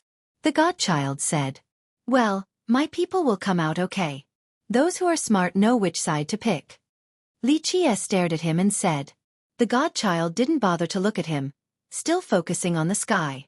You all have shouldered so much in the past and I'm here to resolve all the problems. Li Qie said. Find the original at poreed.com. Anything but the fusion. The godchild asserted. You're tying my hands here. Li Qie rubbed his chin.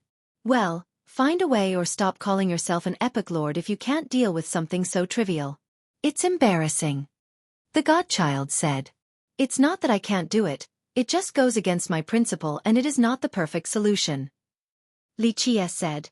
But I respect your wishes.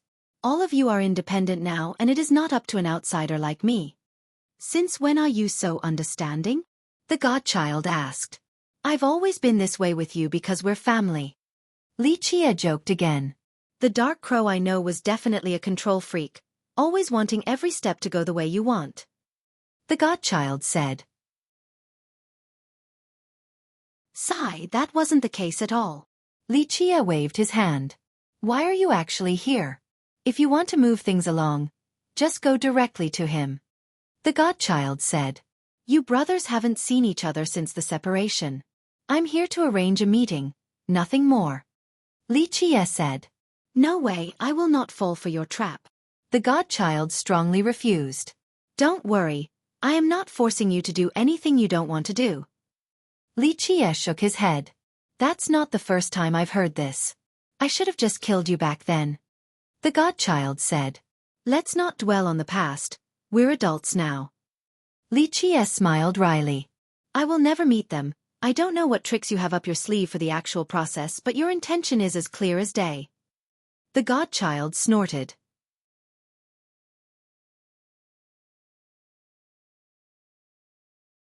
Chapter 5293. Boom!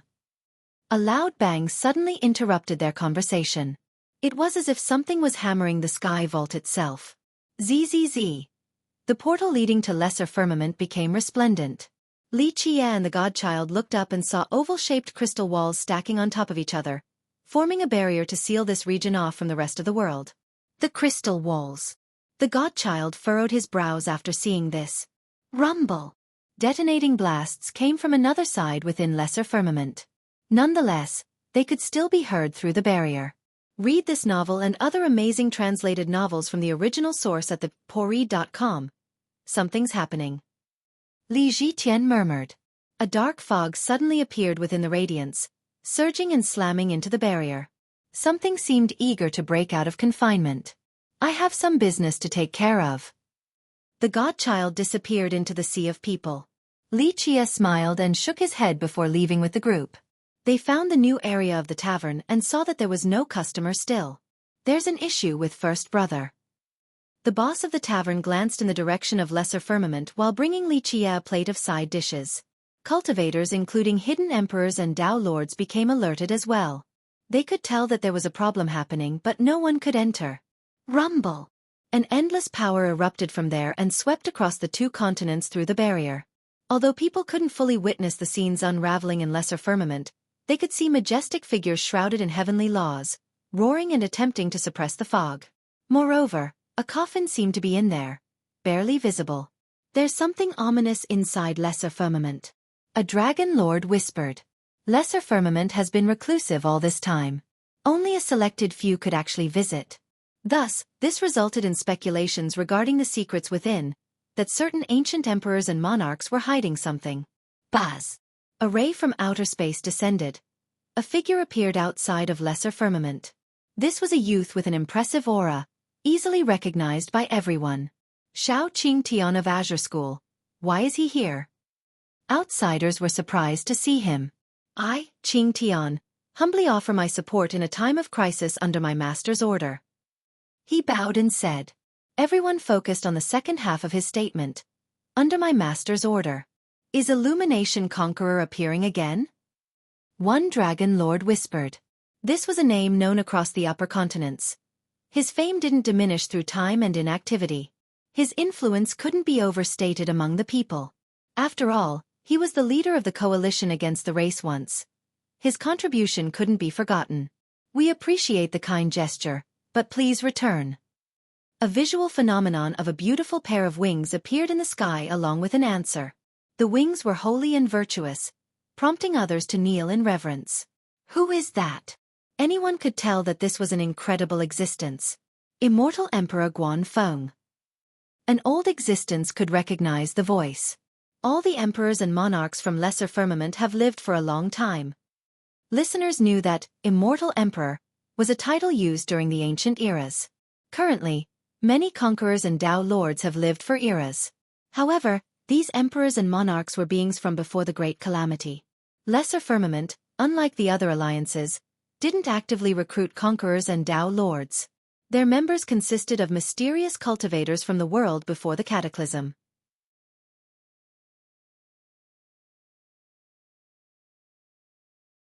Chapter 5294. Immortal Emperor Guanfeng, the third emperor of Eternal River School, gained his title because of his love for phoenixes and anything related to the mythical beasts. The Tao of the world changed entirely after the calamity. Thus, some ancient beings including the emperor rarely showed up again. Boom! The power within lesser firmament continued to ravage the barrier, seemingly wanting to crush the entire region. This sent the majestic figures flying.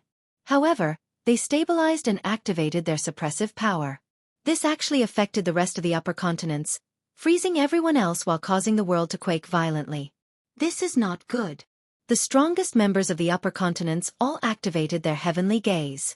The eruption of power was frightening. Everyone else wondered if these emperors and monarchs from lesser firmament would be able to stop it. I humbly offer my assistance however weak I may be. Xueqi bowed, still wanting to enter. Alas, the portal remained closed. Boom! A heavenly hammer descended and caused cracks in space. The fabrics of reality couldn't withstand its weight. It exuded laws from conquerors, pulsing with a suction force capable of pulling everyone in. Next came numerous high-level conquerors, looking like gods. The leader was a conqueror adorned in silver armor with coursing lightning currents. Heaven Hammer Conqueror, and is that the famed group of dragon lords? A big shot took a deep breath after seeing this group. One of the 7 conquerors. They stopped appearing after Illumination Conqueror's abdication. A dragon lord murmured. Heaven Hammer Conqueror was the oldest disciple of Illumination Conqueror, possessing 8 Tao fruits. He contributed meritoriously during the wars against the race. Under him were capable dragon lords who had survived countless battles. Despite abdicating and leaving the reins to Tao Alliance, Illumination Conqueror remained influential. There were 7 conquerors with absolute loyalty to him. Heaven Hammer was one of them. They all joined Azure School afterward, hence its current prestige. We stand together.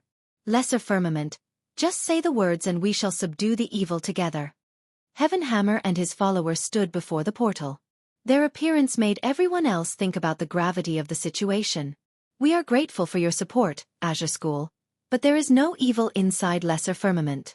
Please return. Immortal Emperor Guanfeng answered. Rumble. A meteor from the horizon interrupted the conversation by smashing into the barrier.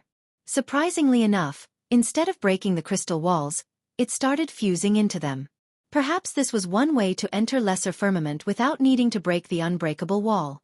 Since it paused for a moment, everyone finally got a good look at the meteor. It turned out to be a full set of armor not worn by anyone. Within the armor seemed to be an ocean large enough to accommodate the upper continents. A bright moon also played within the ocean, seemingly embraced by it. Li Qiye had seen it back in Imperial Attendant City while chatting with the old man in the courtyard. It was crossing through unknown dimensions during its travel and finally arrived at lesser firmament. What is this? Everyone stared intensely at the armor set. To read the uncut version, go to poreed.com. Moon Embrace. An ancient Grand Emperor hidden deep in space became emotional. It's Moon Embrace. A knowledgeable dragon lord blurted in astonishment. What is that? Younger cultivators have never heard this title before. One of the 5 legendary immortal armaments. The dragon lord said. Those who were still alive from that era couldn't believe their own eyes. This title still held as much weight now as it did then. Moon Embrace, in and of itself, was already incredible. However, it also represented an all-supreme emperor who ruled the world once. During his reign, he was feared and revered by the upper echelons of both the race and the people. 1. Guan Feng means Phoenix Observer 2. This was Sea Shroud Moon before. Changing to Moon Embrace.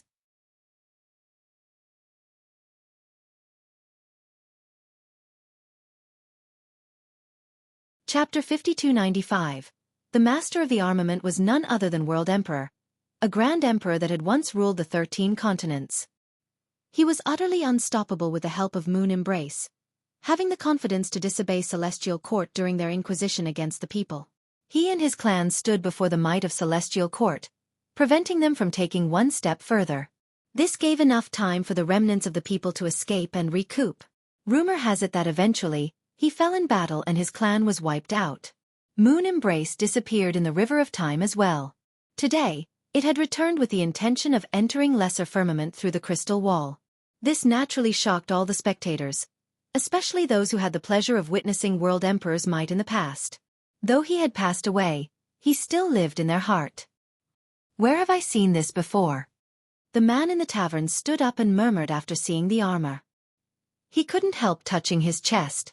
In this split second, it was as if he was wearing Moon Embrace, a perfect fit that felt just right. All eyes were on the crystal wall and the armor. Hearts started beating faster because there were only 5 immortal armaments in existence. As far as the public knew, Purewood Divine Emperor had one. Crimson Emperor inherited one from Flame Emperor. However, it was lost after his death during Immemorial Epoch War. Immortal Monarch Yi had one as well, inherited from 6 Dao Monarch. As for the last immortal armament, it had never appeared before, so no one knew what it was or its current location. These armaments followed them into Immortal Dao City, so it has been a long time since one was seen in public. Was this just a coincidence or an omen of what was to come? Read this novel and other amazing translated novels from the original source at the poreed.com. Remember, this armor set was far more precious than any treasure at the Imperial or Dao Lord level. This particular one had proven its value numerous times in battle. Moon Embrace. Xiao Qingtian's eyes gleamed as he teleported closer and reached for the armor. The moon within the armor immediately became resplendent and sent him flying. He spun 10 times or so before regaining stability, almost spitting out blood. The armor's auto defense easily repelled a 12-fruit dragon lord before everyone's eyes. Meanwhile, it continued to fuse with the crystal wall in an attempt of breaching lesser firmament. Boom! The fog billowed and reached for that section like tentacles. Seal! The majestic figures continued to perform a powerful seal against the fog, attempting to stop it from reaching the armor. What is that thing? Did it summon Moon Embrace? The big shots took a deep breath after seeing the mysterious force. Other Dao lords and emperors gazed deep into lesser firmament, wanting to find more information on this mysterious being. Lesser firmament is suppressing something extremely powerful. An emperor from a distant realm whispered. Everyone could tell that lesser firmament was in full lockdown. The emperors and monarchs there did not take this matter lightly. Fellow Taoists, let us help you subdue this evil. Heaven Hammer shouted again. No need leave. Immortal Emperor Guanfeng wasn't as polite this time in his refusal. Outsides exchanged glances, wondering why Lesser Firmament didn't want any help. Whoosh! Violent gales uprooted mountains before crushing them into bits. An auspicious cloud with a golden outline emerged and illuminated everything. It smashed into the barrier and caused Lesser Firmament to quake. There was a conqueror standing on top of the cloud who declared, "Lesser Firmament, heed the decree from Supreme." The conqueror had a sacred aura. His robe was gilded extravagantly from top to bottom. He seemed to be the master of the elements, capable of summoning rains and winds. His very presence blotted out the sky. God Cloud Conqueror. A big shot shouted.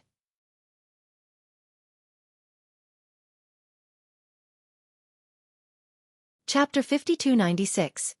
This famous conqueror hailed from Heaven Alliance, capable of controlling elemental forces to destroy his enemies. However, the crowd members didn't remember his past exploits or his impressive presence. God Cloud Conqueror, his wife cheated on him, right? Even birthed a daughter with someone else. An expert whispered to his group. Smack! A senior immediately smacked the back of his head and glared at him. His wife, an imperial queen, cheated on him with 3 Truth Tao Lord from 8 Desolaces. The world didn't know the reason why for this occurrence. First, 3 Truth Tao Lord was known to be a particularly upright cultivator. Why did he have an affair with a married woman? Sure, there were emperors in history who had a wife-stealing fetish or had a fancy for imperial daughters. This did not apply to 3 Truth Tao Lord who displayed unparalleled integrity, never participating in any questionable activities. It was one thing for the famous duck egg buyer to do this due to his reputation. It just didn't make sense for 3 Truth. Nonetheless, this escalated to the point where Celestial Court became involved. God Cloud Conqueror led powerful allies for a hunt. This put Tao and Imperial Alliance in a tough position. After all, 3 Truth was in the wrong here and God Cloud had the right to obtain revenge. Though he was powerful, he couldn't handle fighting several emperors and conquerors at the same time. Just moments before his death, Dark Frost Tao Lord appeared and prevented the enemies from desecrating his corpse, also saving his daughter. 3 Truth entrusted his daughter to Dark Frost with his remaining breaths. Given her own circumstances, she couldn't take care of the infant and had to leave it to Tao Alliance. The Alliance sent her down to the lower continents and asked the prominent figures there to take care of her. This finally brought an end to the turmoil triggered by the affair between the race and the people. The baby sent down to the lower continents was none other than Truth Conqueror. Of course, another victim was God Cloud Conqueror whose reputation was ruined by the ordeal. People stopped talking about his feats in battle, only how he was cheated on. Although he had killed 3 Truth Tao Lord, the humiliation persisted. Nonetheless, no one dared to be too blatant in front of him. After all, he could easily obliterate most cultivators. Buzz! A phoenix rider with a 5-colored radiance appeared behind the barrier. The bird had wonderful runes, especially the ones on its back.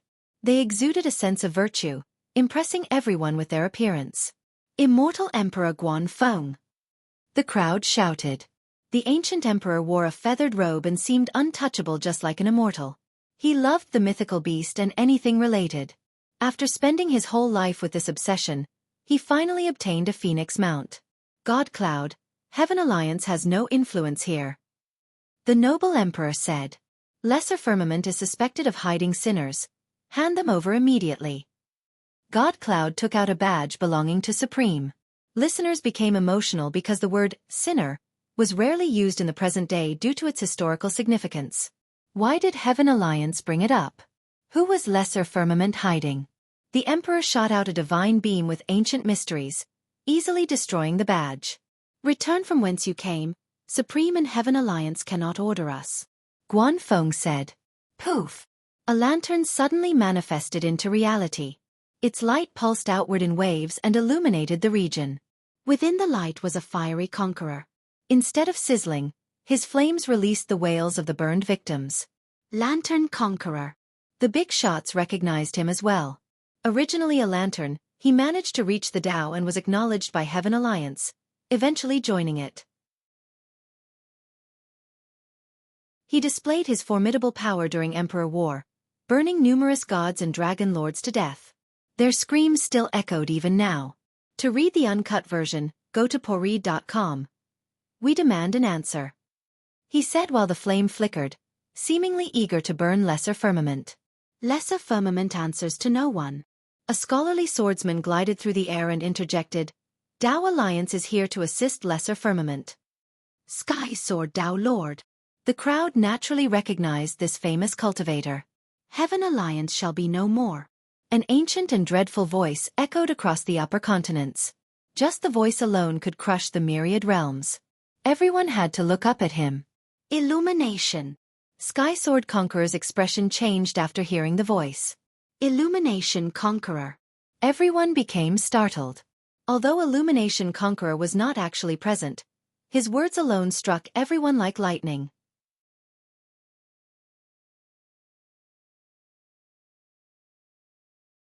Chapter 5297.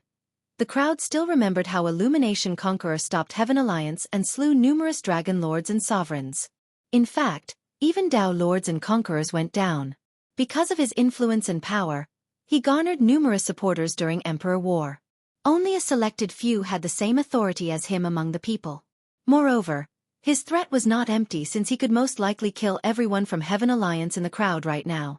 However, Lesser Firmament deserves destruction as well for harboring Heavener dregs. This is a looming disaster that needs to be eradicated, he added. Everyone became startled after hearing this. Some stared at the mysterious fog and had different guesses about the situation. What does Lesser Firmament have to do with the Heaveners? A youth asked. Harboring Heaveners? But who? Why does Illumination Conqueror want to eliminate them? A dragon lord murmured to herself. Lesser Firmament was the home of ancient emperors and monarchs from the people. However, they were being accused of harboring enemies. What was their actual stance? This is our own internal matter. You need not worry, Illumination. Immortal Emperor Guanfeng responded. The members of Firmament had lived for a long time now. Although Illumination was a rising star, they didn't need to be subservient to him. It is everyone's responsibility to eliminate potential disasters for the greater good while always attempting to defeat the race. Illumination responded. Well said. This is our world. Some big shots from the people wholeheartedly agreed with this comment and respected him for always thinking about the people above all else. As long as he was around, there was hope of eradicating the race. Taking in sinners is an unforgivable crime. A voice from the other side of space had the same dignified presence. Supreme. Everyone trembled after hearing him, the leader of Heaven Alliance and the ultimate Dragon Lord. Lesser Firmament, hand them over, he demanded domineeringly, leaving no room for objection. Search bit. ly/3IBFJKV for the original. I shall not show mercy to the dregs of the past. Illumination spoke. Everyone stared in the direction of Lesser Firmament, wondering about the existence inside. Whoever it was, they were hated by both Heaven Alliance and Azure School. Of course, a few cultivators had a pretty good idea at this point. Boom!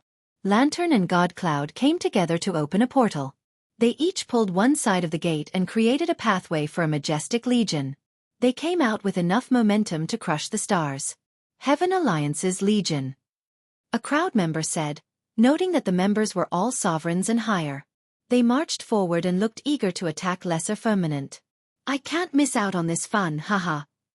Suddenly, a wild aura manifested into reality. Ferocity is here too? Everyone became startled after seeing the owner of the aura. Rumble. Behind Ferocity came another portal. The scene beyond the door was a great pagoda. Incredible cultivators from all over the world started walking out. Gigantic dragon lords, demon emperors, eight-eyed creatures. The Tower of Warriors. Divine Alliance is joining too, a spectator whispered. Sword Sea Tao Lord created the tower and let Ferocity be in charge. Another said. Despite three great powers posturing against Lesser Firmament, Sky Sword Tao Lord announced, Gentlemen, leave Lesser Firmament to deal with its problem. Everyone should leave instead of violating Blessed's pact. The pact had maintained peace for a long period, but now, it appeared Divine, Heaven, and Azure School were willing to break it. This meant that war would return to the upper continents. Fellow Taoist Sky Sword. Tao Alliance was established to protect the people. Are you here as a representative of Tao Alliance? I'm sure protecting Heaveners isn't a part of its mission. Perhaps it sorely needs new leaders. Heaven Hammer questioned. Many cultivators from the people actually agreed with this, hence their support for Illumination Conqueror. The rift in Tao Alliance was no longer a secret. Azure School seemingly had a different vision for the future than the current leadership in Tao Alliance. That is a good question.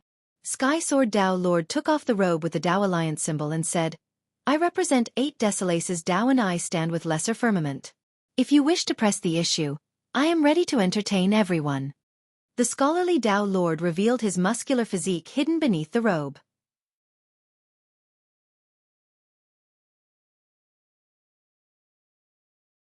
Chapter 5298.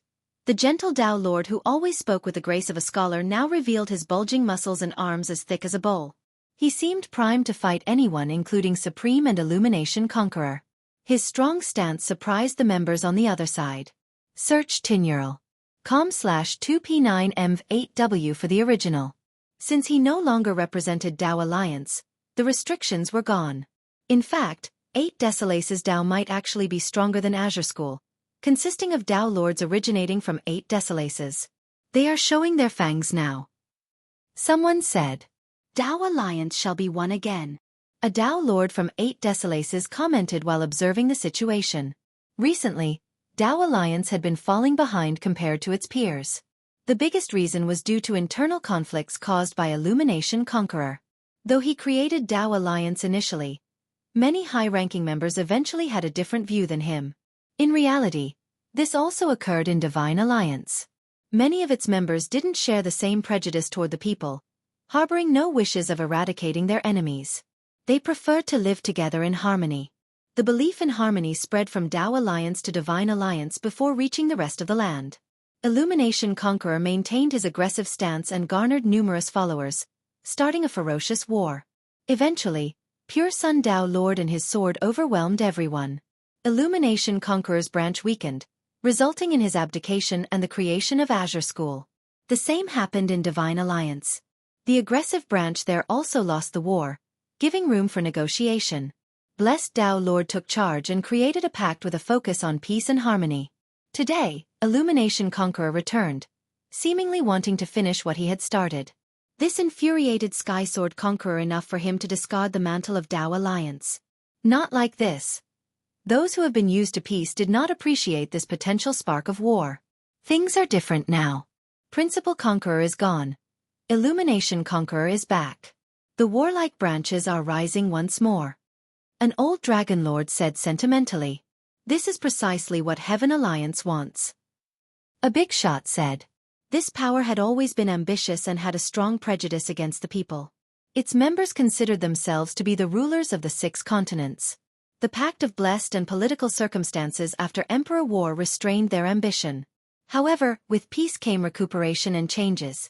All the alliances have been able to grow stronger without losses from war.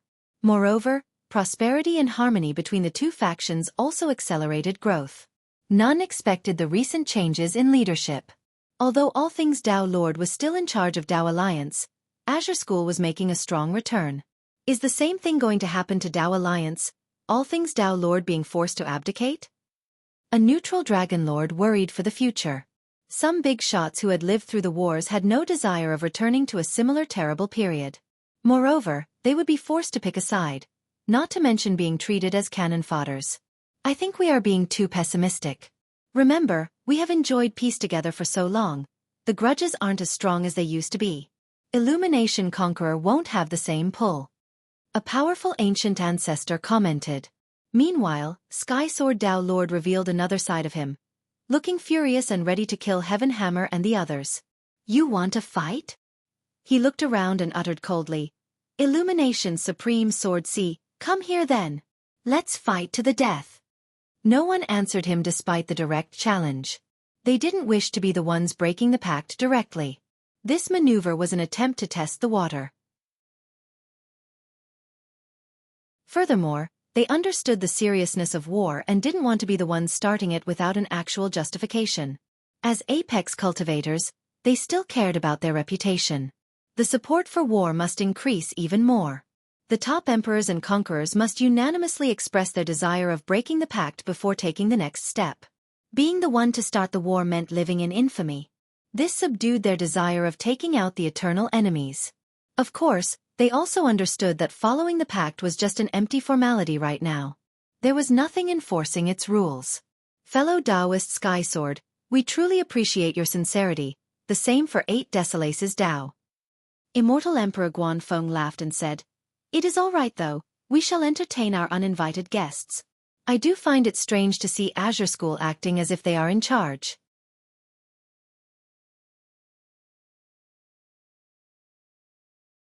Chapter 5299. Our Azure School considers protecting the people as our mission.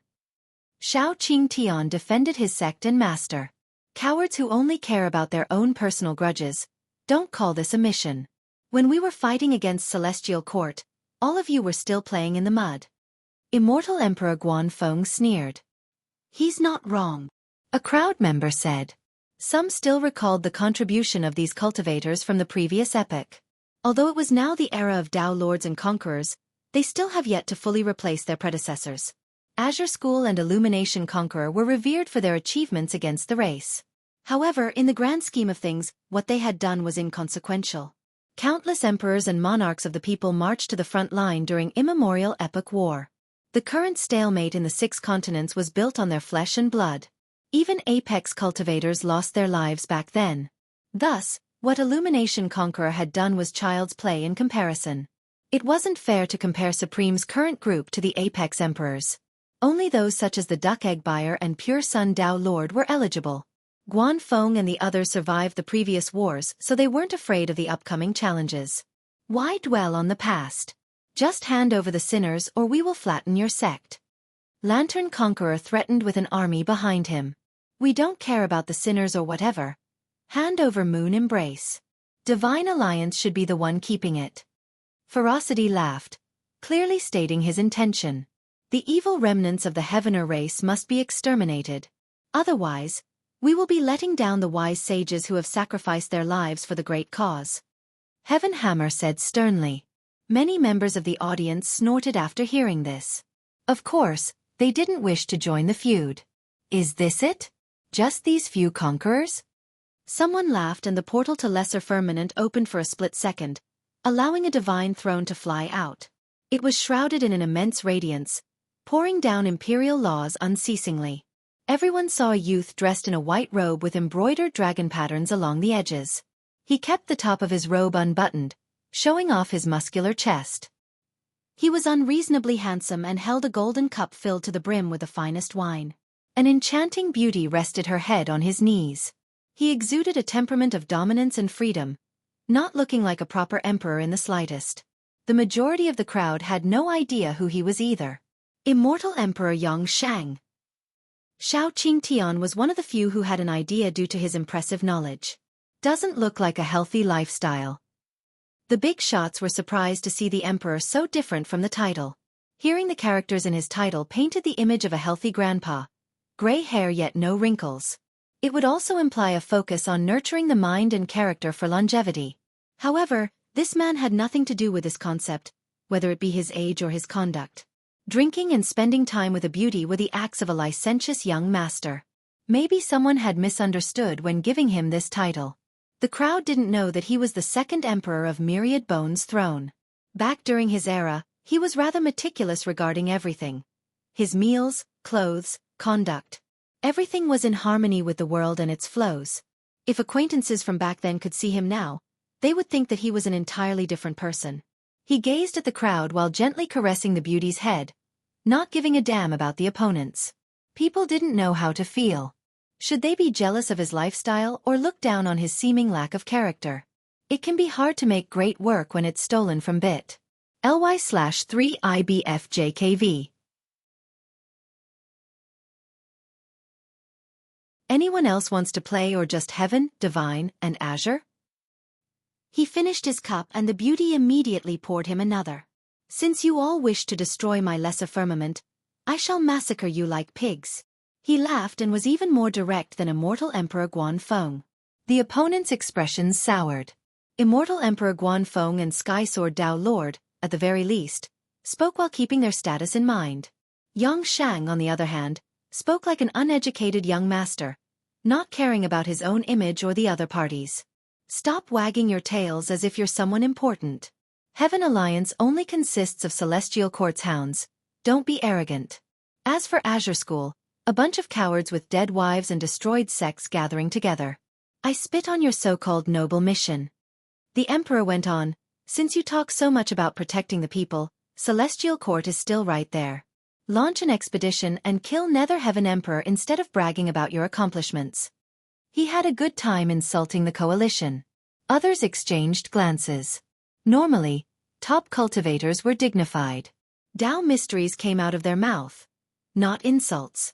This emperor looked more like a thug pulling up his sleeves in preparation for a street fight. I like it this way more. A crowd member preferred this instead of using a hypocritical veil. Curse when unhappy, and take action when dismissed. Pretending to be gentlemen while aiming to destroy Lesser Firmament was needless. Brother Yongshang, please calm down. A voice sounded as a golden river emerged and formed a path closer to Lesser Firmament. 1. Yongshang means keeping fit or health preservation. Imagine old men doing exercises and living healthy lifestyles.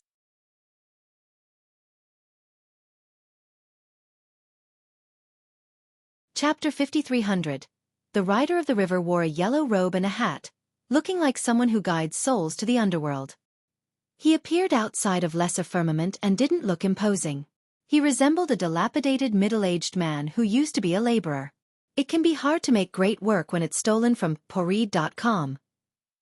As he stood there, his physical body seemed to be in another realm and was unreachable.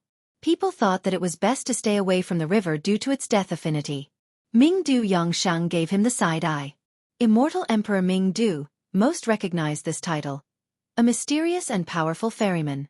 It's been a while, Brother Guanfeng and Brother Yongshang. Mingdu cupped his fist with a smile. Although everyone heard frightening tales of his abilities, he looked rather amicable in person. The ancient emperors are gathering? Many big shots conversed among themselves. Don't act familiar now, I don't know you. An emperor from the 9 worlds joining Heaven Alliance. How humiliating. Yongshang said, not giving any face. Of course, this also insulted everyone else who joined Heaven Alliance, especially the immortal emperors. Everyone has their own path. Mingdu smiled, you joined Lesser Firmament and I joined Heaven Alliance. Our journey is the same, only the path is different. Brother, you need to be less extreme, for life isn't just black and white. Mingdu held a high position in Heaven Alliance but rarely showed himself after joining. So what if I look down on Heaven Alliance and Celestial Court? I also look down on you, hound. Yongshang took a sip of wine. So be it. Mingdu shook his head and said, feel free to think that way about me, Brother Yongshang, but I am here today with sincerity. A while ago, Heaven Hammer, Illumination, and many others were visibly annoyed after being insulted. However, Mingdu remained carefree in stark contrast. This matter is rather simple to deal with. Just let that entity leave Lesser Firmament. Since Azure School and Heaven Alliance wish to kill it, let them do so. Isn't that better for our 9 worlds? Mingdu said. This left everyone slack-jawed. Whose side was he on? In Heaven Alliance, his status was actually higher than Godcloud or Lantern Conqueror. Of course, this directness was also one way to accomplish Heaven Alliance's goal without needing to fight the ancient emperors. Humph, we don't care about the sinners or whatever. Hand Moon embrace over and we will leave. Ferocity was annoyed after being treated like air by the emperors and conquerors. Brat, go back to the playground. Mingdu waved his hand and said with a smile, the emperors are doing business right now, it's not your turn to speak. Ferocity's expression darkened after hearing this. Alas, these emperors were all monsters, so he didn't dare to retort. Brother Guanfeng and Brother Yongshang, what do you think? We should just drink while watching Supreme and Illumination fight to the death. When they're done, we'll take care of the aftermath, yes? Mingdu said, making people question his allegiance again. I appreciate your sincerity, Brother Mingdu, but Lesser Firmament will not concede in this matter. Gentlemen, just leave and all will be fine. Immortal Emperor Guanfeng refused while shaking his head toward Heaven Hammer and Lantern. It's fine if you all won't scram. We can just fight to the death. Let's see if you conquerors are stronger than us emperors. Yang Sheng laughed and said. As the negotiation was breaking down, another figure appeared outside of Lesser Firmament. Xueqi. Both conquerors and emperors were wary of her, not because of her cultivation or ability but rather, her immortal piercer. No one here had absolute confidence in dealing with it. She looked around with her cold eyes before focusing on Moon Embrace. I want it, she said before immediately using her immortal piercer. Whoosh! It pierced through the outer layer of the crystal walls in no time at all and wrapped around Moon Embrace. Come! She pulled back the chain, wanting to drag the set of armor out. Boom! The dark fog noticed this and erupted in power, turning into a gigantic hand and initiating a stronger attack against the seal. Focus! A majestic figure inside shouted. Numerous imperial auras and Dao surged upward in order to stop the rampaging fog. However, this gave enough time for Xueqi to pull Moon Embrace out of the wall. Moon Embrace! The wondrous artifact became the center of attention again. Although some parties came for the sinners, they also wanted to take Moon Embrace. Rumble! Ferocity and his men channeled their power.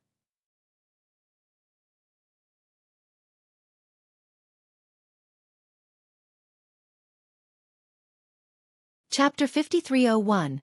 Inside the tavern, Lichia raised an eyebrow while the old man seemed to have remembered something. He slammed the table and immediately stood up. Read the most updated version of this novel and other amazing translated novels from the original source at pori.com. He appeared before Xueqi and startled everyone including the immortal emperors. This is mine. He snatched the armor away from the chains and hugged it as if it was his own child. Clank! Clank! Clank! Something miraculous happened. The armor set actually attached to his body. A magnificent visual phenomenon appeared before everyone. The appearance of an ocean large enough to drown the entire 6 continents. The waves could reach high enough to immediately extinguish the sun. A moon floated above the ocean and added a silvery glow to the water, occasionally embraced by the high waves. The middle-aged man became a paragon capable of shouldering the high heaven despite not possessing any aura. This is... Guanfeng and Mingdu observed this transformation and became emotional. All the emperors recalled a particular figure at the same time. Shit! In a distant place, Firmament Godchild saw this and cursed. He got tricked by that damned crow again. Fuck, I will not fuse together again and work like an ox for the crow. Not in this lifetime, pa. He gritted his teeth and stomped the ground, wanting to leave. After all, he was living a great life. There was no need to work so hard again. Moreover, nothing good would come from being together with the crow, only repression and frustration. Hand it over.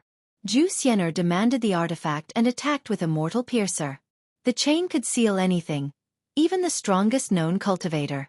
It had never failed her before since it possessed the ability to seal more than just physical entities. Clank! Someone appeared in the direction of the chain and somehow grabbed it. Keep in mind that the chain had a special property of traveling through everything before locking the target. It would trap the soul for eternity if necessary.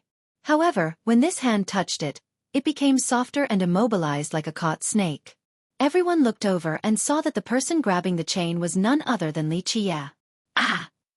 Mingdu staggered backward after taking a good look at Lichia. Yang Shang and Guanfeng's eyes became wide open, wondering what the hell they were looking at. You! Xueqi became murderous after seeing him. A little girl shouldn't be so violent. Lichia glanced at her before pulling hard on the chain and swinging it. This slammed her to the ground and made her see stars. However, she still didn't let go of the chain. You! Lichia ignored her and stared at Immortal Emperor Mingdu. Yemi. Mingdu let out a dry laugh before assuming a stance. Watch my move. He stood on one foot and executed a white crane spreading its wings. This ordinary martial art move had quite an imposing presence when done by him. Scram! Lichia strongly swung the chain in the direction of the white crane. Bam! This move couldn't stop the legendary chain from smashing Mingdu in the face, causing blood and flesh to splash. The emperor who got sent flying didn't dare to linger behind and used the momentum to escape into the horizon. Spectators couldn't believe it. A famous and supreme emperor from Heaven Alliance lost after one move and decided to run? However, They were shocked at Li Qiye's power too. Easily stopping Immortal Piercer and defeating Immortal Emperor Mingdu? Meanwhile, Lesser Firmament shook violently. The fog inside seemed to be furious, on the verge of escaping refinement. It headed straight in the direction of the middle-aged man who was wearing Moon Embrace. The latter didn't care for anything. He glared at the fog and shouted, "What are you looking at? This is mine, don't even dream about it." Boom! The fog became livid and unleashed a force capable of crushing everything. Crash! The crystal walls crumbled and the fog turned into a dragon claw aiming straight at the man. Li Qiye focused up and ran into the fog, disappearing from sight. The top cultivators nearby couldn't believe what they saw next. The rampaging fog suddenly receded like the tides and retreated back to Lesser Firmament. What? Most had a serious expression after seeing this ferocity was one exception. He didn't care about the sinners and the fog, only Moon Embrace. "Hand it over," he shouted. "Heaven Alliance should be in charge of it."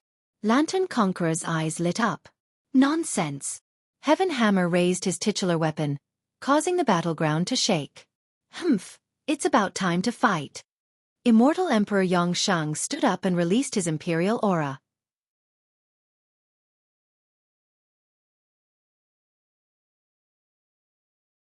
Chapter 5302. The black fog resembled an endless ocean, a world of eternal darkness and damnation. Inside were flashing lightning bolts, not the ones seen in heavenly tribulations. They seemed to be the marks of this dark world, leaving indelible scars behind. Since there was nothing but darkness, the spatial scars were the only way to tell direction. The dark force could turn anyone into its slave, including the most magnificent gods. However, a balance existed at the very core of the darkness. Another supreme power preventing it from spreading. This second force could bring peace to myriad worlds, completely unshakable. Not even time itself could erase it. Alas, the darkness continued to erode this power, wanting to release its wrath against the entire cosmos fully. Utter damnation seemed inevitable.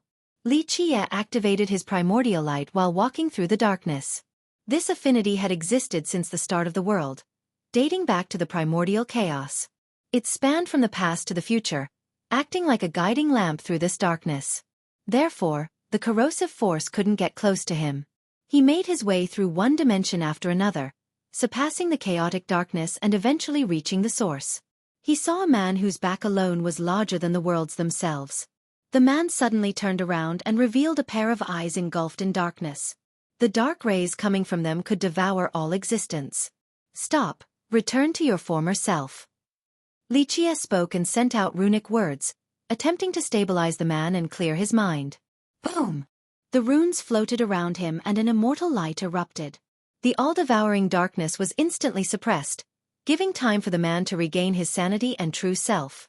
His original form showed itself once more, the very center of the universe. The celestial bodies trembled in submission. Emperors and gods from all realms bowed in reverence. With a mere raise of his hand, he could change the course of history. The word invincible was created solely for him. This was no stranger to Li Qiye. However, there was an eye-catching difference, a palm print deep on the man's chest, seemingly having shattered it previously. It was so dark that it appeared translucent, containing the purest dark essences. Staring at it was no different than staring at a bottomless abyss. The souls would be pulled in instantly. This was the source of darkness and the fog. Dark strands from the deep wound oozed out, intending on corroding and devouring the man's flesh and blood. Upon closer inspection, there were certain Tao marks embedded into the dark palm print. They belonged to supreme emperors and monarchs, intending to seal the darkness to stop the devouring process. Li Qiye scowled after seeing the injury. The two then fixed gazes and Li Qiye entered his mind.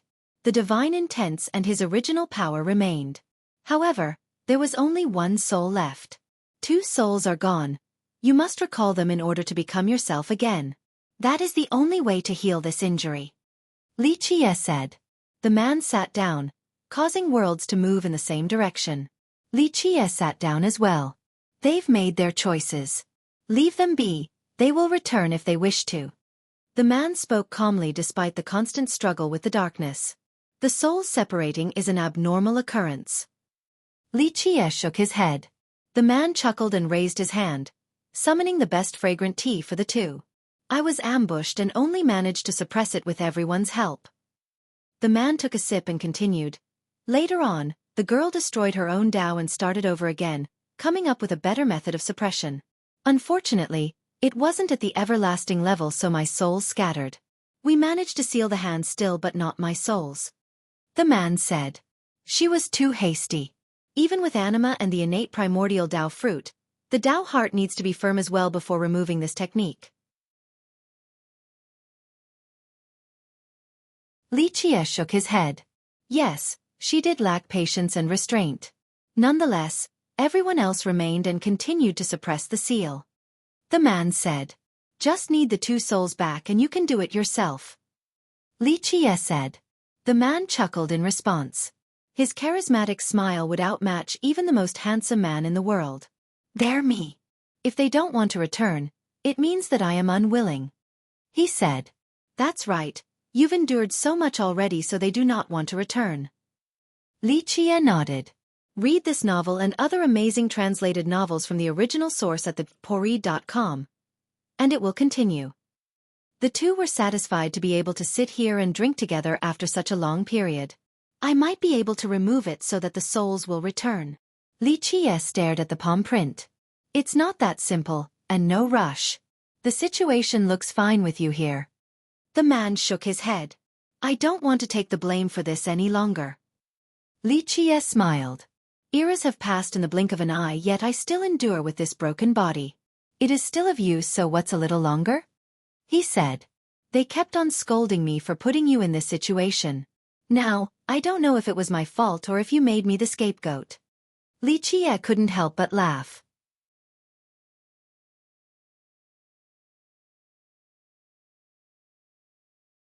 Chapter 5303. It's no big deal, just another boulder on top of many. The man poured another cup for Li Qie. Your suffering continues. Li Qie sighed. One wrong move and that's it. All the planning after many eras will be for naught. Can you wait that long again? He asked. I'm afraid my patience is running out. The gleam in Li Qie's eyes could destroy all realms. Only one step left, and we're here to help. He said. Indeed. Li Qie sipped the tea and said softly. Everything is going well? The bait has been taken by most. He said with a serious expression. Not quite perfect yet though, primogenitor hasn't swallowed the bait fully. So a little more nudging. Li Qie said. What about evolution? He paused for a bit before asking. That's the interesting part. If all the fish have swallowed the bait, evolution is not far. Li Qie said. Don't forget that this is one of the smartest beings. He said sincerely. Yes, but also crazy. Li Qie said. Crazy people love crazy events, and once they're caught in their own frenzy, they'll become overconfident. We still have to be sure that the baits are irresistible. He remained cautious. Li Qie nodded in agreement. Just have to help them bite a bit harder and then we can pull the net. We cannot afford to make a single mistake. He realized how important the mission was. You'll have to keep enduring then. Li Qie said. Someone has to take up the hard jobs and plus, I don't have the worst one. The brat is the one suffering the most. The man said with a wry smile. Yes, it's a noble sacrifice. Li Qie contemplated for a bit before nodding. He willingly chose to do so and must endure the consequences. It will be justified in the end. He said. Don't worry, this won't be for nothing once we pull the net. Li Qie said confidently. Trinity is dealt with. What about everyone else? He wasn't as optimistic. It is indeed a problem. I do have an idea. It just needs further polishing. Voracious Leviathan and Epic's End must be dragged into this as well. Li Qie said. What if they know better? Then all of our efforts would have been in vain. He remained worried. Once we make it that far, it won't be up to them. Li Qie said confidently. We must destroy all of them in one go. He nodded. We need a big bait for all the big fish, and Trinity will do. Li Qie said. Any other potential complication? He asked. Li Qie gazed deep into space and said, Twilight Hunter. He became tense after hearing this name and murmured, the Supreme Hunter, a quick look at poread.com will leave you more fulfilled. It will be fine. I'll be able to handle anyone. I'm just afraid that they won't come. Li Qie said. He hasn't appeared in a long time. There are no trails left. Who knows if he is still around? He responded. Others might have disappeared for a multitude of reasons, but not Twilight Hunter. The question is this worth his time and effort? Li Qie said.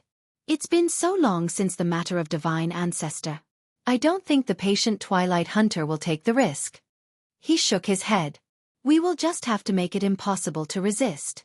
Li Qie said. This won't work. You will not be able to lure him out. The problem is that in this epoch, you are the absolute master. Not to mention you are a returner from above. It doesn't matter how delicious you are, Twilight Hunter will just wait for you to leave. Other meals might not be as delightful but still enough to satiate his appetite. He disagreed. That's the crux of the problem. Li Qie smiled. The best of feasts is too obvious, he will wonder if it's a trap. What can we do then? Even if we get rid of everyone else, Twilight Hunter will always be there. He said. We'll kill them all, Leviathan, Epic's End, and Twilight Hunter. I won't allow these insects to linger in my epic. Li Qie said with murderous intent and conviction before pausing for a bit. Well, I do have a plan. Li Qie stroked his chin and said, we already have incredible baits, it's about the execution. He will not do anything with you around. He said. Don't be so sure, the baits from beyond the heaven are just too enticing. Be ready for some surprises. Li Qie said with a smile. Perhaps. He didn't wish to be pessimistic any longer. The two of them drank the tea quietly for a while before the man asked. So what happened? Who is this unknown guest? This wasn't part of your plan. Li Qie sighed and shook his head. Even the most perfect plan will have some flaws revealed with due time. I'm not sure if I would have done anything differently. You know now and you have made a deal. He speculated. Not yet, but time waits for no one. Li Qie shook his head. The end of one game is the start of another. When will it end? He asked. Li Qie took his time thinking before replying. It is getting closer. Maybe the answer will be there after 2 more games. And this epoch? He asked. I planted the tree not for the fruits. If there are fruits, they belong to the tree, not me. Li Qie shrugged. Who will guard this tree and its fruits then? He asked with a solemn expression. The tree is fully grown and the fruits are ripe. The insects will be removed as well. I don't want to be a gardener or a savior forever. Li Qie smiled. He pondered for a bit before staring at Li Qie. You are willing to do so? That's the difference between you and me. You wish to shoulder the heaven while I am only passing by. Anything else is a byproduct of my goal. Li Qie responded. This is your home. He said. It is, but I won't be here forever. Li Qie nodded. What about her? He asked. I have done what I should and carried out my promise. The future will be as she desires. Li Qie said softly. She is no longer around now. His tone became aggressive. If she is still alive, I will make sure that she'll be around. Li Qie took a sip of tea. You're a bastard. He scolded. Not the first time I've heard this from you, I don't mind. Li Qie smiled wryly. Humph. He was clearly dissatisfied with Li Qie. I'm just a passerby. It doesn't matter who they are. Li Qie earnestly said.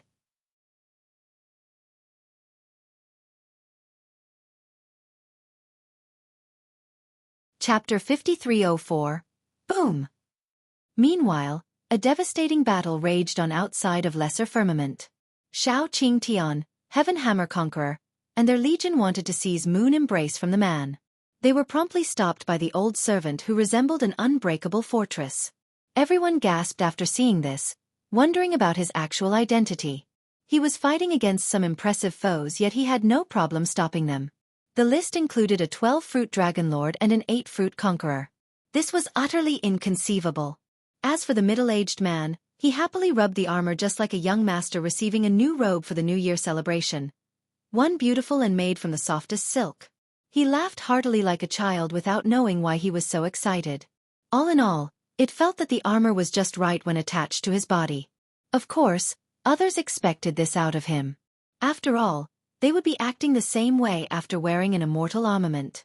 In fact, some might be even crazier. Who may you be?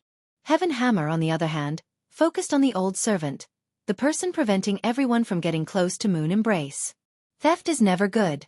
Try looking at bit.ly/3IBFJKV. I am my lord's servant. The old servant didn't state his name. Everyone thought that he must be someone with 12 Dao fruits, either a conqueror or Dao lord. Of course, he could be an emperor or monarch with 12 wills as well. Why would such an invincible master subject himself to being someone else's servant? Boom! On the other side, Immortal Emperor Yongshang utilized the power of his heaven's wills to fight against God Cloud and Lantern's group. That's all you can do? He said domineeringly. Members of the crowd admired him, not only for his power but also for his hot-headed youthfulness. It was nice to be young, despite being from the previous epoch. In reality, he should have one foot in the grave while Lantern and God Cloud were the young ones. The young geniuses observed him and hoped that they could be the same way during their last years. Rumble! The fog suddenly returned and invaded Lesser Firmament again, wanting to break down the crystal walls. Seal! The masters inside initiated their sealing formation once more. However, the fog surged upward and broke through the containment. Shit! Yongshang and Guan Feng retreated and joined the fray, channeling the power of their heaven's wills. Unfortunately, this proved to be insufficient. The emperors were sent flying as something seemed to be awakening. An unstoppable giant capable of toppling the world. It destroyed the wall before its path and finally escaped. The sky turned dark afterward. No power under heaven could stop it now. What the hell is it? Everyone became frightened after seeing this seemingly alive fog. It finally escaped its prison in Lesser Firmament. Boom! It opened a majestic portal with pulsing waves capable of destroying the upper continents. Dragon lords and conquerors became frozen after sensing its might. They saw an ashen world beyond with nothing but the Grand Dao in their initial forms. Dao rivers flowed toward the unknown. There were no concepts of time and space here, no distance and coordinates either. Common sense and worldly rules didn't apply here. Ultimate! Spectators recognized it, one of the 4 broken realms. This fog was something else, capable of opening a portal to this forbidden zone. Back in Imperial Attendant City, Suppression Conqueror had opened a portal to Red Flood World. However, it required a specific method, unlike the fog. The disparity in power was rather obvious. Lightning bolts from illusory stars descended from space, traveling through time itself. They bombarded the fog and caused it to bellow in pain. However, despite being pinned by the lightning bolts, it still leaped up and entered the portal.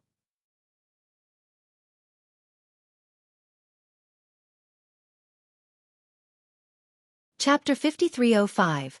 The fog entered the portal and became part of its chaotic Dao, suddenly disappearing from sight. That was Illumination Conqueror. Meanwhile, a crowd member talked about the attack prior from the stars. Everyone wondered if those lightning bolts were enough to injure and potentially kill the fog. However, this seemed rather unlikely since it had enough power to escape the seal from numerous ancient emperors and monarchs. Nonetheless, he did leave an intimidating impression on everyone since they saw how impressive that attack was earlier. Among the current generation, only a few beings could actually take him on. The dregs have been taken care of, withdraw. Illumination Conqueror's voice echoed across the battlefield, clearly not intending on dragging out this mess with Lesser Firmament. Clank! A gong could be heard from Heaven Alliance. We're withdrawing. Lantern obeyed the command and told the others. It seemed that the sinner had entered Ultimate. There was no need for them to fight Lesser Firmament now. Why is everyone leaving so soon? Someone spoke as the forces were on the verge of withdrawing. A quick look at poreed.com will leave you more fulfilled. Everyone looked back and saw Li Chia walking out of Lesser Firmament with a chilling expression, that he was in a bad mood and was about to take it out on them. The forces stopped in their track, staring at Li Chia. Sir. Immortal Emperor Guan Feng and Immortal Emperor Yongshang came over and bowed. However, this didn't improve Li Chia's mood.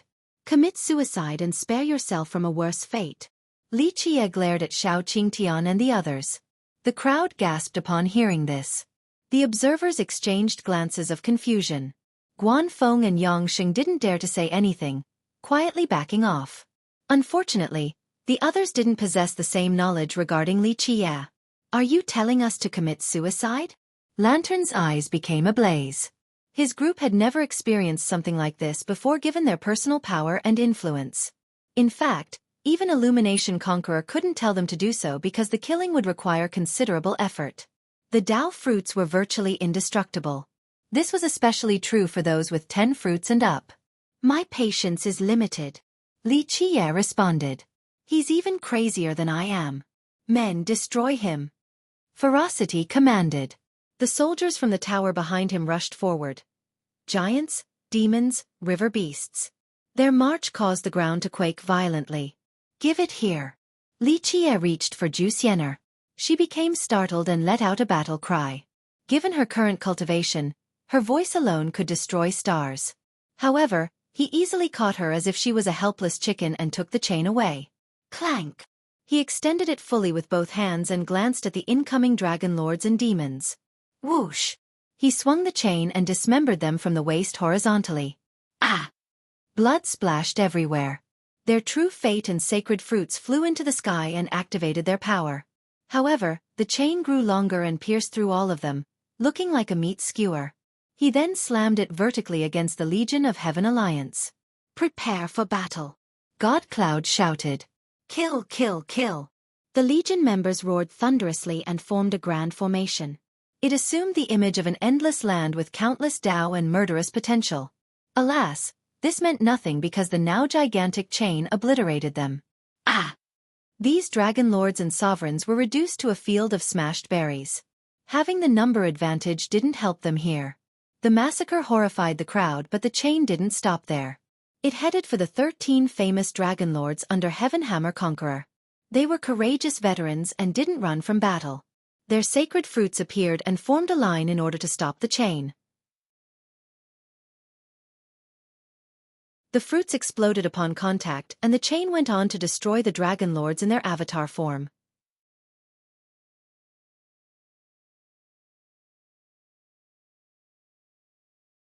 Chapter 5306. The magical artifact known as a mortal piercer was used as a simple iron chain, pulverizing 3 different forces as if they were as fragile as chicken eggs. The Legion of Heaven Alliance, the 13 dragon lords under Heaven Hammer, and the soldiers of the tower were all battle-hardened warriors. Alas, they stood no chance against Li Qie's brutality. The number of eggs didn't matter when they were being thrown at a rock. Big shots and famous dragon lords trembled uncontrollably while staring at the carnage. Weaker cultivators lost control of their body. Some ancestors fell but first to the ground, traumatized. Die! Shao Qing Tian summoned his 12 sacred fruits, granting him the power to connect with heaven and borrow its power. He became a god as he channeled the Dao to attack Li Qie. The sky behind him turned into a seal with an unstoppable momentum. Immovable azure! He roared as he unleashed an attack fully empowered by his sacred fruits. This was enough to obliterate a country in the blink of an eye. On the opposing side, the chain simply made a slight arc to isolate Li Qie from all other domains. Theft is never good. Try looking at bit.ly/3IBFJKV. The seal scared the hell out of spectators but couldn't make it through the chain before dispersing. Whoosh! After stopping the seal, the pointed tip at the other end of the chain pierced Qingtian's chest in an instant. He didn't realize what had happened until he looked down due to a sharp pain. He then saw the chain piercing through him, swaying back and forth like a spirit snake.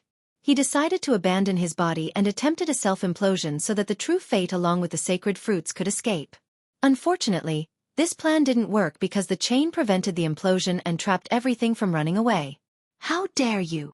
Heaven Hammer Conqueror leaped forward for a vertical swing. Space was smashed into nothingness. Chasms appeared on the ground from the sheer pressure. Everything within its area of effect turned to ashes. This was a worthy technique. He didn't shame his master, Illumination Conqueror. Bam! Sparks splattered everywhere as Li Qie blocked the hammer with a swing of the chain. The result was akin to thousands of volcanoes erupting at the same time. The sparks illuminated the sky and temporarily blinded the audience. The chain somehow destroyed the Conqueror's renowned weapon that had slain numerous dragon lords and armies in the past. Although it appeared to be a physical contact, The chain sent out enormous energy waves a split second before the actual impact. These waves made short work of the hammer. How can this be? The crowd bellowed in astonishment. This hammer was crafted by the conqueror himself using rare metals from outer space. The tempering process included numerous sessions of lightning augmentation, resulting in impressive offensive and defensive potential. Heaven Hammer had a terrible feeling before joining the fight and reacted quickly by fleeing. Alas, his impeccable speed wasn't as fast as the chain. Though he was incalculably far away after a single step, the chain still impaled him by the chest. Lantern Tribulation. Lantern Conqueror no longer considered him an enemy and decided to help. Buzz! He turned into a lantern and appeared above Xueqi, moving too quickly for the crowd to see his actual transformation. The lantern tilted and poured oil downward. The candle ignited flames along the pathway, resulting in a fiery torrent. The intense heat melted time and space around Xueqi. Everything became distorted and visibility was gone.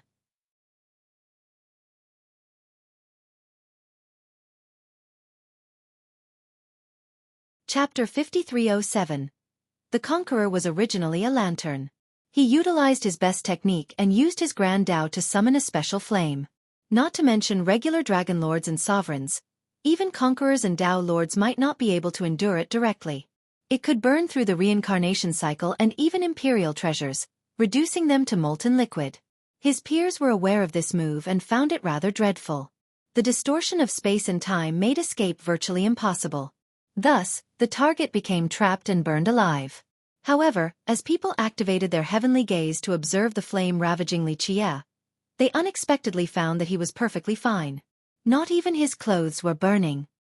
He looked to be enjoying himself as if embraced by pleasant sunlight. Impossible! Lanterns shouted in horror. He has dominated for such a long time now. In fact, during Emperor War, he killed several Dao Lords and Conquerors through this technique. This simply didn't make sense to him. However, his astonishment was replaced by a sense of danger. He stopped thinking and tried to run. Unfortunately, outrunning the chain was impossible, so he became another meat on the skewer. As for God Cloud, he had been gathering power and finally unleashed a wave of lightning straight at Xueqi. The moment they made contact, they exploded and multiplied into more bolts, fully drowning him. The explosions affected all of the upper continents, not just the battlefield. At first, the wave of lightning didn't seem impressive until the chain reaction. However, once the dust settled, Xueqi still stood there, unharmed. God Cloud couldn't believe what he was seeing. He reacted by summoning countless auspicious clouds. Again! Spectators thought that if all of these clouds were to explode, the continent would suffer devastating damage. Thus, the Dragon Lords standing nearby and even the Conquerors and Dao Lords from a distance immediately retreated, not wanting to be dragged into this mess.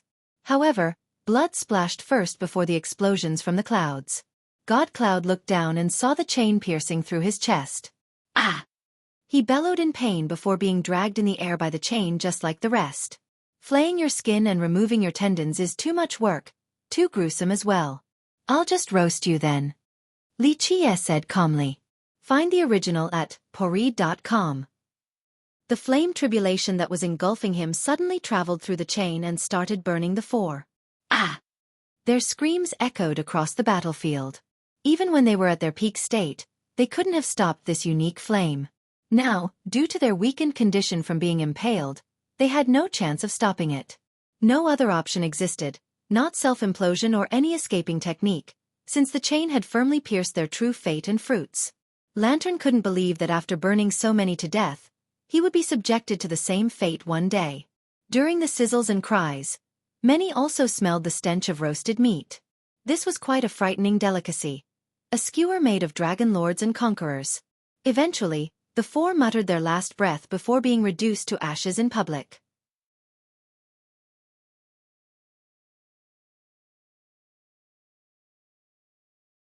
Chapter 5308. The victims were once dominating existences.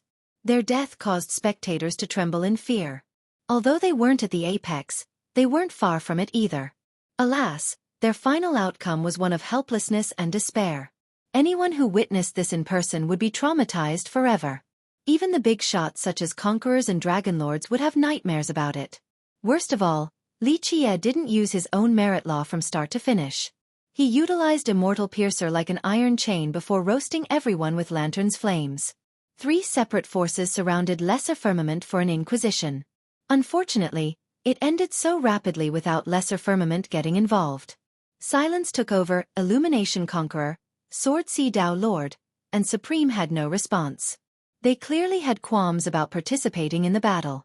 There were only 2 lucky survivors, Immortal Emperor Mingdu who ran at the start and surprisingly enough, Ferocity who ran right after commanding his men to march forward.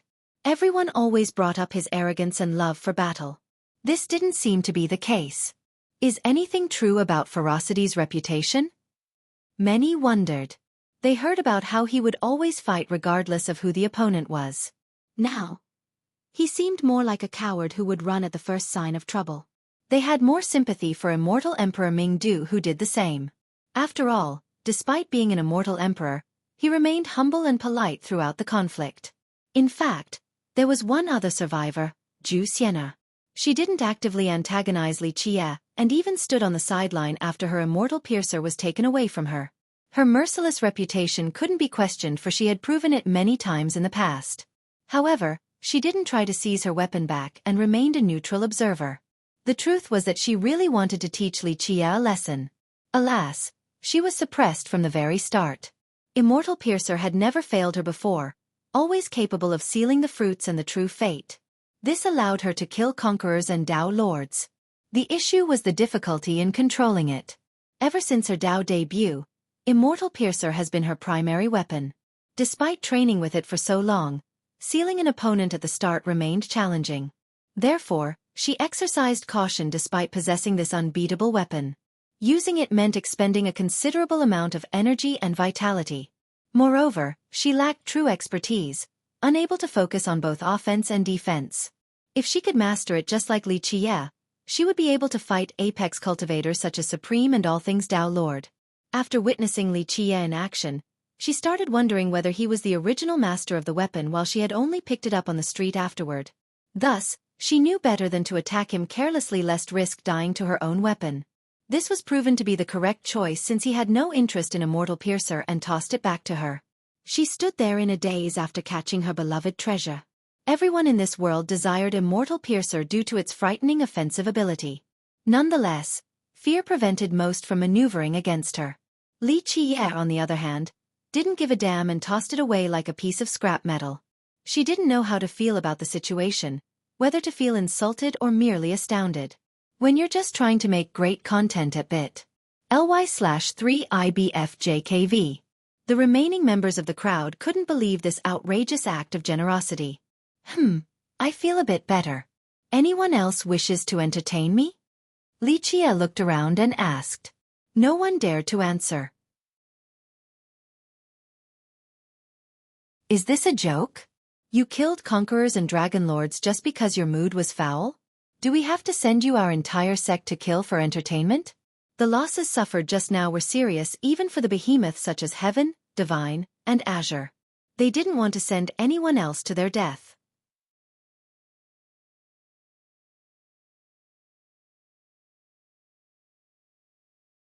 Chapter 5309. Silence ensued since no one dared to provoke Li Qie. Neutral spectators and hidden masters only observed in silence. Pop. In a distant space, a barely audible noise sounded. This was akin to something opening their eyes or shifting their body ever so slightly. The negligible change in sound and space couldn't be heard by anyone except Li Qie. He turned in that direction and focused his gaze, piercing through the dimensions. The unknown entity became afraid and immediately stopped moving, seemingly evaporating from thin air. Li Qie continued to scan for a bit before speaking. We're leaving. I'm not going. The middle-aged man said. Where do you want to go then? Li Qie didn't expect this. I'm going home. The man happily patted Moon Embrace and his shrunken tavern before heading into Lesser Firmament. How come? Li Qie asked because the guy didn't wish to go to Lesser Firmament before. I'm in a great mood since First Brother is gone. The man responded, looking like an excited young master during the New Year celebration. Of course, everyone stared at him enviously. Who wouldn't want to be wearing Moon Embrace? There was nothing bad about being an idiot young master if it meant having one of the 5 immortal armaments. I'm not following you anymore, the man added without bothering to look at Li Qie, acting as if he was no longer in need of money. Idiot, you fell into his trap again. You're screwed now. Firmament Godchild still sensed the man's movement despite being extremely far away. He decided to keep on traveling far away from Lesser Firmament. Enjoy your stay then. Li Qie didn't stop him. The man happily entered the portal with his moon embrace, seemingly tired of working so hard outside. It was time for the young master to inherit his wealth. Everyone was curious about him. Why did he get to return to Lesser Firmament? What was his actual identity? As for the immortal emperors, they wanted to keep Li Qie and came over to bow. Alas, he had no intention of lingering here. Li Zhitian and the others immediately caught up to him. Where are we going now, young noble?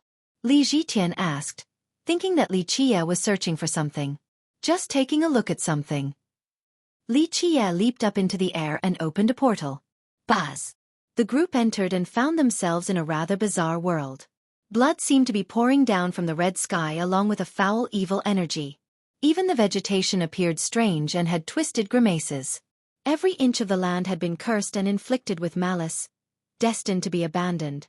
The inhabitants of the land have been rejected by the high heaven itself. Thus, they could only stay here. Evil reborn. The old servant had a serious expression. That's where we are? Li Zhitian shuddered. Evil reborn, another of the 4 broken realms, was the home to many evil creatures. According to the legends, existences who had fallen into the darkness would reincarnate here. Is this really a land of reincarnations? Li Zhitian found this place to be different from the other 3. A quick look at poreed.com will leave you more fulfilled. Of course not, the so-called broken realms are just abandoned lands with a tragic story. Li Qie smiled. Tragic story? I haven't heard of this before. Li Zhitian said. Li Qie only smiled and didn't elaborate. He moved on and took a look around. The group could tell that he was searching for something. My lord, what are you searching for? The old servant asked. Just checking on a particular creature. Li Qie said. What's so special about it?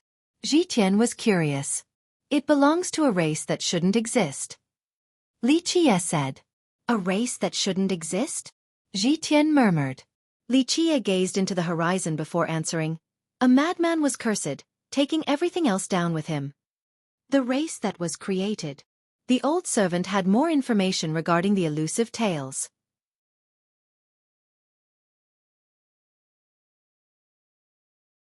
Creation is not the right word here. Li Qie shook his head. Only a derivation at best. What's the difference? Zhitian asked. Combining certain things. Li Qie said. Like the blood race? The old servant had fear deep in his eyes. Now this I have heard of, an ancient race from the 9 worlds. Their ancestors were evil creatures. Zhitian said. Half of their bloodline is evil. The pure-blooded ones are extinct now. Li Qie said. From what I know, their progenitor and a blood-sucking entity gave birth to descendants. Strangely enough, the latter branch was wiped out while the blood race continues. The old servant said. I don't think this type of origin story is limited to the blood race. The ghost race has something similar too, their progenitor sleeping with a ghost or a dead corpse, eventually giving birth to the ghost race. It's a bit ridiculous. Li Zhitian thought that this fetish was too much. Even True Bear let out a roar after hearing the necrophilia story.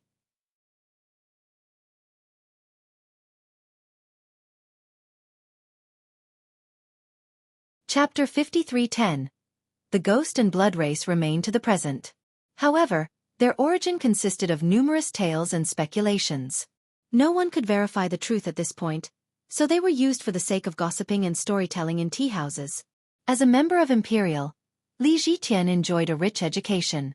He had read many stories regarding these 2 races. Is there any truth to these stories? Li Zhitian took advantage of this opportunity and asked Li Qie, have you ever thought that they might share the same progenitor? Li Qie said casually. The same progenitor? Zhitian was surprised. Young noble, are you saying that someone chose to copulate with blood-sucking creatures and corpses? He thought that this person's perversion was out of control, going as far as sleeping with nasty creatures and potentially corpses.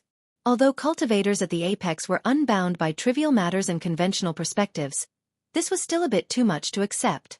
After thinking about it for a bit, Zhitian felt slightly nauseous. Mad is the right adjective here. Li Kai said. Is it all true, not fabricated at all? Zhitian remained skeptical. How did those two races come into being then? No one else can create races outside of the high heaven. Li Qie said. How long did it take for a new race to populate? Li Zhitian thought about it, and the reproduction process must have been lengthy. Think about why the purest ones and the evil creatures no longer exist. Li Qie responded. Zhitian shuddered, thinking that something terrible must have happened. The population kept on expanding until they became a new race. The old servant murmured and grossed Zhitian out. The person who started this is something else. Seems like there's nothing they won't do. Zhitian smiled wryly. Do you think this is limited to just the ghost and blood race? Li Qie said. There are more. Zhitian stared at Li Qie in disbelief. There were previous experiments, albeit failed experiments. Some can be considered predecessors to the aforementioned races. For example, the Forsaken blood, or in short, the Forsaken. Li Qie said. The Forsaken. Zhitian said. This mythical race existed too? He had heard stories about them as well. Physically repulsive creatures that should only belong in nightmares. Yes, another derivation. Have a look at this world. Li Qie said. It has something to do with the derivation process? He asked. Yes, an utterly evil and foul process happened here. Li Qie said. Young noble, are you saying that these races were all derived here? He speculated. Think about the 4 broken realms. Red Flood is broken due to a refinement attempt. It is worse for reborn. Li Qie said. What did they try to refine? He asked. A supreme weapon. Li Qie revealed. A supreme weapon? He thought about it and everything made sense. Theft is never good. Try looking at bit. ly/3IBFJKV. Red Flood contained countless broken weapons and blacksmithing materials. Not to mention the most obvious hint, the molten liquid. The 5 immortal armaments, right? The old servant said softly. You know a lot. Li Qie smiled at him. Just a little bit. He bowed humbly. The 5 armor sets came from Red Flood? Who created them then? Zhitian took a deep breath after learning a new secret regarding the distant past. The pioneer of a new treasure system. Li Qie paused and stared at them for emphasis. The majority of treasures you see now were refined with this system. That's incredible. He murmured, aware of the significance. Such a pioneer of the current treasure system must have been a peerless paragon. A being to be respected by even apex emperors and Dao lords. After all, everyone was walking on the path built by this pioneer. How should we properly address this pioneer? The old servant bowed and asked. Stone Splitter Patriarch. Li Qie said slowly. Stone Splitter Patriarch. The old servant and Li Zhitian exchanged glances, having heard this title for the first time. What a cultivator, blessing the world and future descendants with a new prosperous path. Zhitian murmured. I wouldn't be so sure about that. Have you heard of epic paragon artifacts? Li Qie seemed amused by this praise. Yes, the strongest artifact of an epic. As far as I know, Celestial Court has one. The old servant became emotional. Do you know how to craft one? Li Qie asked Zhitian. How? With the pioneer system? Zhitian didn't feel like this was a positive matter. 1. Unsure whether this title had been mentioned before or if this is the first revealed.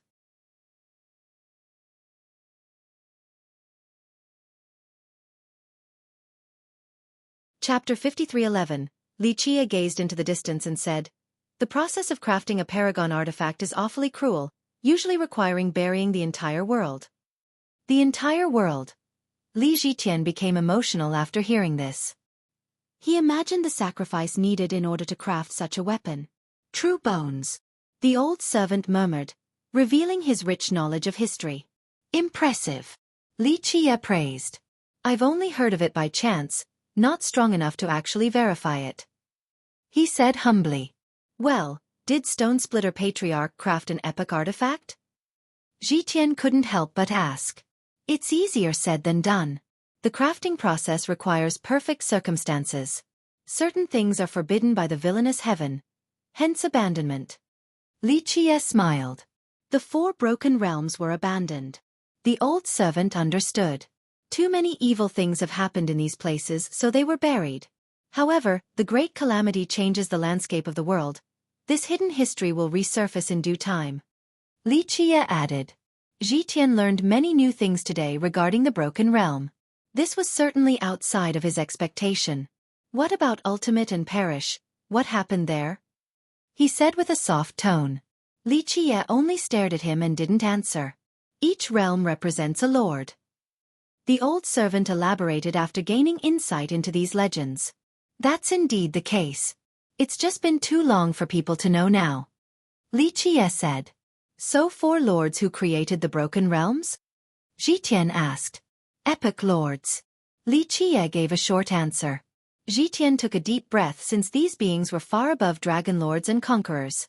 Search tinural.com/2p9mv8w for the original. Let's keep going.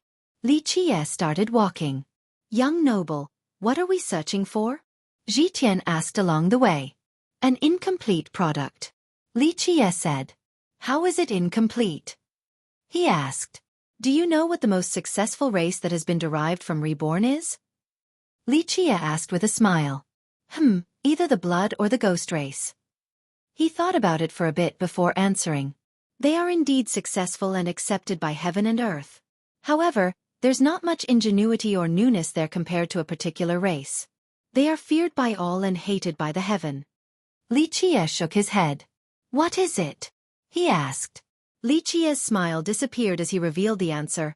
The ancient Ming. I thought that they are extinct. The old servant blurted out. Yes, that is true. Li Qie nodded because he was the one who personally eradicated them. According to the legends, Celestial Court had banished them from this land. Zhitian said. Celestial Court likes to embellish their history. Nether and Brilliant's insignificant abilities couldn't have banished the ancient Ming. In fact, without Purewood's help, who knows if Celestial could have survived. Li Qie said. I see. Zhitian smiled wryly because his clan was once a pillar of Celestial Court. He continued, the ancient Ming was that strong? After all, Celestial Court has stood strong despite having Apex Emperors and Dao Lords as their enemies. Now, Li Qie listed the ancient Ming as a force that could have destroyed them. A forbidden race. Virtually undying. Their evil is unknown to the present generation. Li Qie said. Undying. Zhitian commented. Not in the literal sense, but a few races can reproduce rapidly through division. Li Qie said. So they were derived. But from what abominable combinations? Zhitian asked. Not through combination and reproduction this time. Li Qie smiled at him, causing him to have goosebumps. But didn't you say that creation was impossible? Zhitian asked. It's rather close, hence the heavenly tribulations to punish them. Li Qie said. How did they come into being? Zhitian's curiosity grew. If you must know, it's rather simple. Li Qie smiled. Simple. He was sure that the answer would be strange. They reproduce with themselves. Li Qie said. What? How would that work? He murmured. It is a sinister method. They use other living creatures as nourishment in order to multiply. Li Qie said.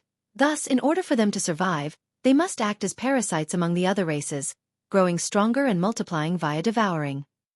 Such strange creatures. He didn't know the details of the process, but this definitely felt evil. That's why the high heaven does not tolerate their existence. Normal means of reproduction are forbidden, so parasitism and division are the only ways. Li Qie said, the various factors turn them into abominations since birth. I don't understand. He said, what is the point of attempting to create these races? Where are the benefits? The derivation process was foul and disgusting. Why did someone attempt this? There are madmen who compare themselves to the heaven, wanting everyone else to conform to their ways. Li Qiye responded. I see. He said. Only the villainous heaven can create something out of thin air. As for us lowly ones, we must resort to reproduction. Li Qiye went on.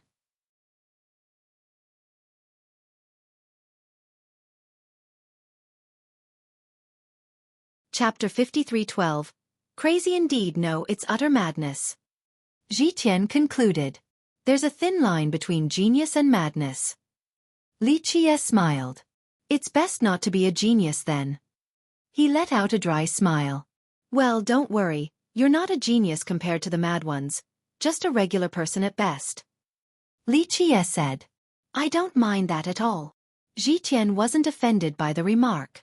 Still alive. The old servant, on the other hand, focused on another aspect. Madmen normally live longer than anyone else. Li Qiye said while sensing the land. Not here though. The old servant understood reborn to an extent. Yes, not here. It would be too easy otherwise. Li Qiye smiled. The old servant has been feeling uneasy since the moment they entered this land, especially after these conversations. I still can't imagine the events that have unfolded in these 4 broken realms. Ji Tian talked about the mysteries. Search poreed.com for the original. You should be thanking the villainous heaven because without tribulations. Li Qiye paused. Go on, he urged. The 4 broken realms are only tiny experiments. They would target the entire world if they could. The old servant answered instead. That is correct. It depends on the strength of the world as well. Li Qiye said. They would try to refine the entire world into something like Red Flood? Ji Tian asked. Even worse, more like Perish and Ultimate. The old servant said. He had visited and researched the broken realms in the past. Now, with Li Qiye's input, he gained a good idea of the past. If it weren't for the heavenly tribulations, this world would be no more. Li Qiye added. The 2 exchanged glances after hearing this. The old servant took a deep breath and asked, Are they still around now? Li Qiye glanced at the sky and said, Yes, and they're living well, still keeping an eye on everything as well, hence Celestial Court's existence. Impossible! Ji Tian shouted because Celestial Court was the supreme pillar of the race. It had protected them throughout the eras. In fact, some believed that they would have been extinct without the protection of Celestial Court. Celestial Court is the guardian light of the race. Ji Tian said. Though he had issues with its recent direction, he was still a member of the race and had respect for Celestial Court. Would a farmer let wolves eat their pigs? Li Qiye asked. Ji Tian trembled because this idea would subvert everything that he had believed in regarding Celestial Court. The wise sages were noble protectors. He said softly. His clan had produced numerous apex cultivators who sacrificed their lives for the greater good. Do you think they were the masters of Celestial Court? Li Qiye smirked. Then who? The current lords right now are Nether Emperor and Sword Emperor. Ji Tian answered. Nether was an ancient emperor and had ruled Celestial Court for many years in the past. Sword Emperor, surprisingly enough, came from the Qian. When the Qian were branded as sinners, he was the first to mobilize against his own father World Emperor. In history, the ancient emperors served as the leaders of Celestial Court and maintained the race's prosperity. Who do you think branded the Qian and the people as sinners? Li Qiye casually asked. Ji Tian fell into rumination. Immemorial epic war happened a long time ago, so only legends remained. Who branded them as sinners? He said with uncertainty. Nether Emperor? Could be your ancestor, Crimson Emperor. Li Qiye smiled amusingly. No way. Our ancestor obtained 12 wills after World Emperor. Ji Tian disagreed. That's right. Your ancestor lost 1 will later. Although he gained Flame Emperor's immortal armament, he is only a little brother before World Emperor. Your clan right is arguably number 1 or 2 among the race, but in the past, it couldn't compare to the Qian. Li Qiye said. Yes, 1 clan with 9 emperors, that's untouchable. Ji Tian said. Untouchable is still not enough to describe their influence. No one among the 3 major races dared to say no to World Emperor. Nether Emperor might be old, but that's it. He wouldn't have dared to brand the Qian as sinners unless he had a death wish. Li Qiye said. No clan in the present reached the same height as the Qian, not my clan or the Lu. Ji Tian agreed. Let's get back to the question then, who branded them as sinners? Li Qie asked. Despite the seemingly impossible scenario, history proved otherwise. The Qian was eventually destroyed by a coalition force under Celestial Court. It couldn't have been Crimson Emperor or Nether Emperor. They were not qualified to do so, and the other emperors wouldn't have listened. There is a higher existence in Celestial Court. Ji Tian finally understood. The current apex cultivator is far from the apex. It is only the first step. The old servant explained, only those that have gained anima and embarked on the path toward everlasting life are qualified to learn these secrets. Mostly true. Li Qie said, there are unspoken rules regarding these taboo topics. Who is this mysterious existence? Ji Tian asked, unable to think of someone capable of ordering the ancient emperors.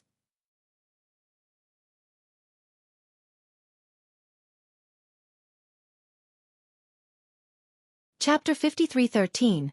Crimson Emperor was the sixth to have 12 wills, not to mention his immortal armament and immortal bloodline.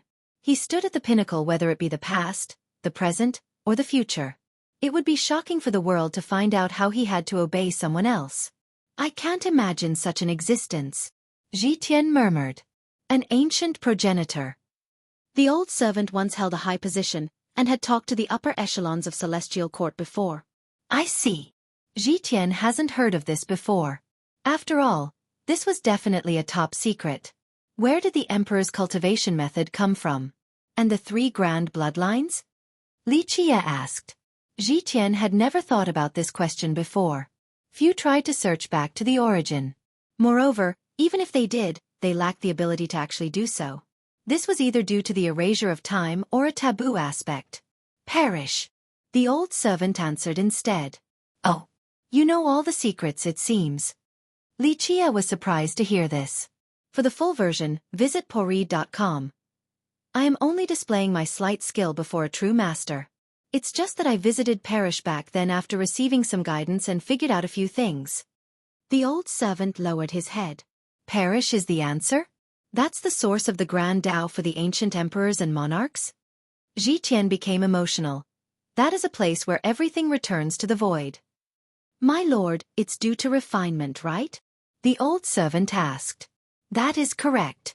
Someone had established a Tao source there, and after numerous experiments and refinements, they were able to excavate the source's power. This reduced the area to the void once more. Li Qie said. A Tao source from a distant past. Ji Tian murmured. To be exact, that is the cultivation path of Trinity Epic. It is not the case anymore. Li Qie smiled. Trinity Epic, that's the name of the 9 worlds and 13 continents? Ji Tian knew about these historical locations since his ancestors came from there. Yes, Trinity is an archaic name. The monikers of the 9 worlds and 13 continents became popular subsequently. Li Qie explained. Perish was melted from the refinement. Why did it split later? The old servant asked. Well, let me ask this first. As an apex cultivator, what is your view on the current cultivation system? Li Qie asked. The old servant paused briefly before answering.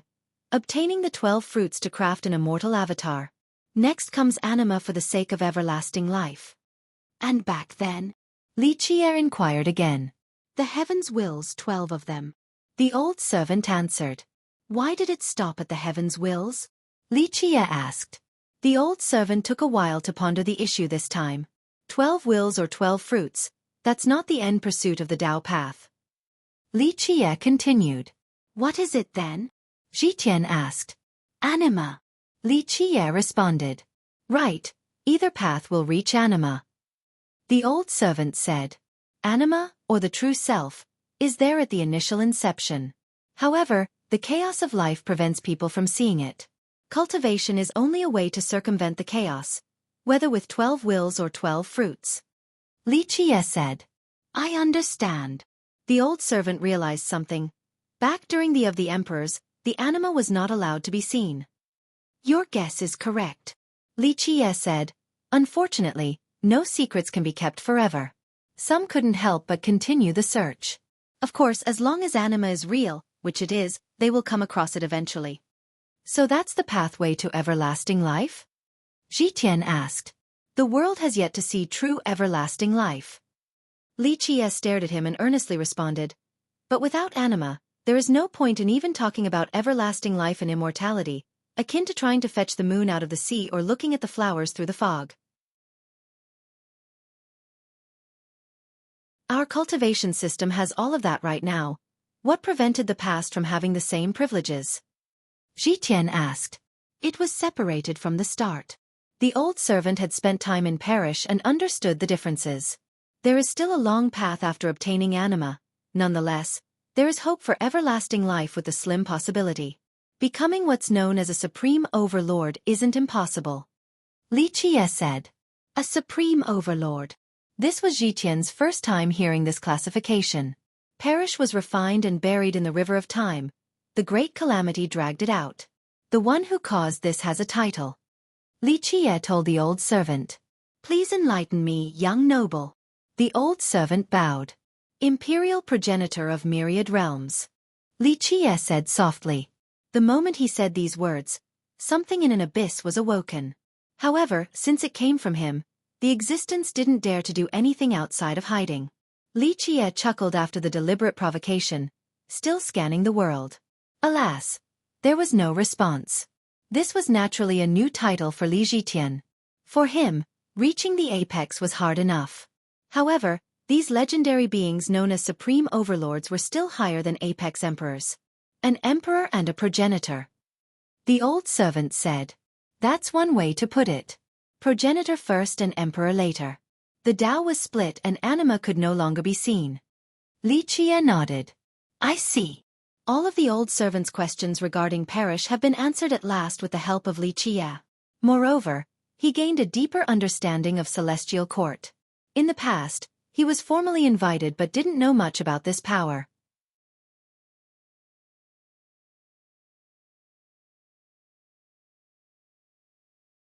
Chapter 53:14. With the invitation came his chances to meet its upper echelon. For the world, this included the wise sages and ancient emperors, Nether, Sword, Heaven Burial, Light Dragon. Older beings in the past included Crimson and World Emperor. These unbeatable cultivators were the reason for Celestial Court's dominance. As he conversed with these beings, he had come to realize that it wasn't so simple. Alas, since he didn't join Celestial Court, he failed to see the truth. Now, he understood why Crimson Emperor and the others had no choice but to obey. There was someone far more frightening behind Celestial Court. Discover the complete story on Poreed.com. Parish has Imperial Progenitor refining the Tao back to the void. Red Flood was melted by Stone Splitter Patriarch. Zhitian regained his wits and looked at the evil land. What about Reborn and Ultimate? Can you tell us, young noble? At this point, Li Qie's vast knowledge regarding these secrets was known to everyone. Lord of Derivation. Li Qie said, once again waking up a supreme existence who chose to not react. After all, this was no longer Trinity and their world. The slightest action would be caught by the current epic lord, Li Qie. Lord of Derivation. Zhitian murmured, feeling more afraid of this particular being compared to the other two. Is this the person who copulated with the bloodsuckers and corpses? He asked. Li Qie smirked at him in response. I hope you know that if this were the previous epoch, you would be suffering a terrible death right now daring to make this comment. This is a taboo topic. Only disasters await. I didn't say anything. He shuddered before shrugging and acting innocent. Nonetheless, he was still thinking that this Lord of Chaos was a true pervert. After a while, he thought about something else and asked, why do we get to see anima now? The path of the Dragon Lords was slightly different since they didn't have Tao fruits. Nonetheless, they could reach their version of anima, unlike the emperors in the past. The path was laid out before them. The issue was whether they could actually journey far enough to reach the end. The era of the 9 worlds and 13 continents is no more. We are now in an entirely new epoch with 8 Desolaces and 6 continents. The old servant answered instead. A new epoch? Does that mean we have a new founder? So Trinity had characters such as Stone Splitter Patriarch and Imperial Progenitor. Who is our progenitor? Zhitian asked curiously. Don't know. The servant said. What do you think, young noble? He asked Li Qie, who seems to know all the answers including the secrets of the previous epic. I have no idea either. Li Qie smiled and shook his head. Let's continue looking. True Bear and the old servant followed right behind him while Zhiqian stood there in a daze, feeling that Li Qie just didn't want to reveal more. What is the incomplete product we're looking for? He caught up and asked. An experiment before the ancient Ming. It was relatively successful yet still abandoned. Li Qie said. Here in Evil Reborn? Is it dreadful? Zhiqian took a deep breath. It depends on your own definition of dreadful. If you think a devil is dreadful, then this thing might be beyond your imagination. Li Qie said. I see.